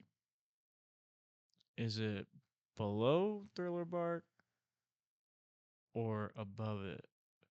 Because I'm not, I'm just trying to think about it. I guess Return to Sabaody when you're watching One Piece is definitely better because you just haven't seen that link up in forever. And it's just funny, but I don't know. I think, you know what? I'm going to put it below Thriller Bark just because I love Brooke so much. And that's really mainly going to be it. And Law is just my guy. So Law was my favorite non-straw hat until we got hit with this Kuma trauma, bro. And I've done a switch, but Law is still like my second favorite non-straw hat. But Kuma's definitely my favorite one now. And yeah, I would slap it above Jaya, below Thriller Bark. What would you do?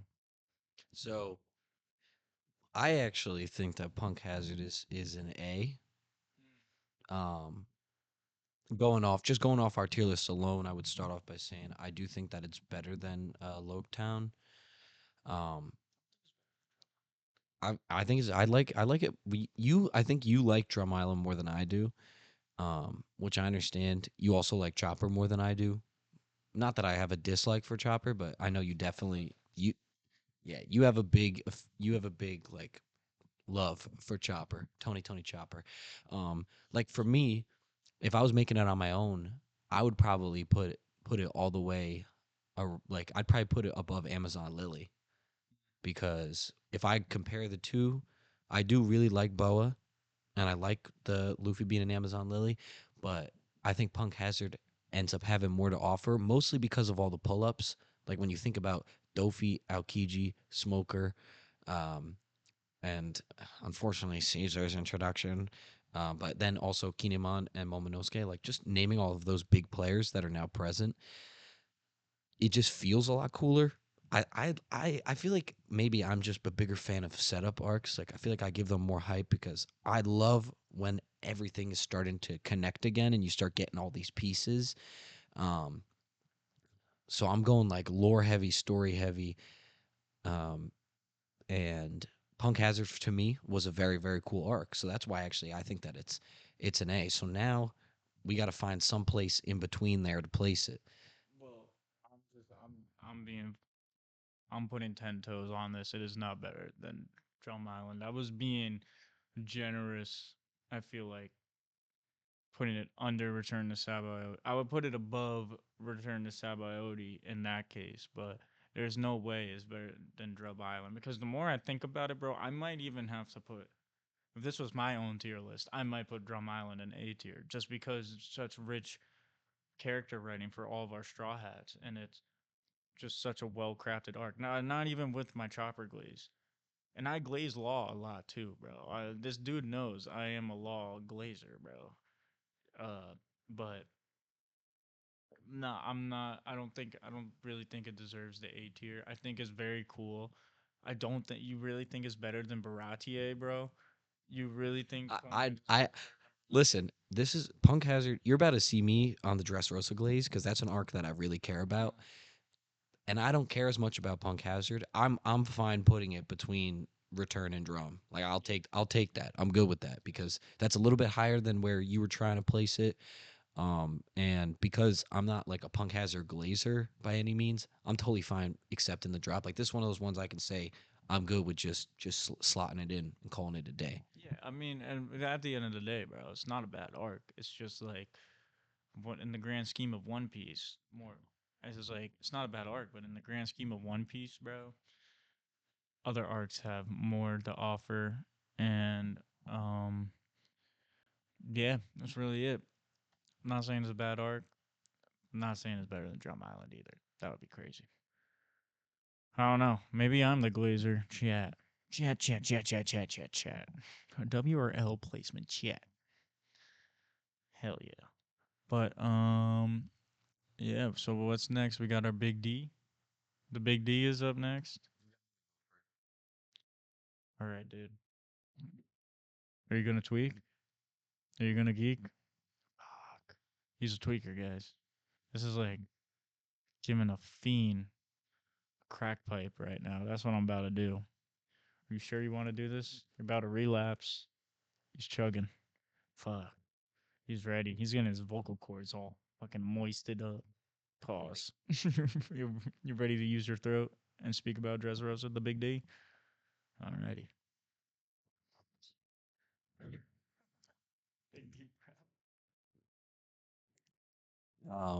Editor, you can just start this clip right now because I'm gonna start with the hot take and move from there. I actually fucking despise this take. Say that in the mic. I despise this take. It's objectively wrong. It's incorrect. It's incorrect, bro. All right. Dressrosa is a well-paced arc. Even just saying that, bro, is disgusting. It's disgusting, bro. Dressrosa is well-paced, so I'm gonna get into why Dressrosa is an S tier arc, which I know he does not. He does not think. I feel like Tommy would even throw Dressrosa in B because that's how much he despises the pacing. Don't worry, chat. It's not getting any lower than A. So here we go. First and foremost, Dressrosa introduces my favorite admiral, Fujitora. God, what a such a great introduction to an admiral too. First off, love the color, purple, sick. All that pretty drippy. Like I just fuck with the coats, bro. I want one, bro. I want. Green Bull is kind of mid, but we haven't seen enough of him yet. But Yeah, he's a fucking lame, bro. He's a lame. We'll talk about it in Wano. He's a lame though. 100%. I think he's yeah, he's definitely my least favorite. But anyway, so Fujitora, I'll talk about him for a second. One of my, besides his devil fruit being really awesome, one of my favorite scenes in all of One Piece, probably a top 5 scene, honestly a top 5 scene for me, is when Luffy is sailing off after they beat Dofi and they're leaving Dressrosa, and Fujitora starts monologuing about Luffy, and he says, I'm paraphrasing because I didn't memorize it, something along the lines of, if there was any time that I wish I could see, it's now. You know, he's like, what do you look like, Straw Hat? What does your smile look like? Those eyes, what do they bring to the table? Like, he can just tell Luffy is different and he knows it. And he, like, for once yearns to be, he doesn't give a fuck about not being able to see. It never is like a problem for him. But in this moment, he wishes he could see Luffy to see what the face of liberation looks like. And it's a beautiful monologue, and it shows that even though the Marines are so corrupt that there is still some good within these admirals. So Fujitora, great part of Dressrosa. Next, I know you're all wondering, and I have to explain it because he wants the explanation too. Why do I think, I'll say it again, Dressrosa is a well-paced arc? Why do I think that? Okay. Reason being because I think that Oda does it perfectly the way that he cycles between stories because there's like 4 or 5 different stories all happening and you get a little bit of each of them in every episode. So for example, you'll see Luffy in the arena and then you'll see Usopp and whoever he's with. Hold on.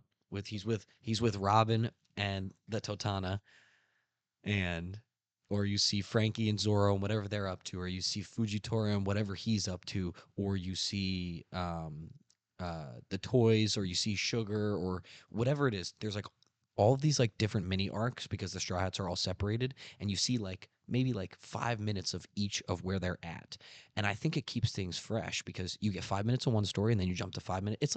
It's like every episode is like reels. I know that's like it's a hot take, but that's how it feels to me. I feel like the way that they bounce between stories, you're getting a little bit of everything every episode, and then the payout when every single story finally connects is great. Okay, hold on. I'm not even done yet. I'm glazing, bro. Might even be glazing harder than Impel Down right now because I gotta fight for it hard. I fucking love the Coliseum, bro. That shit is so peak. The Coliseum, all of that is it's fun. It's fun. Lucy, like the whole Lucy thing is hilarious. Um, and I love the story with the toy soldier. You know, he's like, oh, toy soldier, stand strong and true, whatever the song is, and how, you know, he takes care of Rebecca. Um, and you get the backstory of how Dofi took over Dressrosa and fucked over the king. And What's his fucking name? Is it Kiru? Yeah, why did I say Is that what it is? It's Kiru, right? I think. Sure. Yeah, it's her dad, but he becomes a toy, so she forgets him. Usopp unlocks for just for one time ever observation hockey, and he stops Sugar from turning Luffy into a toy. That's sick, an incredible shot, one of the best Usopp moments. Hold on, I'm cooking. God Usopp, God, that is so peak. God Usopp is so sick. You have Haj Rudin, the giant, holding him up. Hold on, I'm not done. Straw Hat, Grand Fleet. That's also part of Dressrosa. You get introduced to Cavendish, one of my favorites. Not Cavendish, but Bartolomeo. Oh, Barto is peak. He's so funny. Always talking about Luffy Senpai. Haj Rudin, also another Straw Hat Fleet member. Very sick. And there's a couple others. You get to see Zoro take down Pika. You see him do, I don't even remember what it's called. It's like tetra cataclysmic something. Yeah, the billion triclasmal, whatever. And he cuts straight through. Jump Force. Shout out Jump Force again, bro. That's the Jump Force's oral ult, bro. He cuts straight through Pika, defeating him. That was insane. And Zoro doesn't just do it, but he gets the guy that can only do, he's like One Punch Man in One Piece, but way weaker. And he launches Zoro, and Zoro's going through the air with the swords in his mouth, and he's like shaking, and he, oh man, there's so much peak. Oh my God, Lao G. Yeah, Lao G is peak. The whole thing when they start fighting Dofi's crew is peak. Baby Five and her random, very sad backstory, that's peak. No, yeah, that's the manliest fight in One Piece, bro. Oh no, that's not Baby Five, bro. Baby Five is the girl. You're talking about no, Mr. Pink. Miss. Yeah, Mr. Pink, the manliest fight in One Piece. That backstory is also sad. Baby Five is the one that's like obsessed with pleasing people. She's the girl. She can like turn into weapons. Yeah, but Mr. Pink, manliest fight, that's also sick. Dofi's whole crew is pretty cool. And Her devil fruit could be really fucking OP if she awakened it, and then if she had like some pretty decent hockey, bro. Just fucking turning your limbs to guns and just shooting straight hockey bullet. You can be the best fucking. You can be on some. What's that motherfucker's name on Warp Fruit, dude? Forgetting his name. Blackbeard's crew, his shooter. oh, I don't even remember his name either. But she could be on that tier if she fucking coated them bullets in some hockey. Birdcage, also sick, and everybody working together. Fujitora and Zoro work together to try and stop the birdcage. You get the first like named on-screen Devil Fruit awakening with Dofi using turning everything to string. You get Gear 4, which arguably was kind of not as cool as anything else, but Bounce Man was funny, and you know, oh yeah, Gamma Knife, that was big too.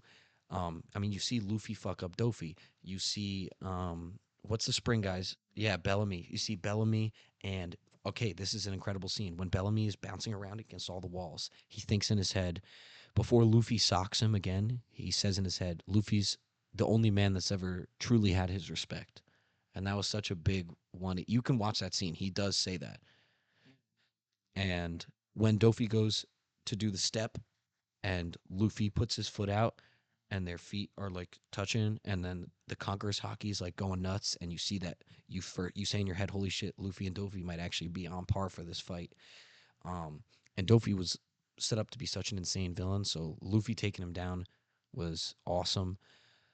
Um, wow, there's so much that happens, and it's all so cool. And I just fucking yapped. I just yapped for like at least 10 minutes, I think. And I'm gonna have to cool it before I think of more awesome things. But Dressrosa is just full of peak, peak, peak, peak, and hold on, I'll say it again, more peak, and I think it's paced properly the whole way. Yeah, my argument against it. and I was okay with it. They just kept hitting you. Sabo's back. He gets Ace's Devil Fruit. That's insane. You hear the Dragon Claw shit from the Revolutionaries. Um, just wow. Oh, hold on. Just thought of another one. Corazon. You find out who Corazon is. You can dive into whole law backstory. Is also a sick part of Dressrosa. Corazon is an S tier side character, one of my favorites. Um, yeah, Tommy, I'm a shut up and take a back seat, but that's why Dressrosa is S tier and it's awesome. Think about everything I just said. That's all in one arc, bro. Everything is in one arc. It's S. All right, yeah. And just to be clear, I said this off camera. I said Dressrosa story wise, bro, is a very good arc. Yes, a lot of cool shit happens, but in the manga, it is literally like cut in half for how long it is in the anime, bro. They were adapting, even though One Piece already doesn't really adapt the full chapter, it's always like a hit or a miss. They were truly running at a snail's pace here, bro. Truly. You would go 20 episodes, literally, you would go 20 episodes with nothing really happening with a lot of our crew members. Maybe just slight switches, bro. But it's not even that, bro. I just don't see it as the way it was animated, the way it was paced. Hell no, it's not the way Oda envisioned it to be, bro. You think Oda wanted Dressrosa to take 2.5 years to be animated up into completion, dude? Like honestly, you think that was? I don't think so.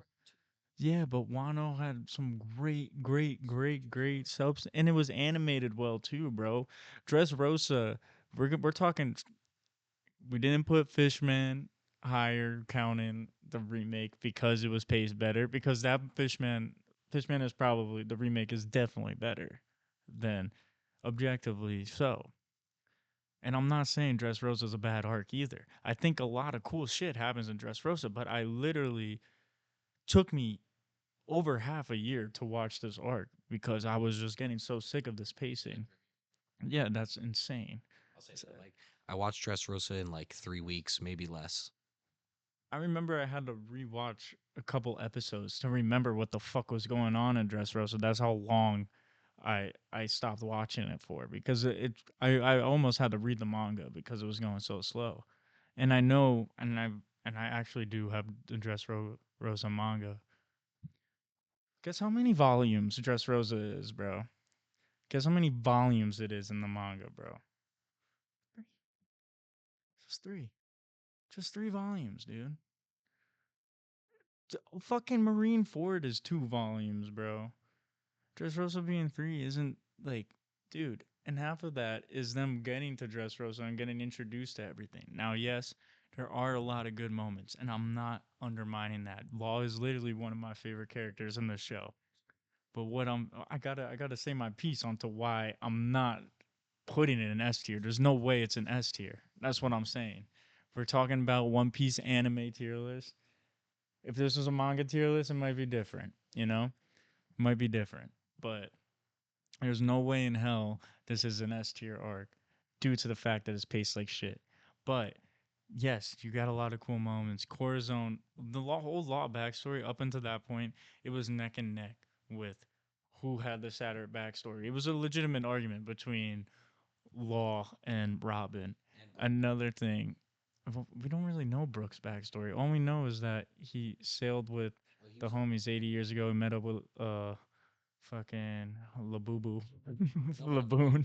Part is the 50 years of isolation watching his homies all rot and turn to skeleton. But at the same time, dude, we don't really know what Brooke was like when he was alive. We just know he was a musician who sailed around. It could be a lot sadder for all we know. But I don't really count that yet, bro. I don't really slide. We've seen worse in One Piece, bro. Law's fucking whole kingdom, fucking his whole island just got hit with a plague disease, and he was meant to die, but he literally gets the most fucking OP devil fruit in the fucking series, and Actually, one of my favorite lines in One Piece is Law talking to Sengoku or the transponder snail, asking him why Corazon did what he did. Because in Law's backstory, Corazon is like a double agent trying to take out his brother while also trying to save Law. And that's why he's really sticking around with him. He's trying to take out his brother for the Navy, give him good comms about what's going on, but then he's also trying to save Law. And they're all looking for the Opie Opie no Mi. And uh Corazon basically snags that shit, puts him in the box, calm, tells Law he loves you, and gets slimed by his own brother.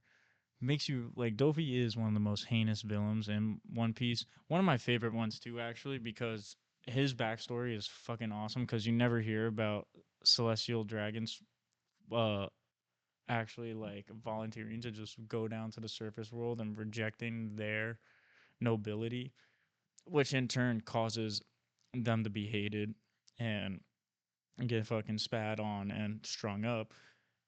That's when Dofi makes his declaration that he's gonna kill everybody and starts his fucking family to Don Quixotes, bro.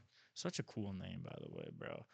They got some lames though. Slime guy, get that slime out of here, bro. That motherfucker was a lame. I hated him so much, bro. He was fucking annoying. But I thought Dofi's backstory was very cool. Like we were saying, Mr. Pink, bro, Senor Pink. Um, his backstory is awesome. His fight with Frankie's awesome.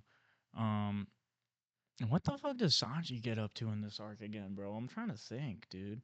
He was with the one girl for a while. What's her name? Violet? Yeah, the clairvoyant lady. Dofi did bad things to her.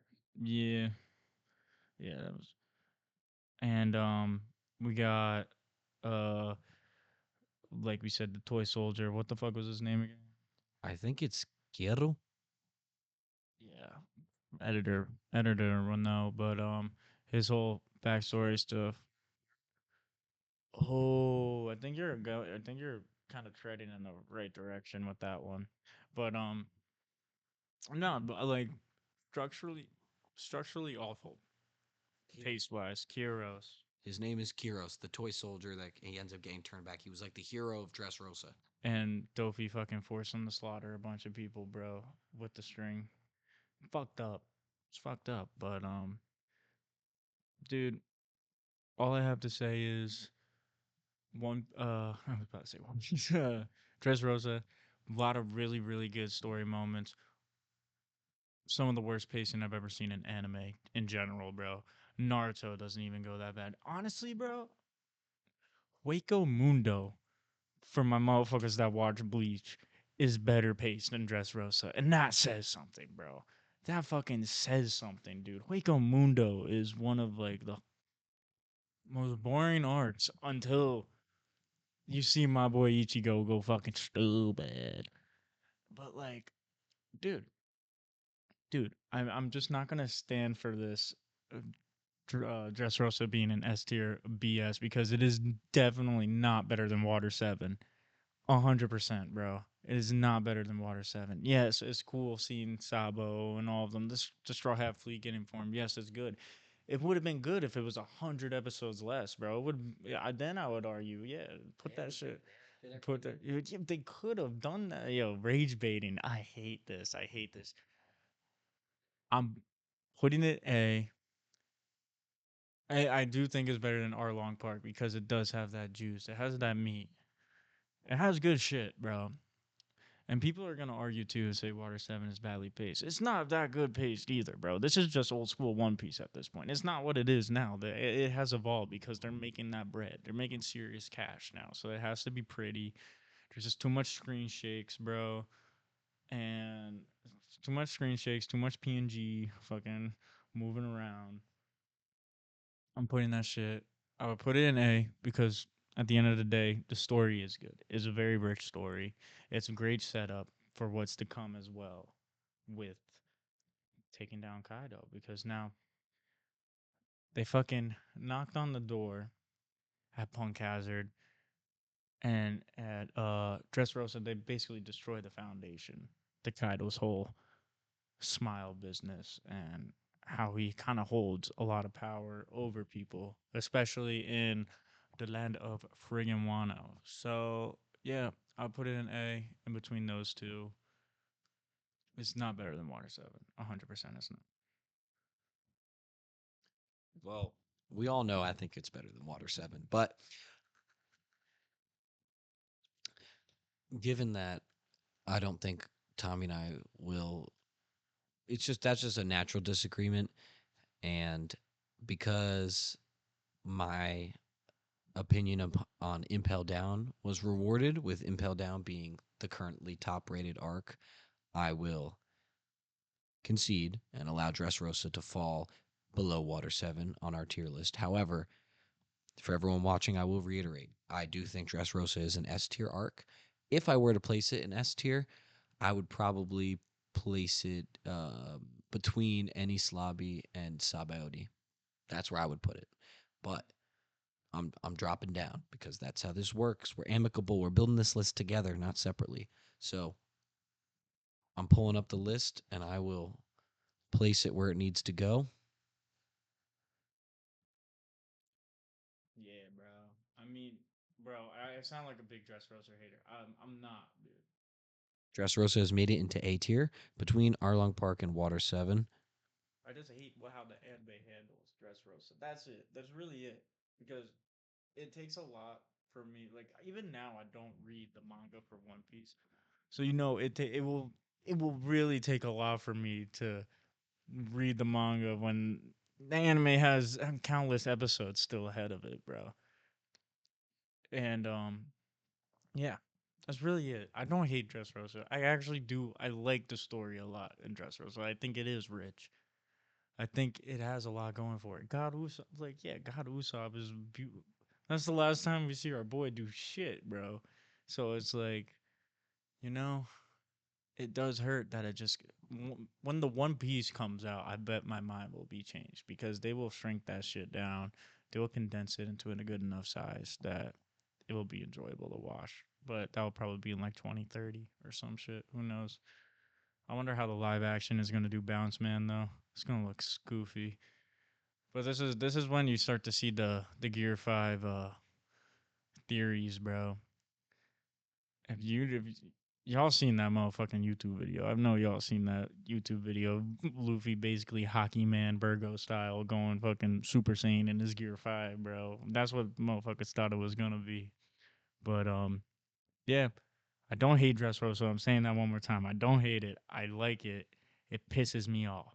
It pisses me off because it's a good story just shuffled in with some ass pacing. That's it. It's an S tier peak arc. All right. What do we got next? This will be our last one for this episode. We will do Zo Zhao, whichever it's called. Zo or Zhao, chat. Start spamming. Is it Zo or Zhao? Yeah, so let us know. Let us know. But I'm just gonna call it Zo for now. but and I'll call it Zhao. We'll be two sides of the same coin here, like we were for Dressrosa almost. Pacing good, pacing bad. Still a good story either way.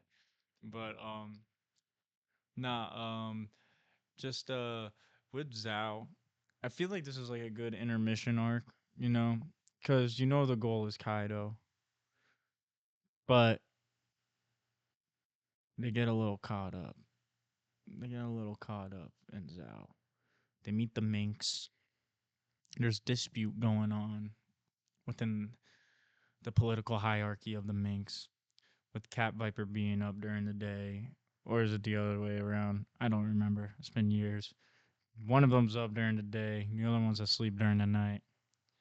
And Kaido and his Goonies, led by Jack the Shitter, pull up to Zhao looking for a certain ninja from the land of Wano named Raizo. And now the Minks this whole time they're like, no, no, no. We don't know what Raizo is. We don't know any of this shit. And even the Straw Hats that point believe like Raizo isn't here, so they just think the minks are getting attacked for no fucking reason. And oh, and by the way, Zhao is on top of a fucking giant elephant named Zunisha. Just thought I'd throw that out there. I think I forgot to say that, but there's a lot of ancient history linked with Zhao. There's a poneglyph on it. I'm pretty sure, right? Yeah, Rizo's guarding it. Like that's where they hid him. Him and the poneglyph are like in the same room. I'm pretty sure. And yeah, you get introduced to Kereto, and she just started nibbling on Luffy's ear. Yeah, bro. Starts nibbling on Luffy because he's made of rubber. Feel like chewing on my homie. Kind of weird. Not my kink, but um, yeah, it was just for all the furry lovers out there, bro. That's what this arc. It was a furry fan service for the homies in the back. That's one's for you. But yeah, kick the shit out of Jack. Zunisha fucking stomps on him like a fucking G. And you find out about the Sulong forms and everything. Is this where you find out about Sulongs, or is it when Carrot's just standing on top of the Sunny and she just goes kind of stupid? It has to be here where they find out about like the They Sulong might form. they might like bring it up as something they can do, but I don't know if it's. I don't remember if it's showcased. Because I'm trying to also think they fought Jack at night. So they might have been in Sulong form for that. Like I said, it's been forever since I watched this. This is one of those arcs where I don't really think about too much, or I wouldn't mind if I never return to it type of arc. I think it's cool. It's set up for what's to come with my boy Sanji getting an invitation to get married at Whole Cake Island, and you find out that he's Sanji Vinsmoke, part of Vinsmoke Sanji, part of the great House Germa. And at this point, you're just like, what the fuck is Germa? Pretty sure you don't even know they're a bunch of scientist superheroes. Sanji is kind of tight about this, but this is where you see the second split up with the crew, but this time it's by choice. It's not forced. And no, yeah, so half of them go to Wano, continue to plan to take down Kaido, start setting up shop there. Make sure the motion gets moving. Oh, I forgot. One of my favorite One Piece moments is when they reveal Rizo's alive. Just at the end, Yeah, bro. They just drop it. I was gonna bring that up because there's always like edits of it where they play that song that's like da da da da ya di ma. They like play that song over it for some reason. It's one of my least favorite thing about One Piece edits. I hate when they show us a cool scene from One Piece and then put some stupid song behind it for no reason. Like the music is good enough on it, but regardless, yes, that's my favorite scene in Zoe when they Kinemon and Momonosuke like they think like Momonosuke's been like caught like they're oh shit like the minks are gonna out him or something bad like they think like Zoro like pops his sword like they think they're about to fight and Nami's like Luffy like you got to handle this like all the minks are lined up and Cat Viper and Dogstorm are in the center and everyone's like watching them and then they fucking drop to the ground and like they like sit or kneel or whatever in respect and they're like Rizzo is safe. And then it cuts to all the straw hats like this. I'm just thinking right now. Did we miss in Dressrosa? Did Conjuro? Did they find him in Dressrosa? Oh yeah, we did miss that. They do find him in Dressrosa, yeah. And he actually is he helps them climb Zunisha, Mm-hmm. but he's currently hiding that he's a good artist by making all these shitty drawings to purposely slow them down. So annoying. God, he sucks. Um, but yes, finding out Rizo is safe and that the minks are chill and that they're connected to Momo, like it's Oda just put making those puzzle pieces fall into line. And I love the huge Naruto reference that they have with Raizo when they're throwing up Shadow Clone Jutsu and they're just like asking Kaido, they're asking Raizo to just do a bunch of random jutsus and everything. I just thought that was fucking. Mwah, mwah, mwah. I don't know. It's just Oda showing respect for Kishimoto. Some good shit right there, bro. Some good mutual respect there. But Yeah, I think that's it. I have to say about Zhao. Yeah, I feel like it gets for me, I actually think it's the arc that like in terms of where I would place it besides like Long Ring, I think it's one of the ones that's the like I don't really like care where it goes. Like I don't feel passionate about this one. I feel like Zoe gets lost because it's kind of like a bridge bringing you to like the more insane arcs. Um It's not like as memorable as like let's say the Reverie, that being a bridge to Wano. Um, it's more of like it's like yeah, Zoe's cool, Zanisha's cool. The Minks are tough. We like the Minks, but I just can't get over the fact that it's a furry arc, like mentally. we also find out that Momo can talk, or at least he can hear Zunisha, because he starts hearing him and Luffy both can hear Zunisha in this arc, which is interesting because you're like waiting for them to realize that each other can hear it too, and they're not just the only one. Yeah, and yeah, like you said, it is just like it's a cool arc. I wouldn't say it's not bad. I don't even think I'd put it in C to be honest, because I think it's better than Fishman honestly, like no doubt. Um, maybe we put it at the bottom of B, bro. So I don't know if I like it more than Skypiea. Skypiea is funnier.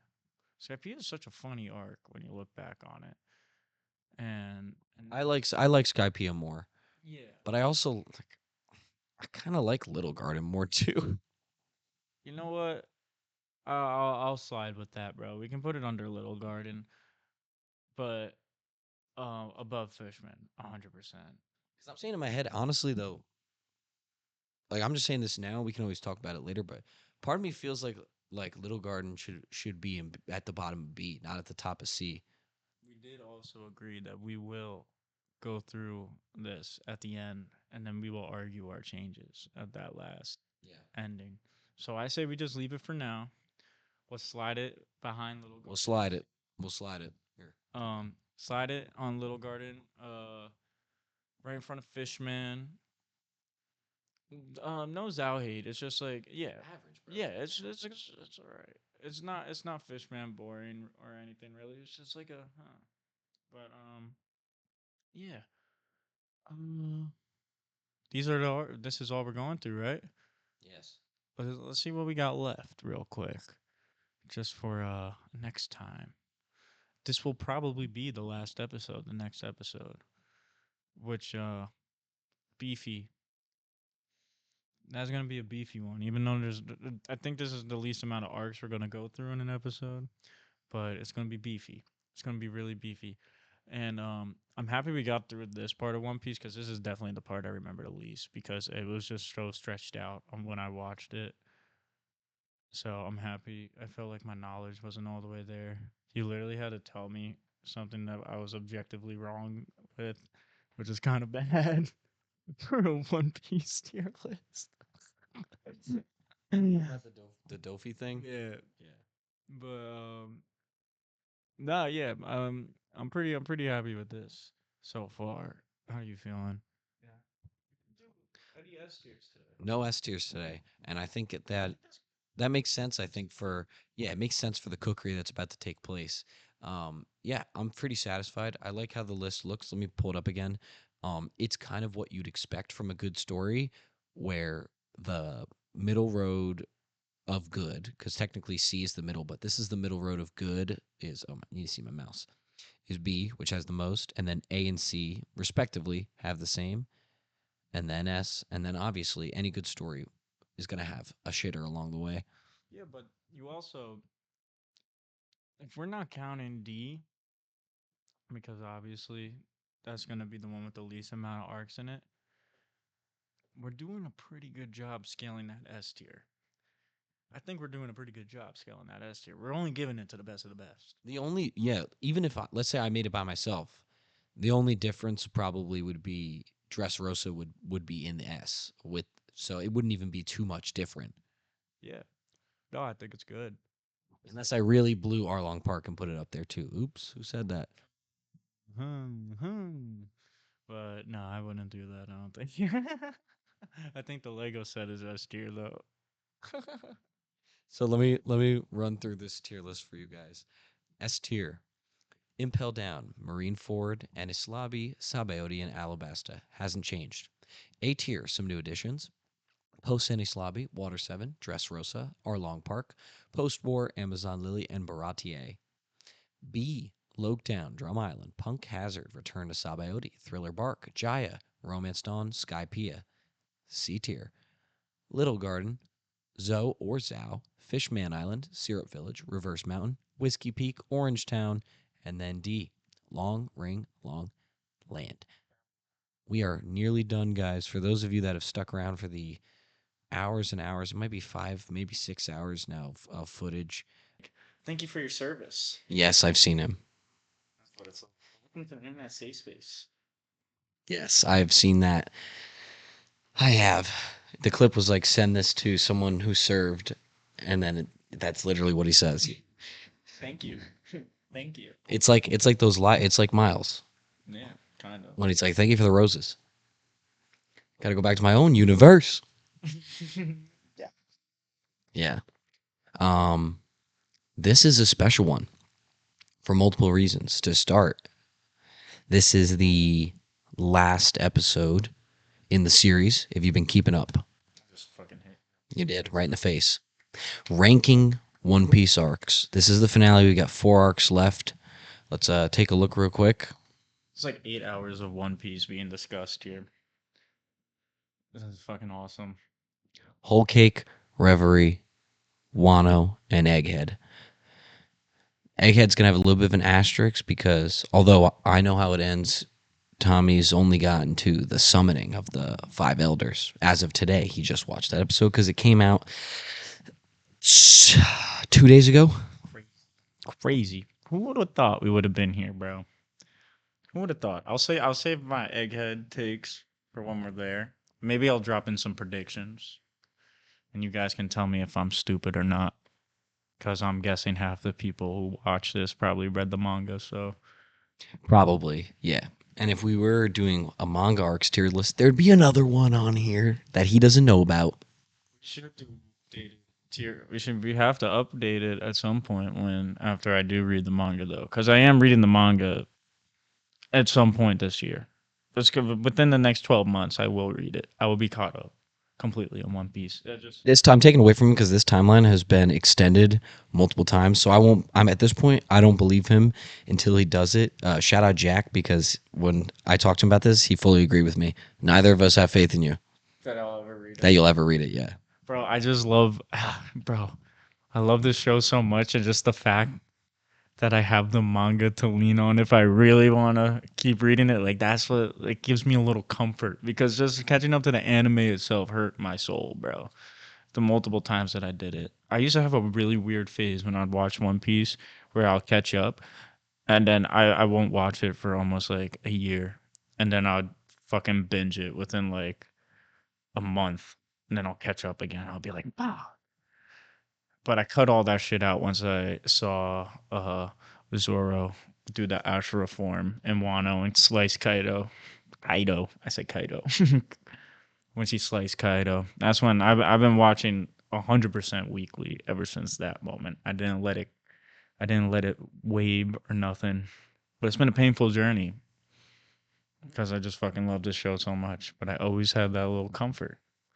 It's like, you know what? If I really wanted to, I could read the manga. But I'm not. But I don't know. It's just getting too real. I always said I got to read it before the One Piece is revealed. That was the promise to myself. True. Now that timeline I do believe. Now the second reason that this is special is because this is Tommy's BigMacFlax's last safe space appearance until for like half a year or something, give or take. February, yeah, February more or less probably be the next time he's on, unless we end up doing something virtual. But he is going to Europe to study abroad, so And there's too many of them. How can I just study abroad? Like, Jesus, there's billions. yes. With that said, it's a good episode. It's a big one, and yeah, I guess technically the series is not done because as more arcs come out, we'll update the list. Obviously, now today we are starting with Whole Cake Island. Now, Whole Cake this is a fatty arc. It's an interesting one. This is a big one.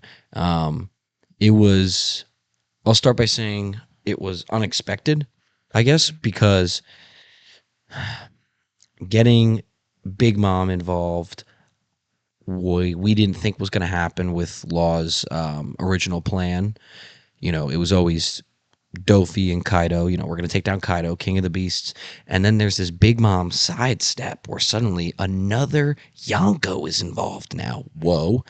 But that's not even the surprising part. I mean, it is a little. The most surprising part for me was that you always get One Piece backstory in every arc. Sanji backstory, Guess another one. it was kind of, yeah, he got like a second one. It was not expected, like, because the way it's shown with him and Zev and that whole experience with the ship and Zev cutting off his foot and then them sitting on the island, that whole thing seems like that's Sanji's backstory. Kind of like how Zoro has a small one too. And then now you find out Sanji's got this like whole other side to him, Vinsmoke side. He's got siblings, Germa blood. Now he's getting married apparently. And all of his fucking siblings and his dad are like fucking superhumans. It's like, what the fuck is going on? They're experiments. And Mr. Vinsmoke himself. Do you know his first name? Or like, well, I guess his second name, but I don't remember it either. But all I know, I fucking hate him. All I know is I hate him. also in this arc, Luffy has his first kiss. I don't know if you remember when Luffy gets poisoned. Sanji's sister, like to unpoison him, has to like kiss him. What the fuck does that do? I don't remember. Lips? I don't remember. She got super lips. He ate like a poisonous fish. Like someone, I think he got like they caught something or it's so fuzzy because Vaguely remember that. and somebody tells him like Robin is like that fish is poisonous. Like we have to cut around the poison. Robin, help me. Hold on. I'll fact check it. Real quick, and then you start saying some of the stuff that you like about Whole Cake. There's a whole lot I really like about Whole Cake. There's like some of my favorite One Piece arcs is just like when it like really delves into our homies, when it's very character driven arcs. I mean, all of them are really are very character driven, but like like Sanji been on the back burner of a lot of backlash up until this point post time skip because he was simping over Shirahoshi and all of like Fishman Island. He was basically just fucking dead. His nose was just gushing blood. But then here at Whole Cake especially, you never really know what Oda's doing because it was like I got fooled twice because like it's like we're going to Whole Cake Island. Big Mom is gonna be the big threat. So then we're going to Whole Cake Island. I was like, is Luffy really about to fight an emperor this arc? This whole the whole time I'm watching Whole Cake Island, I'm getting ready for Luffy to scrap Big Mom. Doesn't happen, and I like it so much more because of it. In my opinion, it just made it better. And then like I just really like the arc Sanji went on.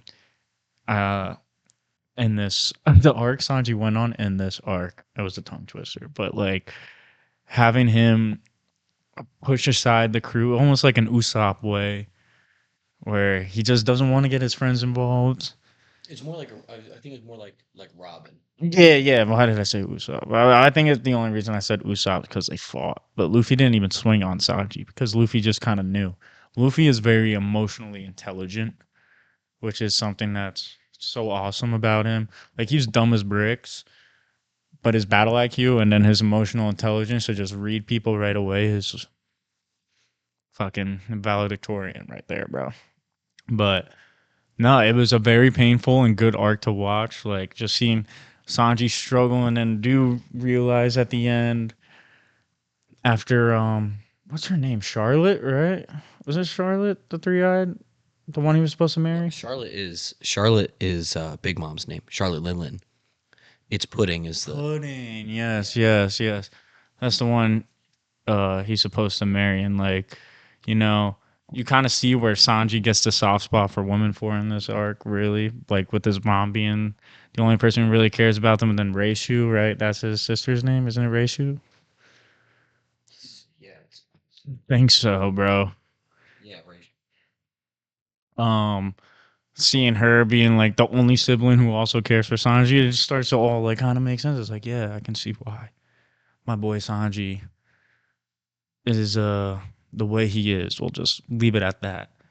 But also had a lot of cool moments with Luffy as a captain, really standing 10 toes in that position. Luffy and Nami just kind of like being doing their own thing the whole arc. Cause who goes the whole cake with them? It's Luffy, Nami, Sanji. Those are the only three that I remember off the top of my head. Is that it? Brooke is there. Brooke is there. Oh my god, how could I forget And that? is Robin there? No, Nah, she's not. Brooke is definitely I think there. it's them I four, think. honestly. But also no, now I might be getting confused because I remember I know The carrot? I'm fact checking it. Yeah, fact check that shit, bro. Because I wouldn't be. I think Carrot was with them because Carrot was on the ship for so damn long. And no, like just you get to meet more of the worst generation post time skip there. You see my boy Beji, bro. It's Luffy, Nami, Chopper, Brooke, and Sanji.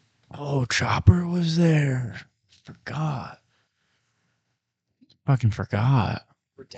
They were down so much manpower, missing out on fucking Zoro and Robin not being there. Yeah. Like that's a lot of manpower down.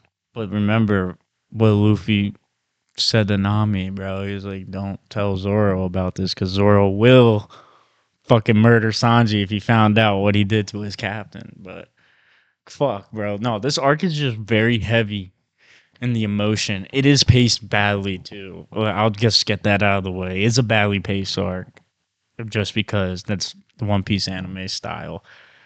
It wasn't that well paced, but I. Fuck, I'm gonna say it. Still better pacing than Dressrosa.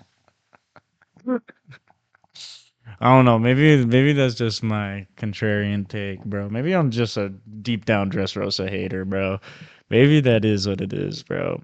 But no, just a lot of rug pulls in this arc. Fucking Straw Hats get a poneglyph. Sanji gets his heart broken, but then Pudding ends up falling in love with him because he sees the third eye, and she thought he was gonna tweak out, and he was like, "No, it's beautiful," because that's the type of guy Sanji is, bro.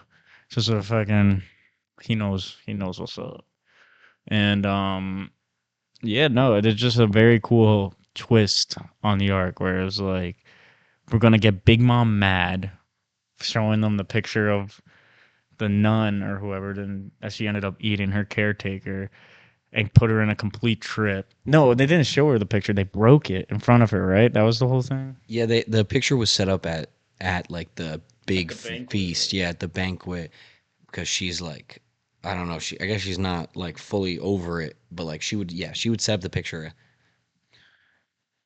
And how didn't they? Who duplicated Luffy? Do you remember? Like they duplicate Luffy, and then he runs and he destroys the cake. Does he not? Or they jump out the cake or something? Like that's how the plan starts. You remember more than me because you watched it recently. Break down this part because this was one of my favorite parts too. Just like the whole way the arc kind of worked around, and you thought it was just going to be a regular One Piece arc. Just like, oh, this happens, this happens, this happens. Luffy versus Big Mom, but it never goes down like that. Like, Yeah, the best part is that I can't even break it down.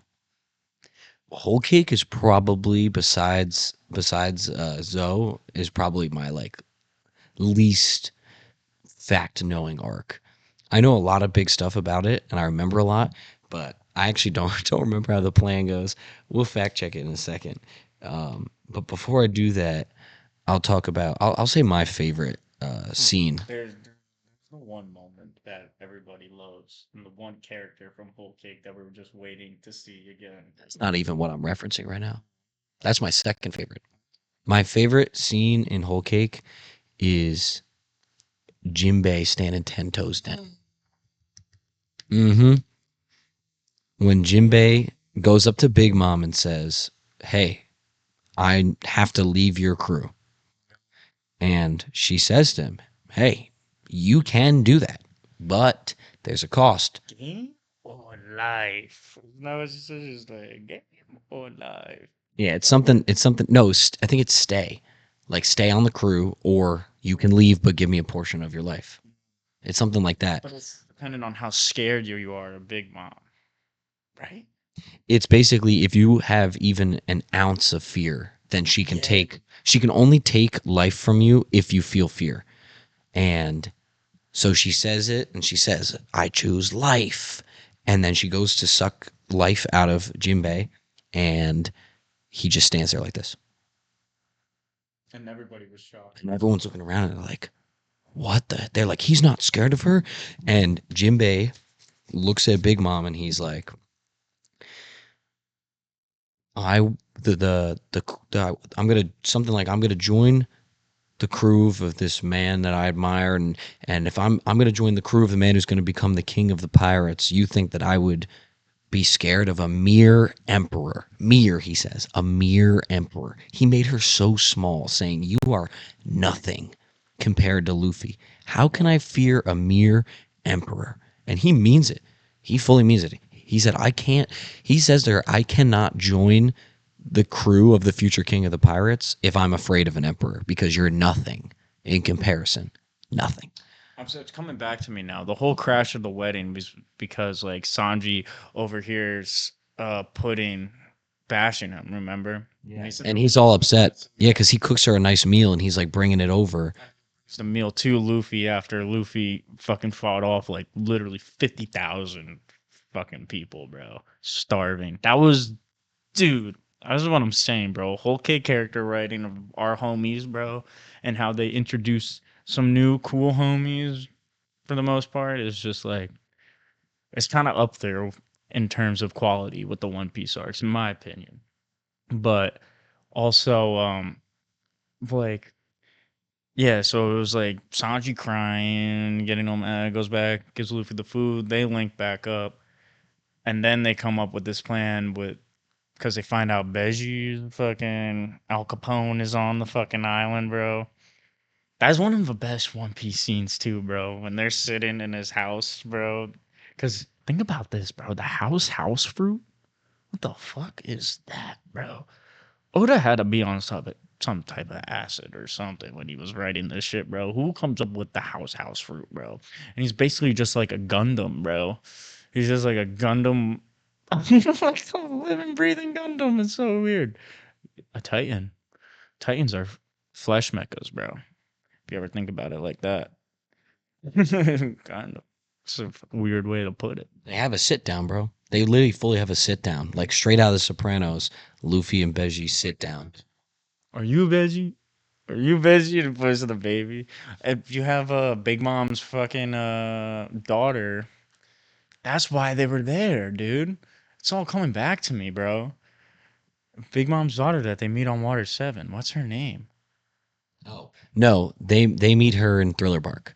Oh, yeah. Lola. Lola, yeah. Yeah, she's in Thriller Bark, and her soul is in the purple hippo zombie, and Nami befriends that zombie because she's trying to marry Absalom, and Absalom is in love with Nami. So then Hippo tries to kill Nami, and then Nami explains how she's not interested in Absalom.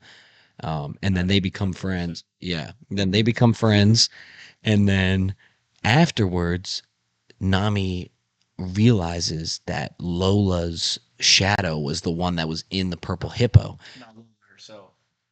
Yeah, it was her shadow, but you know the shadow exhibits the original like occupant's personality. So then Nami feels natural friendship towards Lola, and yeah, so yes, Lola is an ally, and she happens to be married to or is like with Beji. I mean, they have a baby. They have a full blown baby, a Beji baby. Beji baby. That motherfucker- Am I tripping for remembering that baby with a cigar in his mouth? 100%, you're right. And a beard, and a 5 o'clock shadow on the baby. Yeah. Um. There's another scene that I like a lot when Luffy and Nami are captured in Big Mom's like specimen book. Yeah, because she like collects like all different species of everything, and they're like in the book, and Luffy is so determined to escape and help out that he starts like spinning himself. He basically tries to rip off his arms, and yeah, it was cringing hard, not in like, ooh, oh my god, so it was more like, I'm not like, oh, Luffy, stop it, my guy, bro, just stop it, dude. But I kind of wanted to see him do it because it was badass. It's just our guy, though, bro. It's just our guy right there. But I mean, we can't talk whole cake without talking about the main star, the main The goat, our goat, Katakuri, bro. the billion berry man. This is Luffy's true. I mean, Jack was the first billion berry bounty that we see in One Piece, technically, or like the Straw Hats kind of go up against it. It's a better way to put it, but This is the first legitimate 1v1 billion berry bounty fight. Like Luffy needs to prove right now that he's worth a billion berries, and it does not disappoint. The fight does not disappoint, and then the similarities within their devil fruits too just makes it such an awesome matchup. And I love how this whole fight was kind of like centered around like Luffy upping his fucking observation hockey game because Katakuri can see in the future, not Shanks level. I don't think really anybody can see in the future Shanks level that I know of. I might be wrong. maybe Ben Beckman. Maybe fucking emu, bro, or like some stupid shit, but but Katakuri, though, like that was the most like, Oh, Enaru, I think too can see in the future pretty well. duh, really? That's where Gear Zero comes from because he could predict all of Luffy's moves. I forgot, bro. He fucking goes dumb Luffy, bro. And he's like, dodging around. But nah, like that fight was so beautiful. Katakuri's character is so beautiful as a villain, to where throughout the fight he just starts gaining more and more respect for our captain because they're both just fighting for what they believe for. Luffy wants to get his homies out of there. Whole cake. He was just there to protect Sanji and get Sanji out. And vice versa. Katakuri, he's there to protect his family because Luffy just ran amok on the whole island, bro. Nobody ever fucking tried to do what Luffy and gang accomplished on this day. So he was there protecting his pride and his family. And just just the way Snake Man, bro, like there's just the way it all kind of played out, bro. Kind of putting both of their ideologies to the test, bro. And whose will is stronger at the end of the day? That's what fucking hockey's really all about. At least Conquer is about how much will do you have for your goals and your ideals.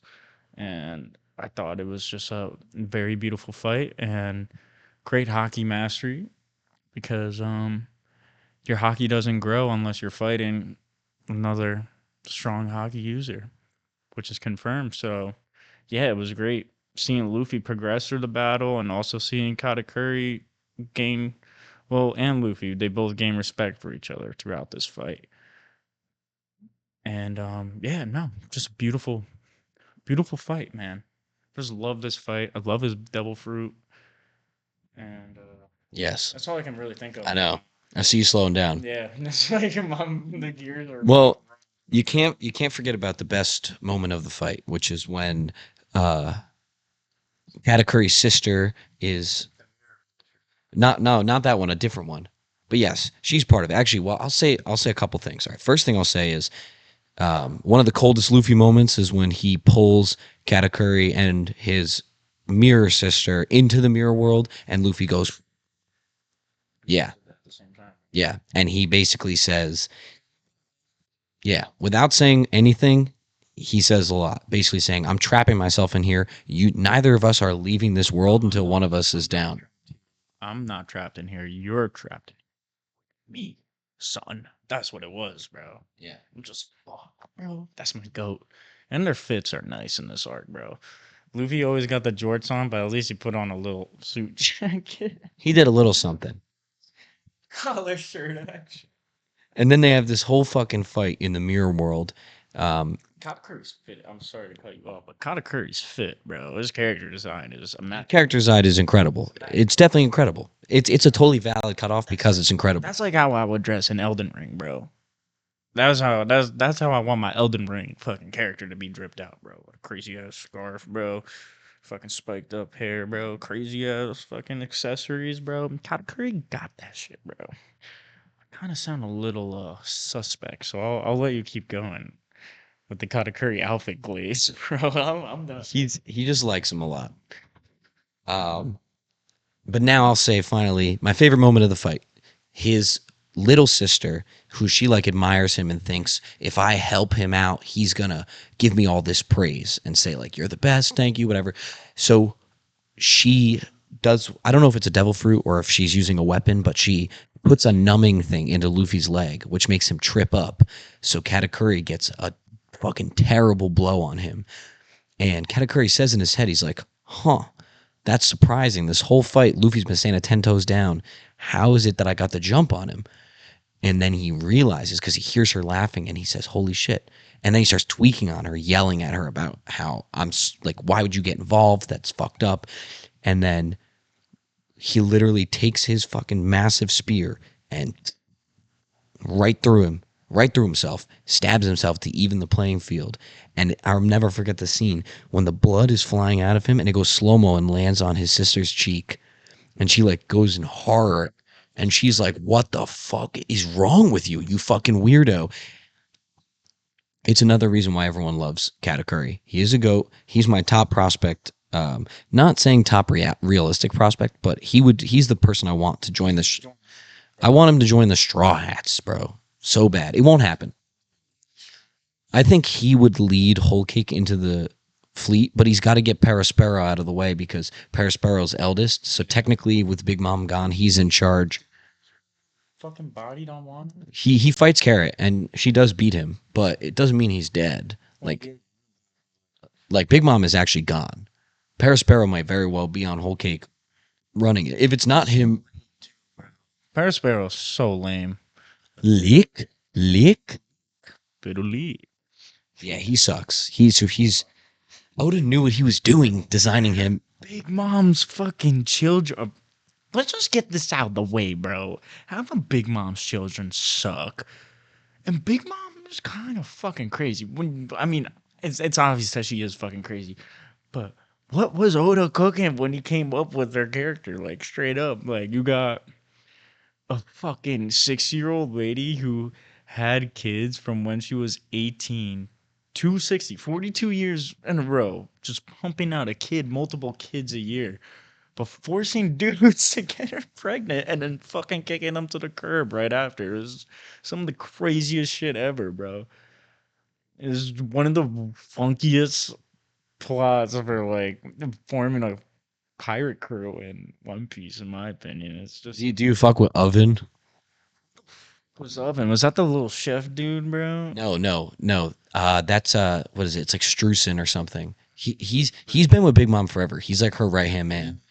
But no, Oven is one of her kids. He's got the big orange hair, kind of looks like a lion's mane, and his devil fruit is literally an oven, like where he can like he doesn't turn into an oven, but he can like heat things up. So like if he puts his hand in the ocean, he can make the ocean boil.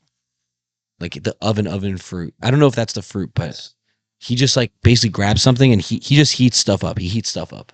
Imagine having that, bro. Imagine being stuck as a human oven hybrid, bro. It's the shittiest version of fire fruits. Like you can have Marcos, Aces, or Akainus, and those are all cool.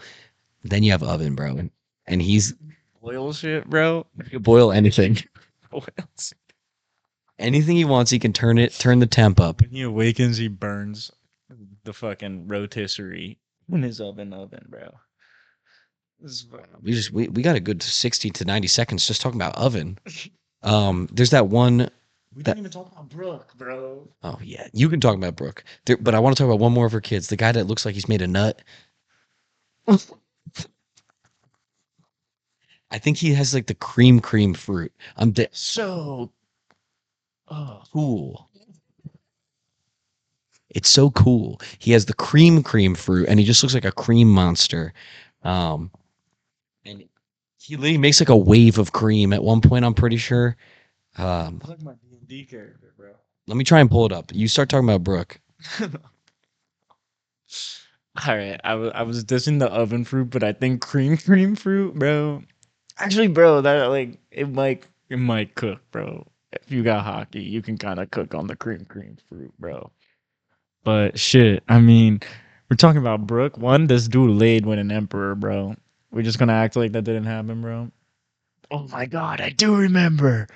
I do remember that motherfucker show the camera, bro. Yeah. Holy shit. Yeah, that fucking lame.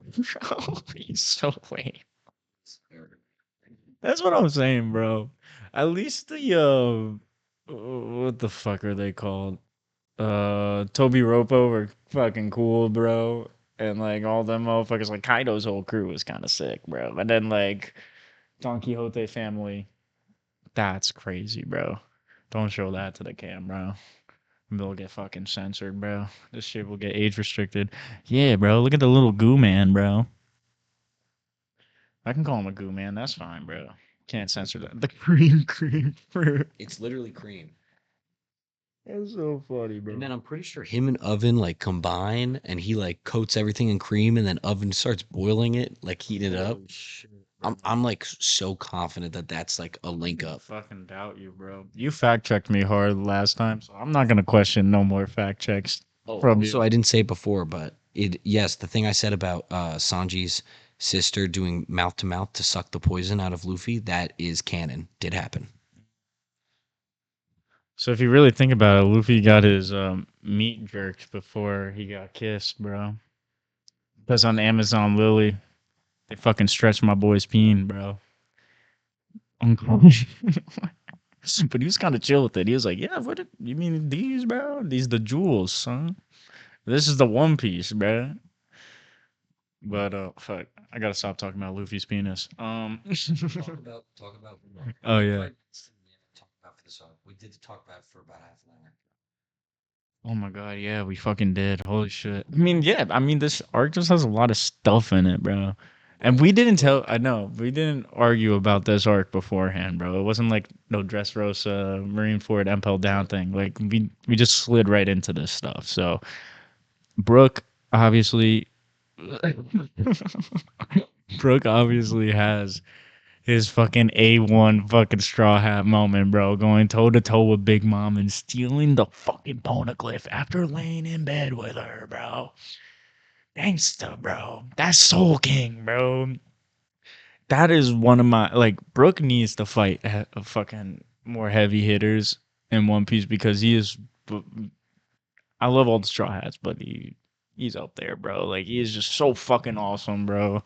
He is like his whole like shtick where he uses ice because he's dead and like all that shit. I think it's like a little play into like because he's dead, he has like a mastery. Yeah, so I think it's like I just want to see him fight more cool people. I mean, we get that in Wano. Him and Robin have their little team up and all that, which is really cool. But here is like where it's highlighted, where like Brook is truly 10 toes down for Luffy and what he's trying to accomplish.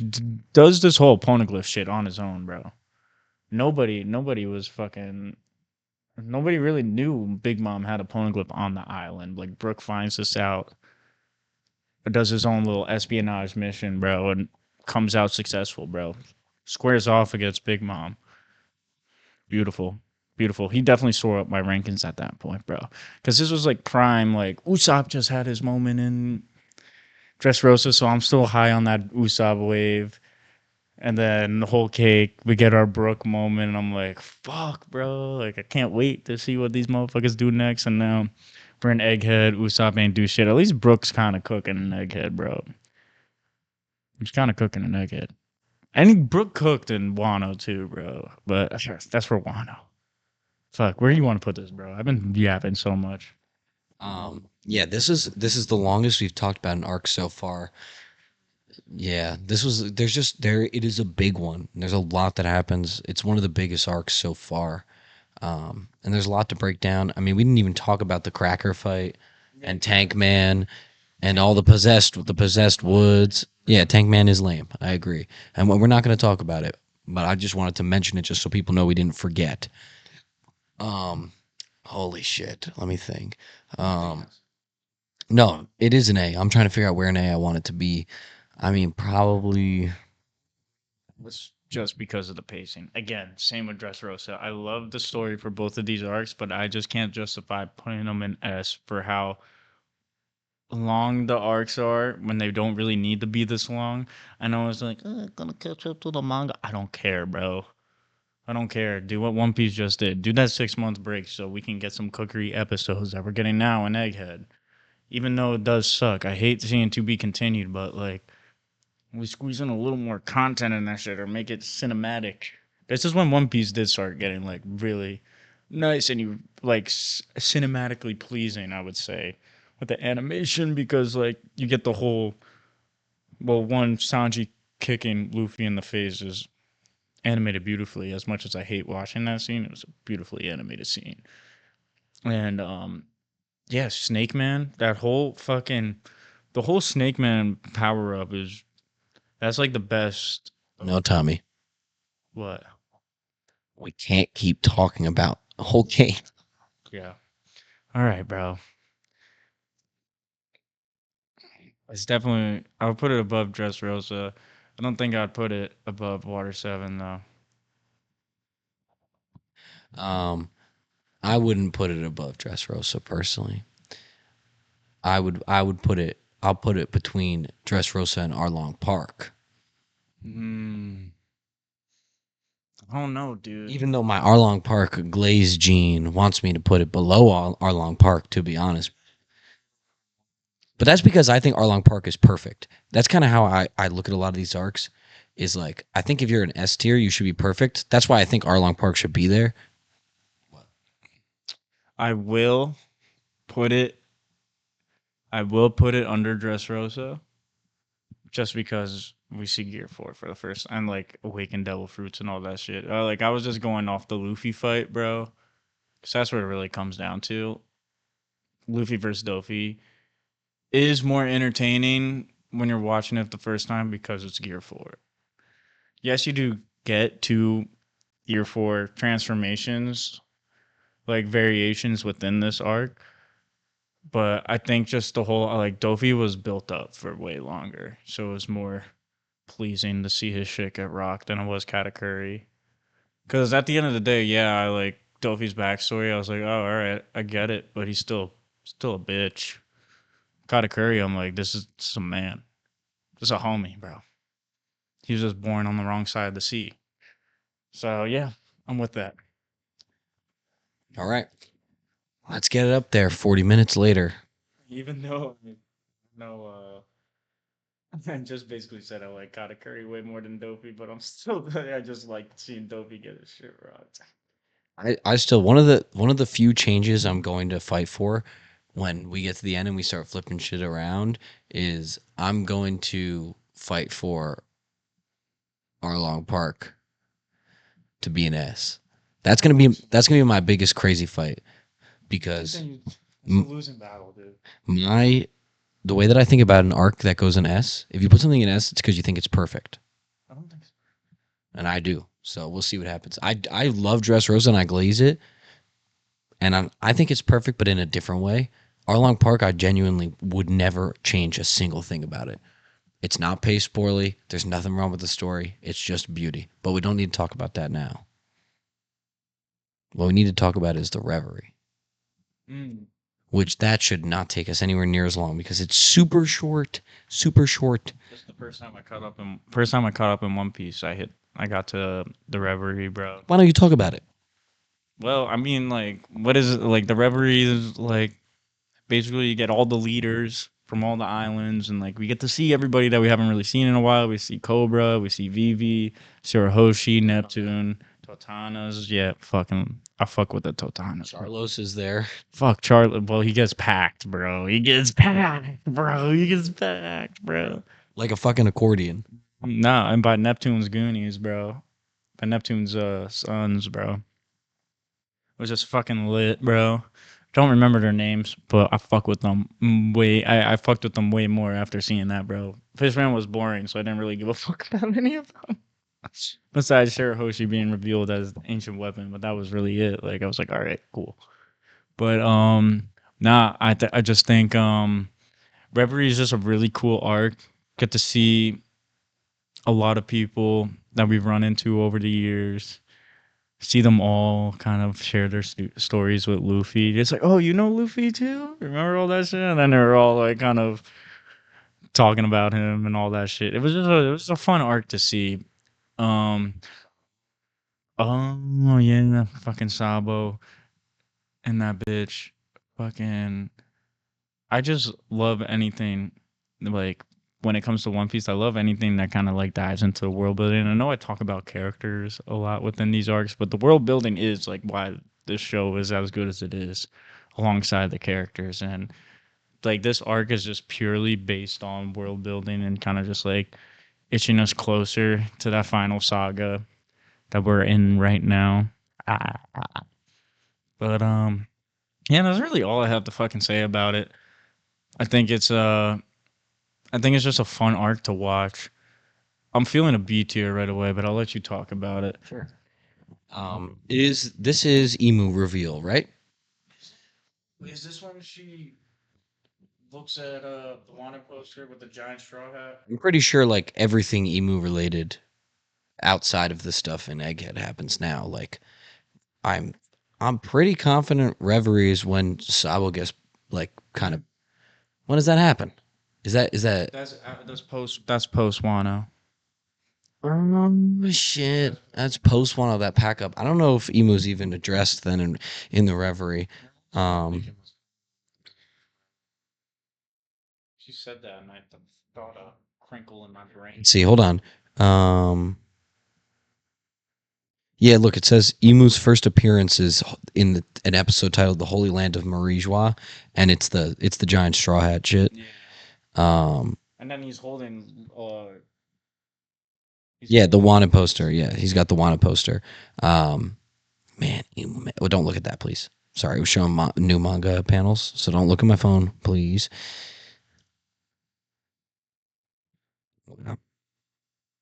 No, yeah. The arc, it's the Reverie arc. That's when Emu's first. Yeah, okay. So is first appears in this, so that's big because now you're like, who the hell's this Emu character? This is completely new. But name drop at that point. Like you just only see the motherfucker holding up straw hat and just being pissed. You're just like, ooh. It's pretty crazy.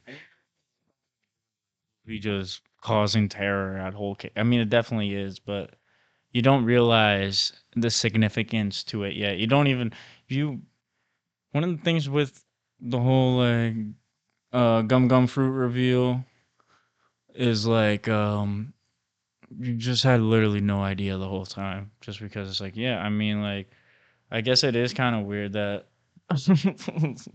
he can like do all this fucking wonky shit with the fucking with rubber powers, how he can condense himself and fly around and bounce, man. Or I mean, but it all kind of makes sense, like in a way. You're like kind of just write it off to like almost being like hockey related or something, so you never really think about it. And at this point in time, you don't really know why Emu is tripping as hard as he is, but it's also very awesome to see our boy getting dirty praise from the government, bro. And then like the giant straw hat. I mean, it just confirms, at least in my head, that Joy Boy was a fucking giant back in the day. But yeah.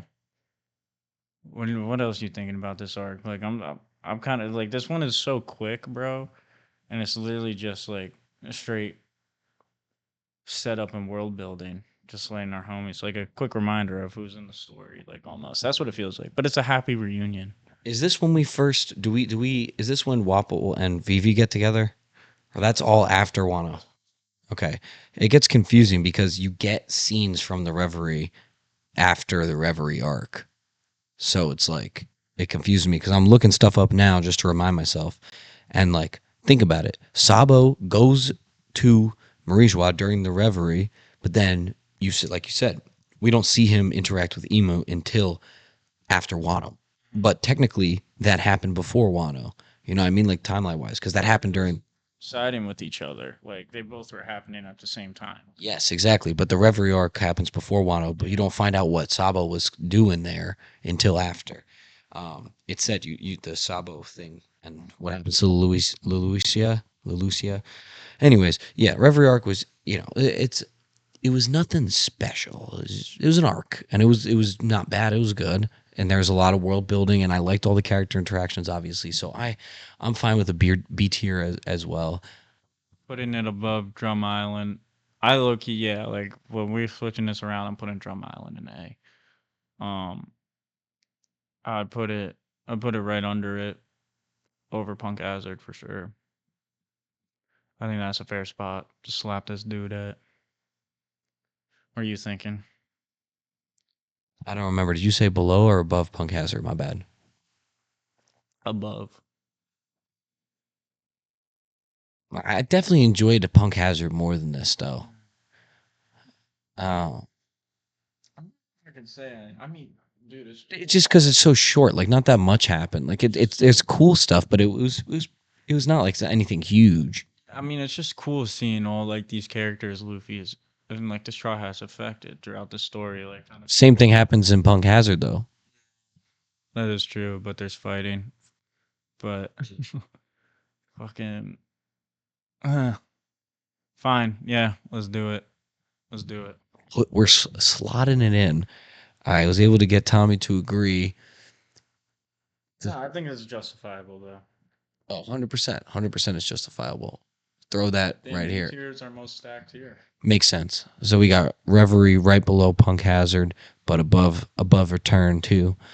Yeah, I'm interested the way we're gonna move things around. I think the way that I did it, at least with when Charlie and I did the maps, is everybody gets one freebie, and then anything else is up to discussion. So you get a guaranteed move where like I can't dispute it. Meaning Think we should do it like that though, because you're just gonna slide Dressrosa in the S, and you know I. that's not what. Nah, I'm not gonna do that. All right, I'm gonna trust you. I'm gonna trust To be honest, if I was gonna pick one to slide in S, I would pick Arlong Park first. earlier, and I also don't agree with that either. I really don't. I think Arlong's great, but not that great. I leave S for the best of the best, bro. Like this arc that's coming up right now. The land of Wano. But we're gonna edge you a little bit. Commercial break. Sorry about it. You will get to see Wano when we return shortly. We started watching reels, but we're back. Okay. I lost hair from this, but we're back. Okay. It's time to discuss Wano. Oh my God, what an arc. Yeah, guys, let's just say it now. It's S tier. We know it's S tier. Wow, shocker. We know it's S tier. Yeah. The question is, where in S tier will it go? We'll get there at the end, but let's start with Wano. I'll start. There's a lot in this arc. I'll say, Gear 5. We'll get there. One of my favorite, I really like, you guys already know, based on Impel Down being my favorite arc, that clearly I'm a fan of the prison and the prison breakout aspect. I like that. And you do get a whole prison training, prison break-esque segment. Yeah, he's going to look up the name of the prison because it's bothering him. Luffy in the prison is with, what is it? Is his name like Old Man Hyo or something? I don't remember. Someone, editor, put in his name. Udon Prison. Yes. And Luffy learns Ryu here, which is huge for his fight against Kaido because Kaido can't just be damaged. It needs to be from the inside out, and you learn how Ryu is focusing haki. And the old man keeps saying to Luffy, he's like something like about don't use your haki for the parts that aren't using it. And Luffy basically learns how to put haki in just part of his body and focus his haki so that he can properly do Ryu and hit somebody and do damage from the inside out. But before we even get there, bro, Kaido literally one taps Luffy. He packs him up badly. You see the dragon form, and you're like, holy fuck, dude. He destroys a mountain. Like the whole mountain gets clipped by Kaido's attack, and Luffy thinks like his whole crew just died. They didn't. Yeah, and you get all of Odin's backstory as well. You find out who Odin is, Kozuki Odin, and he's a really, really cool character that it's unfortunate that Luffy and him never get to interact. Momonosuke's dad. Odin wouldn't be Odin. If it wasn't boiled. True, and he stood in oil and held his retainers on his back, even though one of them was a traitor the whole time. And Odin's just a great guy. I mean, he sailed with Roger. He could read the poneglyphs, which is just sick. And then you come to find out that's like a special trait with like the people in the land of Wano that they can read the poneglyphs, or is it just it's just the Kozuki clan? Like they're the only ones that can read the poneglyphs. I can't really remember which it is. I think it's just I don't clan, remember. though. I think it's just a clan that can read it though. Remember that Odin can, and the fact that he sails with Roger, and then you get Roger backstory, which we've had so little of, and you see him and Whitebeard's interaction and their hockey clash. You see young Blackbeard. That's pretty cool. You get introduced to Momo and Odin's wife, bro, like Momo's mom, and you find out that there was an existence of a time fruit, bro, and she was like, what? Over like 800 years old, right? It was some crazy shit. And that whole thing of like Sending them to the future. yeah, like that was an awesome twist. But like there's just a lot of stuff that happens. Like you get to Wano, all the straw hats get separated. You gotta Luffy runs into Tama, they end up Tama with her devil fruit ends up being able to kind of almost like charm Big Mom and kind of like keep her in like a state where she's not gonna attack anyone. Oh, hold on. Let me explain that. It's not her devil fruit that does that. Her devil fruit only works on animals. Big Mom, when she got packed up, she was trying to get to Wano and she gets packed up and then she washes up on shore. She loses her memory. And then it's Otama, right? Otama befriends her because Charlotte Linlin has no idea. Like her memory's gone. And then she meets Otama and Otama becomes her friend. Her devil fruit works on animals. That's why she was able to manipulate all the beast pirates because so many of their devil fruits were animal based. So she was able to feed them what is like dochi or something, and she's able to feed them that, and that's how she gets like half the army to flip sides.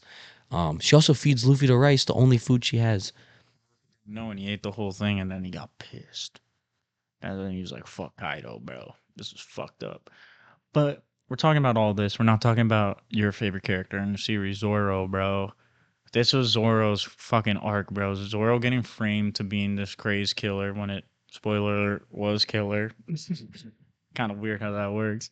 But this is when One Piece, I know I'm always saying like One Piece is like the way it was animated back then till now. It was just it was hit with that older anime style. I mean, and I did appreciate it, but it got really boring up until like mid 2010s when I've watched way better animated shows up until that point. Like, and I've seen what good animation can really look like. I had something to pit them against each other. And so now getting here, people can say what they want about Wano being like poorly paced, but it is a beautiful arc. It needed to be long. There was so much that had to happen. It needed to show, I think, I say this before, long pacing can be annoying, but also I think it's necessary sometimes to show just how difficult a feat is. And Luffy beating Kaido was no small task, which is why this arc is so long, because doing something like that required everything to change. Oda himself said, I don't know how Luffy will beat Kaido. And me and Luffy are going to figure it out together. Oda did not know. He wrote himself into a corner, and I think that's a great thing when a writer does that. It's a very common writing strategy. Write yourself into a corner and force yourself to find a solution. Don't just take the easy way out. And that's what Oda did and said, me and Luffy are going to figure out how to beat Kaido together because I've got no fucking clue. But I will talk about Zoro for a second. my goat, Zoro-chan, Zoro-san. my king, Zoro-san. Thank you. So, Crush on him. I mean, you probably do though. He has a lot. Zoro gets conqueror's haki, and this is the first Straw Hat crew member to get that besides Luffy, and Luffy like really demonstrated his conquerors for the first time in Katakuri. Well, like Marineford, well, technically. Yeah, but And Marineford and Fishman Island. well, yeah. I guess we're right. Fishman Island is when he had it controlled. You know, he took out. Sense. He was able to take out half the army with his conquerors. That's right. But when he goes against Dofi, he's able to channel his conquerors. Conqueror's Clash, yeah. So, and then think about it. That's 500 episodes later. It takes just for one Straw Hat to get it, and it's Zoro, and nobody's got it since. His fight with King, I'll tell you something. The animators, they must be like me because they glazed Zoro with that animation. His King fight is one of the most insane fights in all of anime. That fight is so ridiculous. And I think the best part is that Zoro doesn't even realize he got conquerors. And one of the things I think is funny about it, An egghead. when he does his conquerors, Usopp thinks it's his, because like He doesn't think it's his. no, but he says like his lies come true, so Usopp's getting conquerors. I would not put it past Oda to give Usopp conquerors before Sanji. No. I wouldn't put it past him, bro. Because as I was saying with Whole Cake, you never really know what this dude is gonna do. Oh my god. The cat is walking, messing with the mic cord. Motherfucker chilling though. This motherfucker's chilling. But oh my god, George. Motherfucker just wiped his mouth all up on me. But no, it was just so what the fuck were we talking about, Georgie? We were talking about Zoro and how his fight with King is insane, and you know, we were talking conquerors. yeah. Well, I want to say something about Zoro, which is just that one of the parallels I like in the fight is it shows you how, you know, King basically has the same mentality towards Kaido as Zoro does towards Luffy, because King is convinced that Kaido's going to be king of the pirates, and you get to see, it was a duel of the wings. The two right-hand men, the vice captains, fighting it out, and Zoro has to put every ounce of himself into King. Whoa, pause, resume. But he does it successfully. It was a sick ass fight. You learn about Lunarians.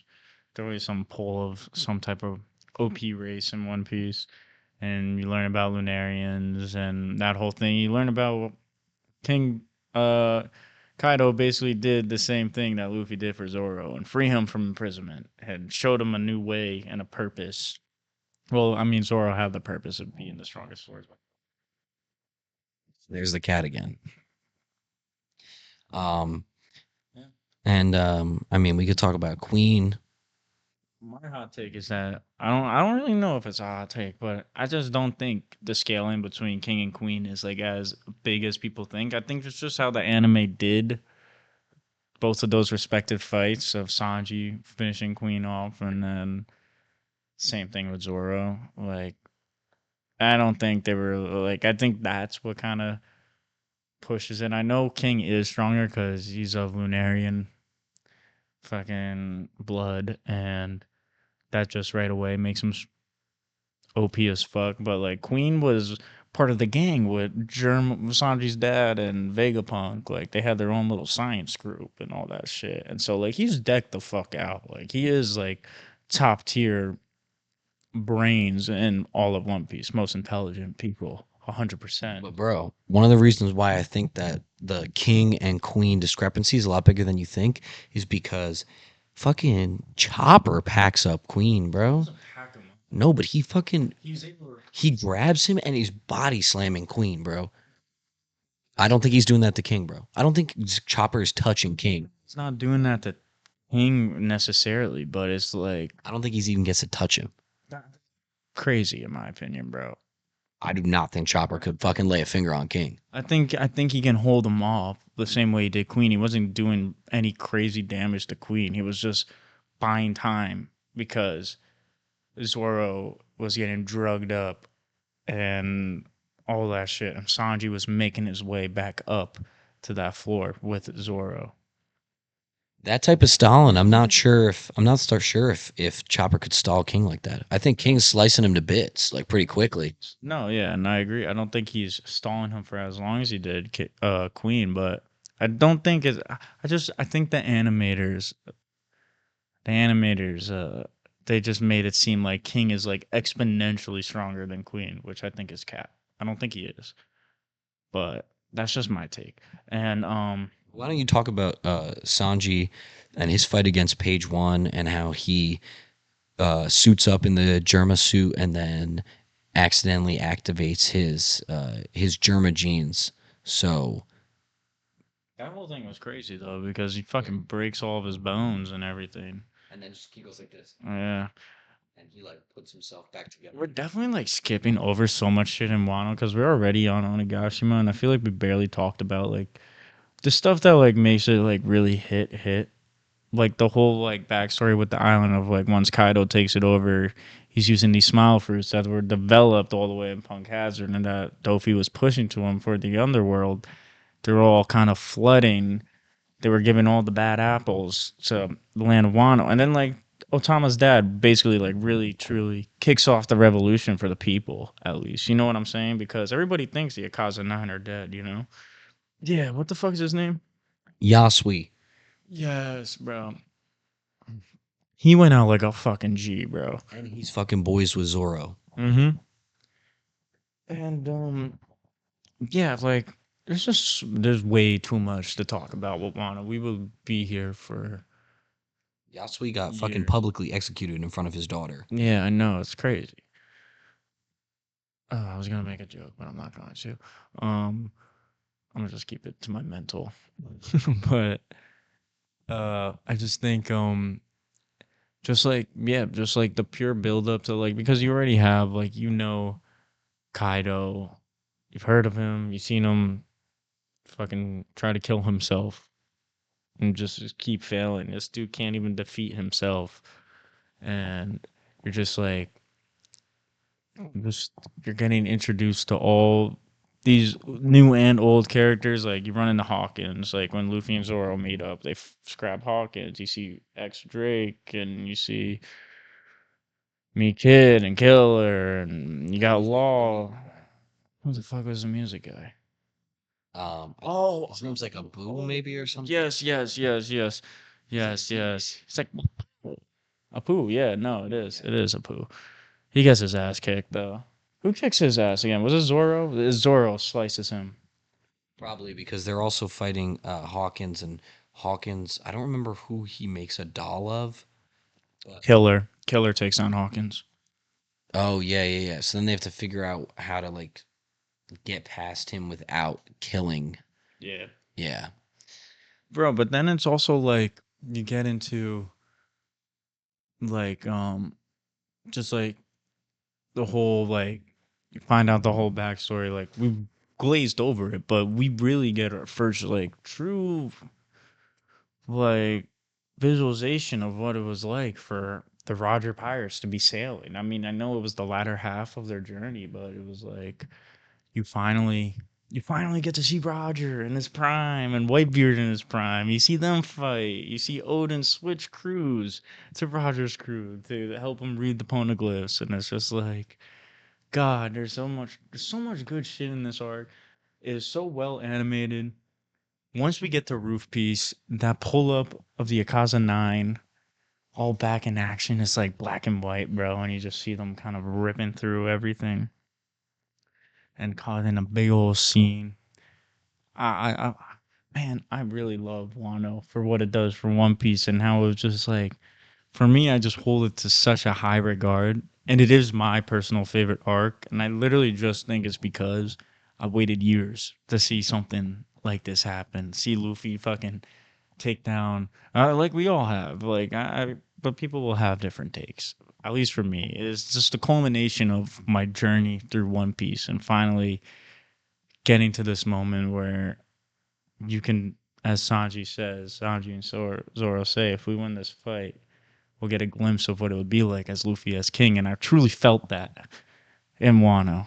I was like, fuck, this is beautiful. But, bro, I can't really think of anything else because it's just so jam packed right now, bro. He actually just reminded me. Beginning. Yeah. He reminded me. This is another Onigashima thing, but one of the things you reminded me of is when Zoro says, it's like one of the first times he verbalizes this, but he's talking about Luffy being the king of the pirates and like fighting for him, and he says, "My captain and my best friend." It's the only time that I can ever remember Zoro saying out loud that Luffy is his best friend, and it was such a small moment that just hit so hard when watching because I was like, "Wow." Like, Luffy and Zoro are best friends. Like, that's his first crew member, bro. That's the guy that took a chance on him when he had nothing. He was in a rowboat. And Zoro said, I'm going to sail with you. I'm going to follow you. Luffy finds Zoro just stringed up. And he says, I want you. I want that guy. Give me that dirty race ball on the ground though, bro. Remember that? It just showed Zoro's character. Man, I love Wano so much. I love One Piece, bro. I love One Piece. I love it. I can talk about this art. Yeah, what else happens in the beginning besides Luffy getting packed up? I mean, Zoro versus Killer. Zoro linking up with the green-haired lady? Yeah, what's her name again? I don't remember. She was like the shaman. He lays with her though. He does. W Zoro moment. It was W Zoro moment. Sanji even pulls in this arc. This is like 3 major arcs in a row where Sanji pulls. And it's always Sanji. I mean, now, I can't even say now because he was doing it for Bonnie until he realizes, I'm not going to say it here, but he stops the simping for very, very, very, very good reasons. Very good reasons. Now I'll just leave it at that. Shouldn't even been simping. But you could talk about. No, I'm just saying, like he was just pulling. Like he pulled 3 arcs in a row. He had the clairvoyant, Don Quixote lady. I forgot her name, bro. Already. He had Pudding. He pulls Pudding. Oh, her name is Violet. Yes, I always forget her name. And then he has the lady with the mouse living in between her titties. You know, the pink hair girl. What the fuck was her name again? I genuinely.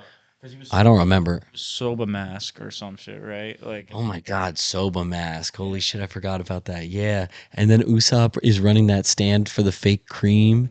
And yeah, and then the little girl, she buys it from him. And when Yasui gets executed, she takes the cream out to try and revive him. And Usopp is in the crowd, like watching, and he feels so guilty because she's like desperately trying to bring him back, and Usopp knows it's bullshit.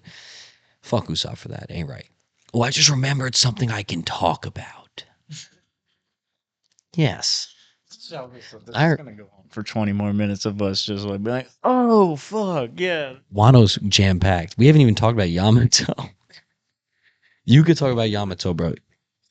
You could talk about that. I'll let you talk about that. What I'm gonna talk about right now. I get heavily opinionated about One Piece sometimes. I'm gonna be honest with y'all. Nami is a top 3 Straw Hat for me. That's my hot take. Nami's a top 3 Straw Hat. Now, we've said this multiple times. It's crazy to say that. Tommy is a Robin lover. I'm a Nami lover. I think it's part of the reason why we do good at this together, because I think there's 2 types of people in One Piece. It's the ones that are Nami stans, and it's the ones that's Robin. He's Robin, I'm Nami. All right, so this arc... Still love Nami. It's all love for Nami. Same to me with Robin. Now, for a long time, I had Nami at the lower half of the Straw Hat crew. I didn't think she was that cool. It annoyed me that she wasn't that strong. I always thought she was fine. But this arc is when I said, Nami's my top. She's my number 3. Luffy, Zoro, Nami. That's literally my order. That's how high. I literally put her above every Straw Hat except for Zoro because I glaze him. And I'll stand on that. Hot take or not. Here's why. In Wano, when Nami and Usopp are fighting Ulti, she's beating the shit out of them. They're losing badly. And Ulti gets Nami in a point where Ulti can basically kill her. And Nami is sitting there and she's like, I'm dead. This is it. Like, I don't know what to do. And Ulti's like, I won't kill you. She's like, all you have to do is admit that Luffy will not be king of the pirates. It's a crazy scene. And you see Nami's like gripped by it. She's like, fuck, what do I do? And Usopp is on the ground, and he's like, he's either thinking it to himself or he's saying it out loud. I don't remember, but you hear his voice. I don't know if it's a thought or if he's, I don't, because I have to rewatch the scene. But Usopp basically says, it's okay to lie in this instance. Like, you can say it. You can say Luffy's not the king. It's okay to lie.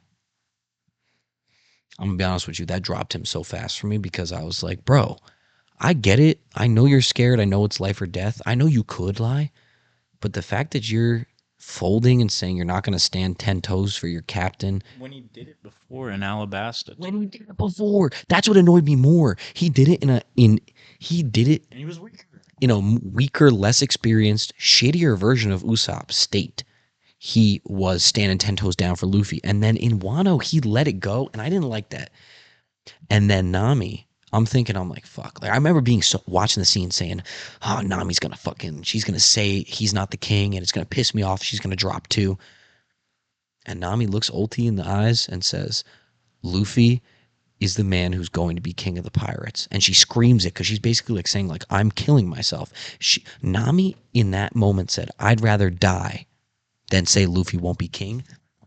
And that's why she's fucking top 3 for me, bro, because she stood 10 toes down. Also, And they would also be dead without Nami. yeah, she's the navigator, bro. She has the quadruple log pose and can actually read it. And it's actually funny because that log pose, they say it's a guide. It's not an actual map. You still have to have navigator intuition to properly utilize it. And so that also makes her a major asset. And then, bro, I'm sorry, her getting Zeus is actually so fucking cool. Her getting Zeus is so fucking cool. She got Zeus in Whole Cake, but then retamed Zeus after the whole roof piece thing where Kid, Law, and Zoro and Killer like go to separate Zeus from Big Mom while Luffy deals with Kaido. Yeah, because Zeus gets replaced. Yeah. Big Mom ends up making a female Cloud to be the girlfriend to the sun. And Zeus is like, but Mama, like, I'm with you. And she's like, no, Zeus. Like, she kicks him out, basically. And then he goes back to Nami and begs to be part of her again. And then he's like, we had me back. And Nami ends up accepting him back. Question. If Big Mom truly did die, wouldn't that mean Zeus is dead too? Because Zeus is tied to the Soul Fruit, which is tied to Big Mom. Or does it just not matter, you think? Yeah, I've read about this before. It doesn't matter. It's like, because Big Mom takes part of her. Yeah, I think she's dead. But also, I think it's like Big Mom takes part of her soul out, so now it lives as a separate entity. So her devil fruit power is nullified for like her using it, but I don't think it's like where your devil fruit affects something. I think Zeus is literally a separate living entity, which is why he can continue to exist even with Big Mom gone. Also because I think he's partly a devil fruit user as well. So it's like, since her soul is tied to the devil fruit, when she takes part of her soul out, part of the devil fruit user is taken out. So it's like, think of it this way, 90% of the devil fruit user is dead. 10% of Big Mom is still alive in Zeus. Therefore, the devil fruit's not nullified. That's like, I think what the community has agreed on is like why it's possible. About that, like it was something that was always in the back of my mind. But I think she's dead as fuck. I want a Big Mom. Yeah, I want her to be dead. So I'm just She serves nothing to, like, her coming back serves nothing to the story. It'd be a waste. bringing Kataguri back though. That would serve. But yeah, Zeus basically making he gave Nami is like ridiculously strong with Zeus in her arsenal. She could stand 10 toes against most enemies now. I always called her like the fucking backspace type of character in One Piece, bro. Like because like when she got like when Usopp made her the fucking weather staff Climb attacked. time attack, yeah, and like you would just see Nami use that shit and just delete thousands of people at once, and you're like, all right, yeah. So she is strong. She is strong, and I was just like, yeah, as you said, like Zeus is just another level though, and He has a Yonko level weapon, more or less. That's the way to think about it. She has tamed him and has the weapon of an emperor, and Zeus is fully loyal to her, and she could probably hold her own against most non-Yonko level threats. most ulti type of threats, like especially because Zeus wasn't with her when ulti was fucking her up. I don't think. No, he wasn't, because he would have protected her. Yeah, it's been a while, but then like no, yeah, all the Straw Hats kind of get some pretty. Oh well, not all of them, but a lot of Straw Hats get some cool power ups in this, and like a lot of cool moments. You could talk about. Well, I talked about Nami. Why don't you talk about Demon Robin? Demon Robin is incredible. Well, one Sanji coming to after that whole thing of him trying to keep the crew out of his problems and Whole Cake and coming all the way around, and you can see it here in Wano where he asked for Robin's help. Beautiful moment.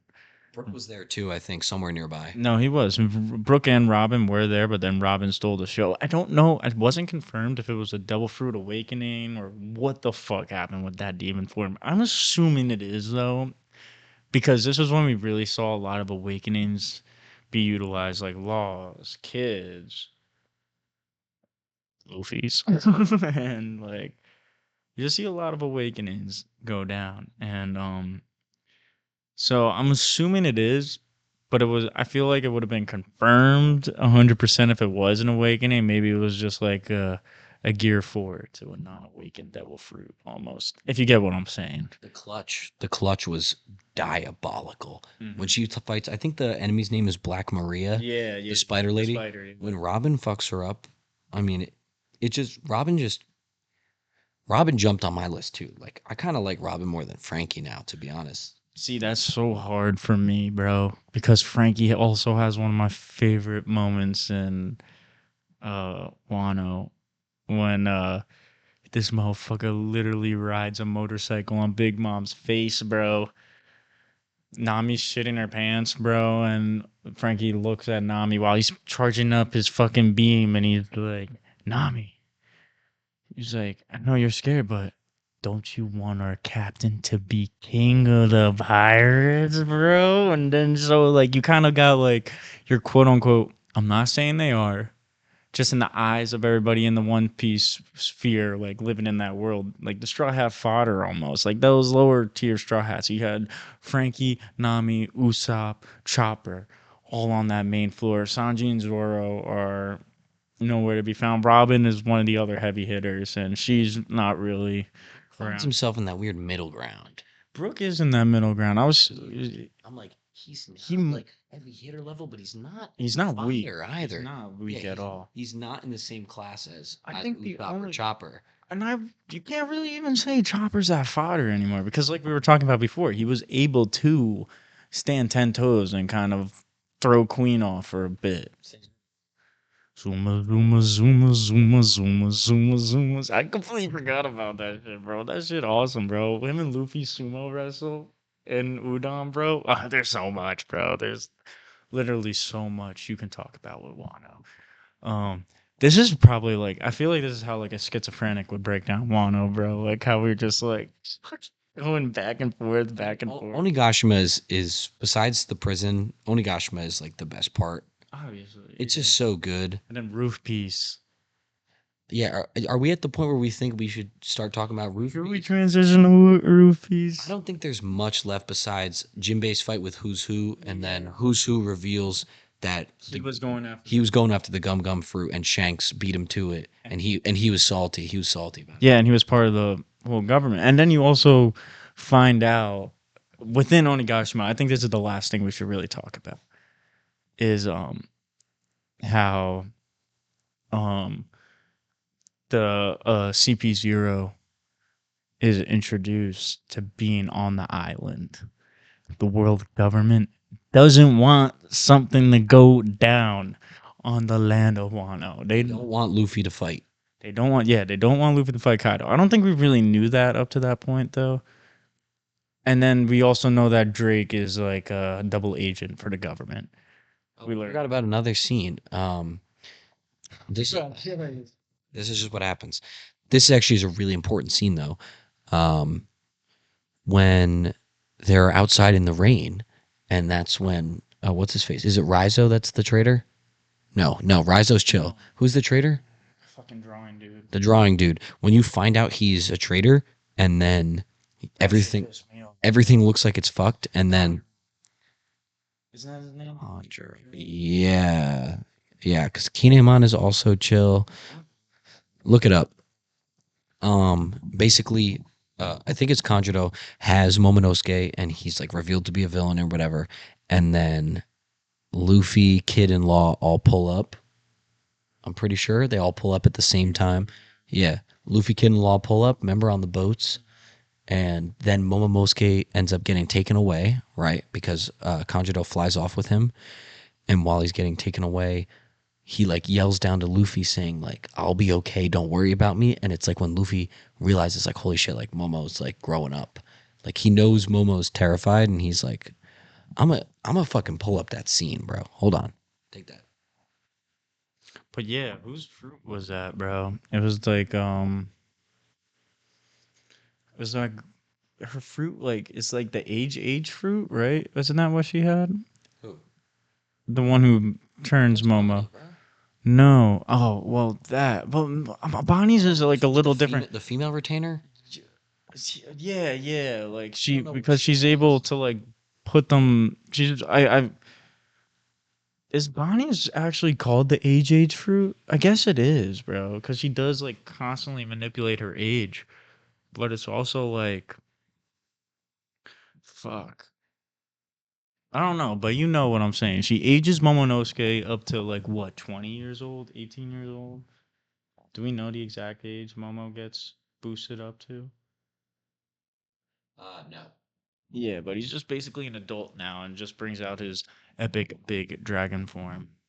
But that happens on during Roof Beast. That's after Luffy gets beat like at least 2 times by Kaido. That's how crazy this arc is. Um, but shit, man. Episode fucking 10-12 happens here, bro. And that whole shtick, bro. The most cinematic and most beautiful episode of One Piece to date, in my opinion. And kind of just showing Luffy being late to the pull up as he usually is, Here, wait. but has like one of the coldest moments.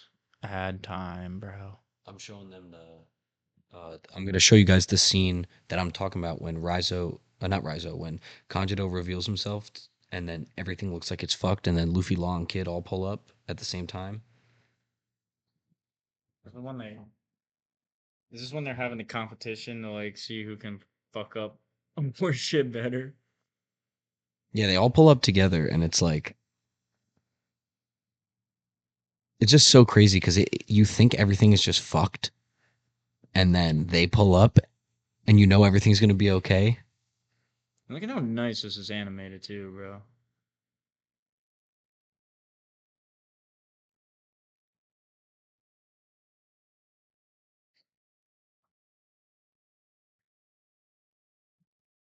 Fuck, dude.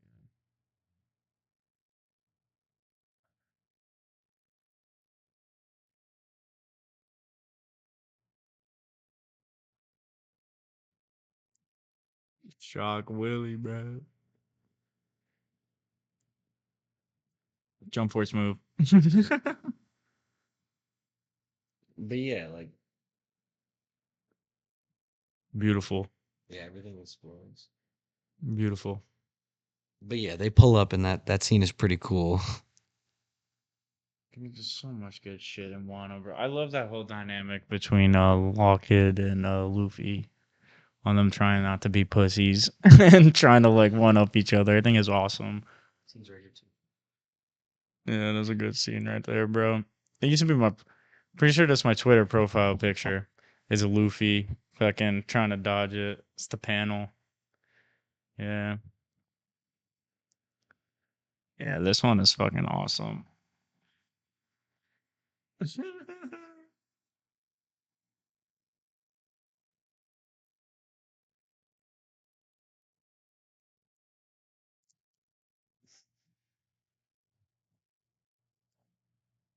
Zoro gets so pissed about that too. Bro, Zoro literally fucking deflects one of the attacks because they tried not to be a pussy, I'm pretty sure, bro. Is that when he did it, bro? I don't remember. Why I know we do just you want watched to it. do you want to talk about all right, I'll give you two options. You can talk about um Luffy's Red Rock, which is combined with Ryu, and and it hits when he actually knocks down Kaido, or you can talk about when he walks past Kaido and Big Mom. Just makes those. That's 2-in-1 right there, bro. They're both coincide right with each other. He does the red rock when he pulls up. He busts through the door, ignores Big Mom and Kaido, walks to Kiemon and gang, who just got pieced up on the roof by Kaido, and I bawled my eyes out here. I actually bawled my eyes out here when Kiemon is grabbing Luffy, just fucking gushing blood, and he's just like, Luffy, can you carry the land of Wano on your back? And Luffy's like, of course I will, bro. Looks at Law and he's like, Law, get him out of here. And he's like, I don't like when you tell me what to do, Luffy. Room. Boom. Swaps him out. Luffy jumps up. Red rock straight to Kaido's face. Big Mom's like, what the fuck are you doing? Like, it all coincides in the one. And then it's just the most immaculate pull-up in anime. Almost. It might be. But there's just one more pull-up. There's 2 more pull-ups in this arc that are just, like, so good.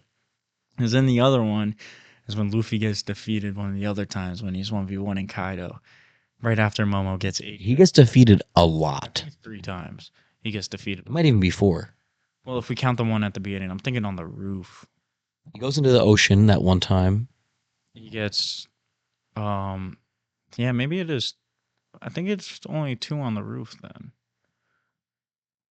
Because he always got back up, like when Kaido was just straight smashing him that one time with his mace or whatever the fuck, mace bat combo, whatever he wields. And yeah, like I don't really count because Luffy didn't really actually, dude, he did get knocked out there because he was making, or was it there or was it the first time he gets fucked up? Kaido's looking at Luffy's face and Luffy's knocked out face is still looking like directly at him. I think that's when he first gets fucked up. That's when he first gets fucked up, for sure. Yeah. And Kaido was getting pissed about that. But what I was gonna say is like my second favorite pull up in this arc. It can easily be rivaled as one of the best is Luffy riding Momo pause and Yamato. Well, Yamato, we barely talked about Yamato this arc, which is crazy. But He according to her, she does say he is peak. yeah, and like fucking strong as fuck too, dude. She's fucking insane. And I mean, you would make sense being Kaido's daughter and all, but like just like how she is charging up that one attack, the fucking like baby Thunder Bagua. Yeah, that's what I was about to say. Shoots that shit out. Luffy's on top of Momo. So get forward. Snake Man, bro. It was just the coldest transformation, bro. And they both launched the Wombo combo attack and really fucking hit Kaido good. Can't even say fuck him up, really, because that's how fucking Kaido's a raid boss, bro. That's what this all is, bro. Like it's just like a Destiny raid boss right here, fucking grouped up with your party, just fucking spamming bullets into this stupid ass boss, bro. Just hoping you'll fucking take him down 30 minutes later, but it's that, and then obviously G5, bro. But I'll leave Gear 5.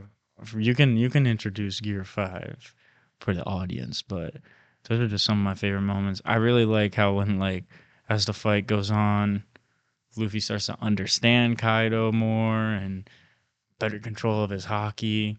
And then once he's like purely confident in it, he tells Law and Kid and Zoro, he's like, guys, it's alright. He's like, Law, take him downstairs. I'll deal with Kaido. You deal with Big Mom. And he was like, all right, we'll fucking do this. Don't lose. Like that was also like one of my favorite scenes. And then that's when you get like Kaido, like, so you really think you're one of them. Cause then Luffy's like, that's like their pure conquerors clash right there. Yeah, and Kaido does a little like you see in the background, yeah, of Rocks, Shanks, Whitebeard, Roger, They all show up. Odin. I think those are the 5 actually that he thinks of when he thinks of one of them. Like people that he would scrap with and be a little bit nervous. And I'll go back to Zoro Glaze here because one of my favorite scenes is when Zoro successfully cuts Kaido, and as Zoro is coming in, Big Mom, even Big Mom realizes Kaido needs to dodge, and she's like, Kaido, dodge. Like she says that out loud. That's already crazy. You have a Yonko so scared of you, she actually asks him to dodge. And as Zoro is coming in, Kaido is saying in his head, why the fuck am I getting that same feeling I got with Odin? And he gets flashbacks to Odin cutting him because Odin's the only other person that successfully cut him. So thwarted Odin's plans. Am I tripping on that? Like someone snuck Odin, and then Kaido dealt that finishing blow. No, Kaido killed him when he was in the oil. Like, Lee just shot him in the face. No, I'm saying when they were fighting though to like imprison him. Because remember, Odin comes back and they have their fight, but Odin gets snuck. I don't remember who he gets snuck by, and then Kaido holds that kind of like in the back of his head where he's like, I never got to truly defeat him. The oil shit was stupid too. That's on Kaido because he just shot him in the face with a gun. No, yeah. So stupid. So that's on Kaido. But besides the point, Zoro does successfully get a cut on Kaido. But it's also crazy because it's a humbling moment for Zoro when he says in his head, that was every ounce of my strength, the last of what I had, and that's all I did. It also shows you the power scaling between Luffy and Zoro because you watch Zoro do 100% and he barely touched Kaido. Now think of what that means for how strong Luffy is. Okay, next. My favorite scene of Roof Piece I have to discuss, besides Gear 5.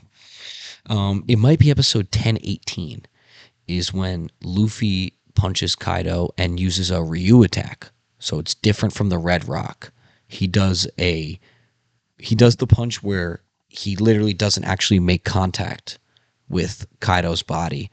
And Luffy is getting all the flashbacks to Old Man Hyo telling him how to use Ryu, and all like the pink petals are going, like the cherry blossom petals.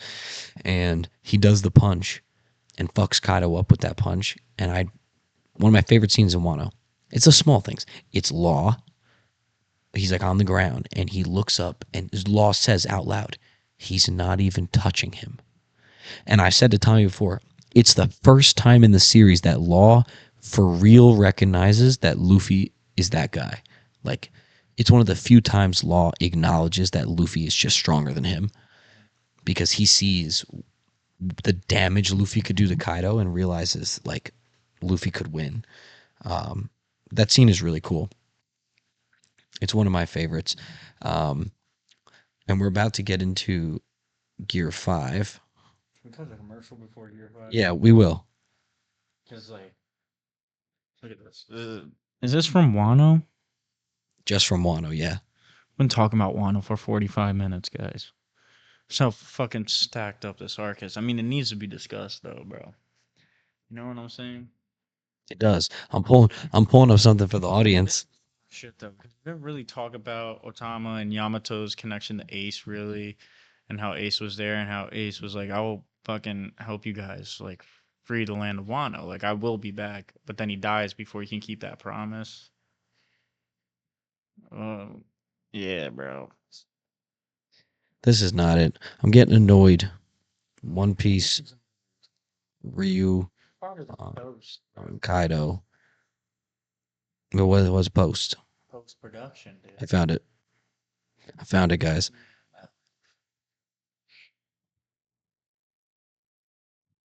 Yeah. Here we go. Oh, it skips. He's not making contact.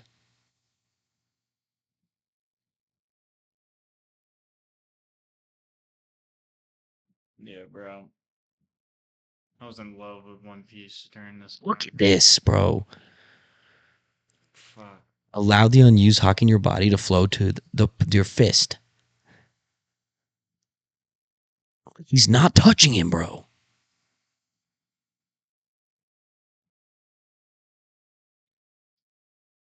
Oh my god, the music. You guys can't hear it, but he's fucking him up so bad here. Bro.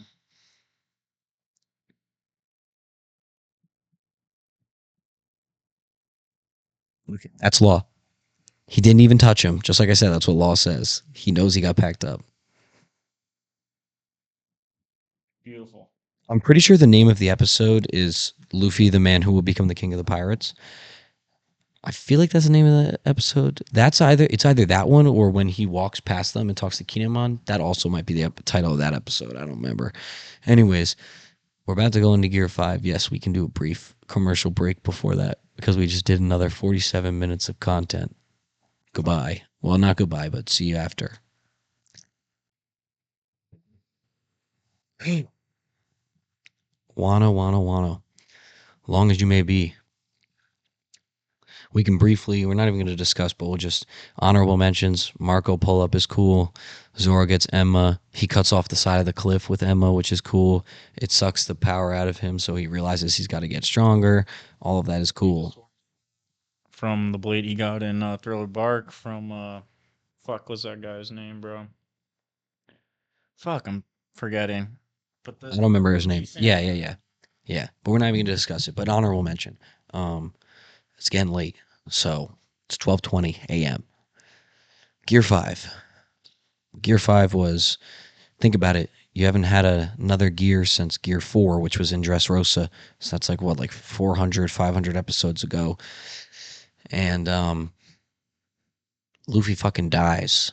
I mean, the guy dies. Spoiler alert, he dies. CP0 comes in, and Kato gets a flashback to how, like you said, how his fight with Odin got fucked up and it annoyed him, but Luffy came back. You see Zunisha tweaking because he hears the drums of liberation for the first time in 800 years.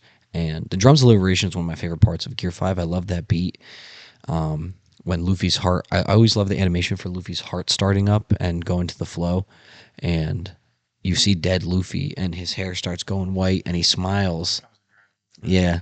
And he wakes up and you see him he's like tripping around because he's like getting used to it, and then all of a sudden everything gets bouncy and he's like laughing and the Conqueror's hockey is going nuts. He splits the sky by himself, and you get context to sky splitting with Conqueror's clashes back when the Odin backstory when Roger and Whitebeard. when they do their clash, bro, and it splits the sky. Luffy did it alone. And he does it a couple times with Kaido, so you know, like, damn, Luffy is on this level just in base form. Like he was doing that in base form.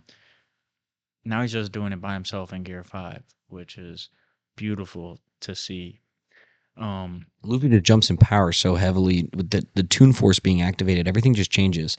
The whole fighting style is so unique and just like you don't see any other characters in fiction doing this. Like the closest thing to it, I think, is like Thanos with the Reality Stone because he's bending reality. Luffy's bending reality, and outside of like Tom and Jerry or Rick Sanchez, because Rick Sanchez is kind of like a god and can do like whatever he wants, but Luffy he grabs Kaido and spins him around and everything is just goofy. Like everything gets goofy and it's Luffy's always talking about being free. Gear 5 is the embodiment of freedom. Luffy can fight how he wants to fight. And it's all he ever said. Being king is not about ruling. It's about being the most free man alive. He says that to Rayleigh. And Rayleigh realizes just how many parallels there are to Roger when Luffy says that. But yeah, Gear 5 is just peak. I mean, the guy grabs lightning. I mean, you just start to really see just how reality bending Luffy is, and you realize this is how he fucking beats Kaido. Animators just went so stupid, bro. They drew something so silly. They got Warner Bros. To help them do the Gear 5 reveal. And for my brothers and sisters who were there, bro, like, that hype building up to Gear 5 was unmatched, bro. There's only a couple times in anime fandom that, like, you had a hype moment like that. Like, Goku Ultra Instinct back when I was a sophomore in high school, bro. Like, that was, like, that's the thing that comes to my mind, dude. You have, like, the ending to Attack on Titan, like those type of I know I'm not saying it, but I'm saying like those types of things, bro. Like that had the anime community on a chokehold, bro. And Gear 5 was one of those things. The worst kept secret in anime. Luffy in Gear 5 surpasses Naruto. That's no brainer. That's a no brainer. But Ichigo still probably beats him. And I will die on that hill. No spoilers. Does Eren beat him? No. No. Does anybody in Attack on Titan? No, bro. Naruto, bro. You can have just a fucking Sakura can solo the AOT verse from my Naruto heads that know. And that's a fact. Does Zoro beat Naruto? No. Does Zoro beat Eren? Yes. Okay. Bro, Attack on Titan scaling is like down. But Does Zoro beat Hold on. Why am I blanking right now? What the hell? you're gonna say Levi?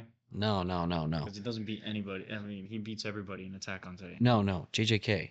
Gojo? Itadori. Does Zoro beat Itadori? That's something big. That can be a conversation. Matters when you're talking about. You're talking about the Itadori you know, like right now? Probably. Yeah. Does he beat Gojo? No. Luffy beat Gojo? I think so. If he could touch him. I think he would peel infinity off of That's what him. I think too. He could Like a manipulate- blanket. Yeah. And then he'll fucking throw Gojo on his own shit and just bonk him around a couple times, bro. I can see Luffy toying with him in infinity, bro. I don't know. These are maybe we'll do a whole anime battle royale, like same way we did the video game thing at some point. Maybe when I get back. Maybe that can be my return episode once you got a couple more animes under your belt. But yeah, no. Luffy is stupidly broken. This was one of the most hyped moments in anime history. Definitely the most hyped in One Piece history. No doubt about it. And yeah, it was just this is why I truly love Wano so much, because just the culmination of, I said it before, but just like my journey with One Piece, it felt like I mean, it's still gonna be going on, but you're at Wano and you see your gear 5. Luffy says, "This is my peak." You're like, I'm at the end now. The end is coming, and it's wrapping up so well. The way everything is kind of folding in on itself, and the way everything's playing out, it's just so beautiful. And Gear 5, out of all the power-ups I've seen in anime, it 100% is my favorite. Because it just represents Luffy's character so well, in my opinion. Which is another big thing. Like, a lot of these power-ups in, like, other animes is kind of just, like... It doesn't really coincide with the character as much. Like, you can argue with Naruto. I know you're going to watch it, so I'm not gonna harp on it too much. But like you can draw ties in Naruto being like that. You can even do it the same with Bleach, but not as much with Bleach in my opinion. But especially but I think One Piece 100% did like the big power up the best out of all of them. Like Oda never did it conventionally. There was no training arc before the power up. Unless you want to call it the time skip really, but like you don't really see what Luffy's like truly training like until, or like what skills he's trained throughout the time skip until Dressrosa 300 episodes later. He whips out Bounce Man, Whole Cake Island, Snake Man, Take Man. So it's like one of those things where it's like very unconventional, but it also makes it better. And with him not really having to train Gear 5, and it's just sort of like the awakening of the fruit. It was built up before our eyes, this whole arc. All these big players, his peers have awakened devil fruits. Luffy hasn't awakened his devil fruit yet. And it's just beautiful. I love the character design for it too. I love the white drip. I hope that doesn't change, honestly, because it's one of the most aesthetically pleasing power-ups, I would say. You also find out that it's not a gum fruit from the world government. Hito no Mi. Model Nika. It's a mythical human fruit modeled after the sun god. So you realize that more or less Luffy has a god fruit. Yeah, the God. I like that. I like that. And then it also leads me to think Blackbeard, the Darkness Fruit is on the same tier. All right, that's just me though. That's just me though. For my manga readers, I'm not saying a word, but just by the mention of Blackbeard, there's new theories. Alrighty, but nah, man, it just like shows you why the government wanted him taken out so bad because then you really start getting like all this Joy Boy lore, and he's been sprinkled, bro. It wasn't really even talked about. Like Joy Boy has been sprinkled throughout this post time skip saga, bro. All the way back in Fishman Island, him apologizing to the fishmen for inevitably destroying their island, to them fucking going all the way up to here now. And then like you have Skypiea as well, and like how all those drawbacks, like you can say Oda planned it out. He didn't plan it out to this succession. Like, I mean, he originally planned One Piece to end at Marineford. Like the warlords were the big threat at the beginning, but then he just cooked too hard, and he was like, I just got to keep going. So, like, shit, man. Just seeing how Gear 5 works, seeing Luffy at his peak, seeing everybody react to it and not really even know it's Luffy because it's just so outlandishly crazy is also one of my favorite things about it. And he packs him up, he beats him, shoots him to the core of the earth. Mm-hmm. And then Long Kid also do the same with Big Mom. That's also like one of my like Wano is just so beautifully animated because it's such a good representation of how Law's fruit works. In my opinion, I'm not how Law's fruit works. Just how like how awesome he utilizes Gamma it. knife, bro. Gamma knife.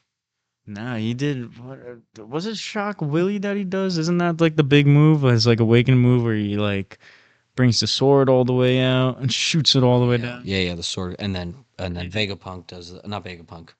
Kid does the, where he can like change where the gravity's going or the magnetic pull, the magnetism. Yeah.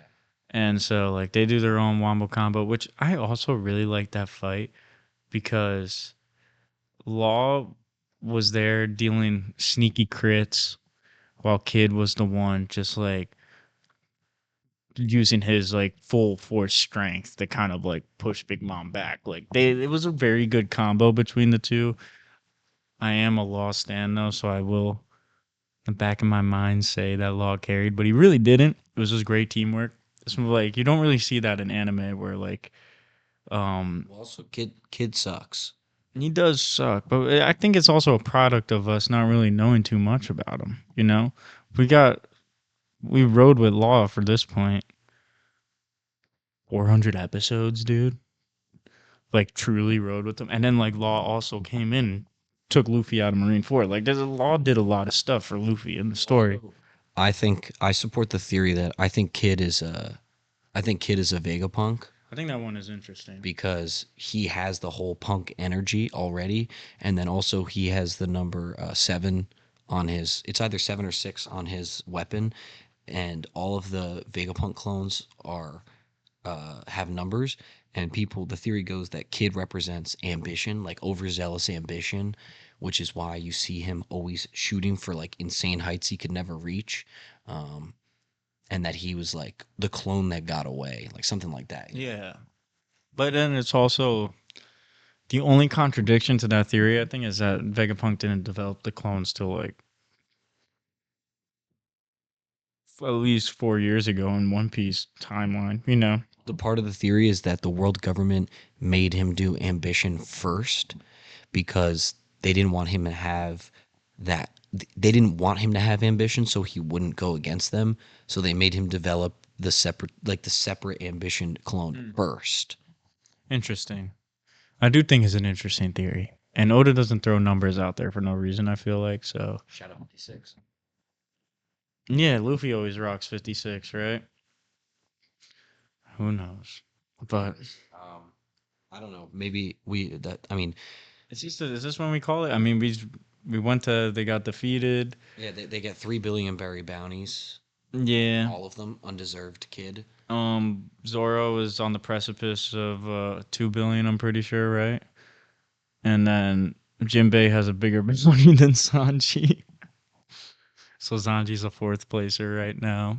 Robin's 920 billion berry bounty up there, almost a billion. So it's almost 5 straw hats with a billion berry bounty. Crazy. That's a true Yonko crew right there. And we also get cross guild. Yeah. Well, do we count that with Wano, or do we count that like that's like a? I thought that was like a Wano's over, and then it's like one of those like. There is, if you look up One Piece arcs, there is no post Wano arc. Doesn't exist. I know post Wano, but I'm thinking like that would be more considered like Egghead. I guess it's still Wano's. I think, bro, because It's Wano. all right. Well, I was just gonna save it for a bit later till after we ranked it, till like the beginning of Egghead, because you have like all 3 of them kind of argue on which way they want to go. Kid goes towards Albath. Well, almost missed something. The 4th Admiral gets revealed. Green Bull. Green Bull, fucking bitch. Shanks takes him out from 100 miles away. I know, so awesome, bro. Shanks declares that he's going for the One Piece. Ooh. That's how you know it was Final Saga. This Wano's different, bro. I was tripping. And yeah, and then you see Cross Guild. You get the announcement of the new 4 Emperors of the Sea with Luffy, Blackbeard, Shanks, and Buggy. And Buggy, for some reason, is teamed up with Crocodile and Mihawk. Boom, crazy. And it's awesome too because Crocodile and Mihawk scrapped in Marine Ford, so it just adds another layer to that shit, bro. God, I love One Piece so much, man. And shit, yeah. And I guess we'll just talk about these fights real quick then, like the 3 major battles that happen. Because would you consider that in Egghead Saga, or would you consider that in Wano? You're talking about After they split from the island. that's 100% Egghead. All right. All those episodes came out with Egghead. No, I was just talking about Cross Guild. The Cross Guild episodes, I think, are still part of Wano, but those people getting packed up, like Kid and Law getting packed up, as Egghead. Also, what I decided is, one, because it's 12:30, but also because it just makes sense. I actually decided we're gonna wait. I don't want to put Egghead on the list until it's over. I'd rather us end on completed arcs, and then when we come back, we can do Egghead when it's done. That makes more sense to me. That point, and then we can just add The second arc, yeah, because by that time we do it, that arc, the one that we're currently on in the manga, might even be done. So that's why I think it'd be better if we use the last of our time here to put Wano in, and then do our little changes. fuck it. You know what I'm gonna do? It is my personal favorite arc in this series. I'm slapping it all the way at the top. I think Wano's the best one. I haven't binged it or anything.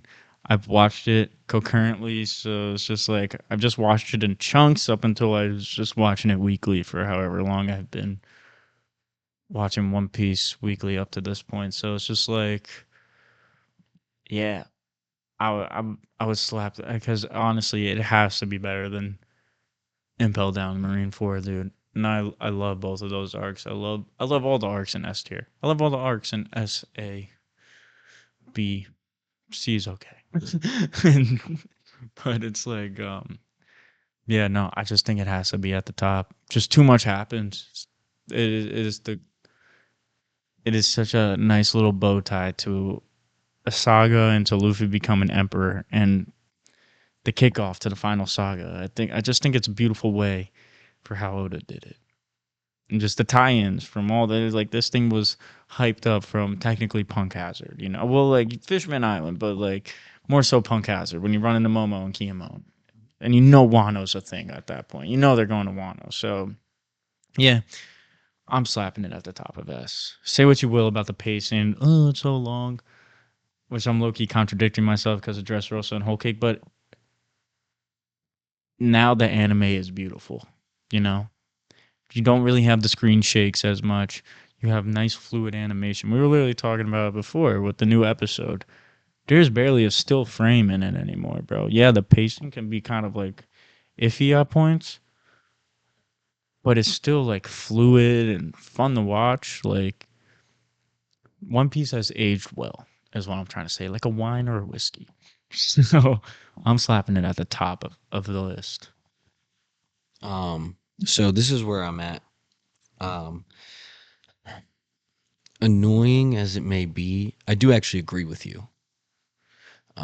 Impel Down is my favorite arc, but you can have a favorite arc and not say that it's the best in the whole show. Impel Down is my favorite, but Wano is objectively better. And I do actually think Impel Down is better than every other arc. I agree with that. But I have to put it in S. I mean, if not for Gear 5 alone, there is, as we just said, we discussed this arc for an hour. It's like everything that happened put together. It is really like just absolutely fantastic, and I think it definitely deserves to be at the top of S. I can't deny that, even if I want to.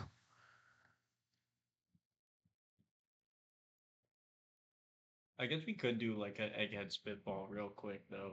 No, Tommy, we can't. We can just do. Tommy, we can't. We're saving it. We're saving it. It's 12, bro. It's 12:40. It's 12:40. Nope. I'm cutting him off because we have to still move them around, bro. Right now, Egghead is an S tier, and I'll say that. I'll say that it is S tier right now. I will say that. We don't have to put it on the list. Just personally, it is an S tier arc. All right. I've got thoughts on it, but I can't share until he's seen it all. So, and as much as I would be down, like I said, it's almost 1 a.m. and we're gonna save Egghead for when he's seen it all. You know, if you were just a manga reader, we'd be doing Egghead right now. But I'm illiterate, bro. I like my weekly Sunday, Monday catch up to One Piece, even though it's Tuesday and I watched it today. But I just like. but yes. Okay.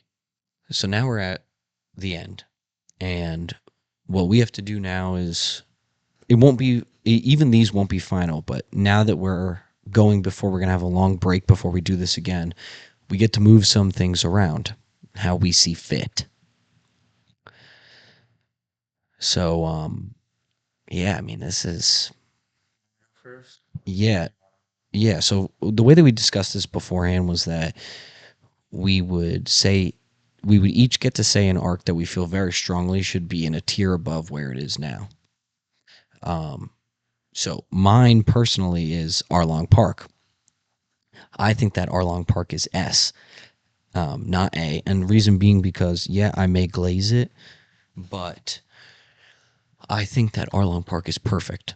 And I think a perfect arc should be in the perfect top category. S more or less means perfection. And as I've talked about throughout this entire series, I feel like I might have brought up Arlong Park in every episode. I think that it is perfectly written. It's not even that long, and it just gets the point across. One of my favorite scenes in One Piece is Luffy putting the straw hat on Nami's head and basically saying like, "You don't need to worry anymore. You're my friend, and I'm gonna take care of this for you." And it's beautiful.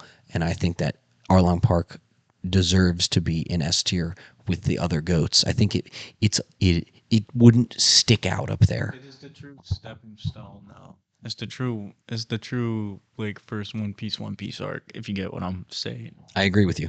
like yeah, it is beautiful. It's it's beautiful, yeah. And but my only thing is like I truly in my soul, I don't think I can put Arlong Park over Water 7. Like I think Water 7 is better than Arlong Park. Like we can have people debate it in the comments or whatever, and you can give us our takes. But I do, I think it could be moved up in A, but I would never. I don't think I just don't think I'd put it in S. That's just me though. But how are we doing this, y'all? Are we gonna do the freebie? How or do you wanna? Well, I say that we have two options because there is a way that it works out for the rule you set and for what I said. Because if we move Water 7 and Darlong Park into S, then Water 7 would still be ahead of it. But they would just be living in the same tier as they are now. But it would be at the bottom of S. Be at the sacrifice of Drum Island, which is like, as we've been talking about One Piece all this time, bro. Like I've said it on camera, I might have said it, but I've definitely said it off cam where I'm just like, I really do think Drum Island deserves to be a bottom A tier type of arc. I really love Drum Island, and not even I just love just just the writing of the crew within it and just like what the crew would do for each other. But then you can say the same with Arlong.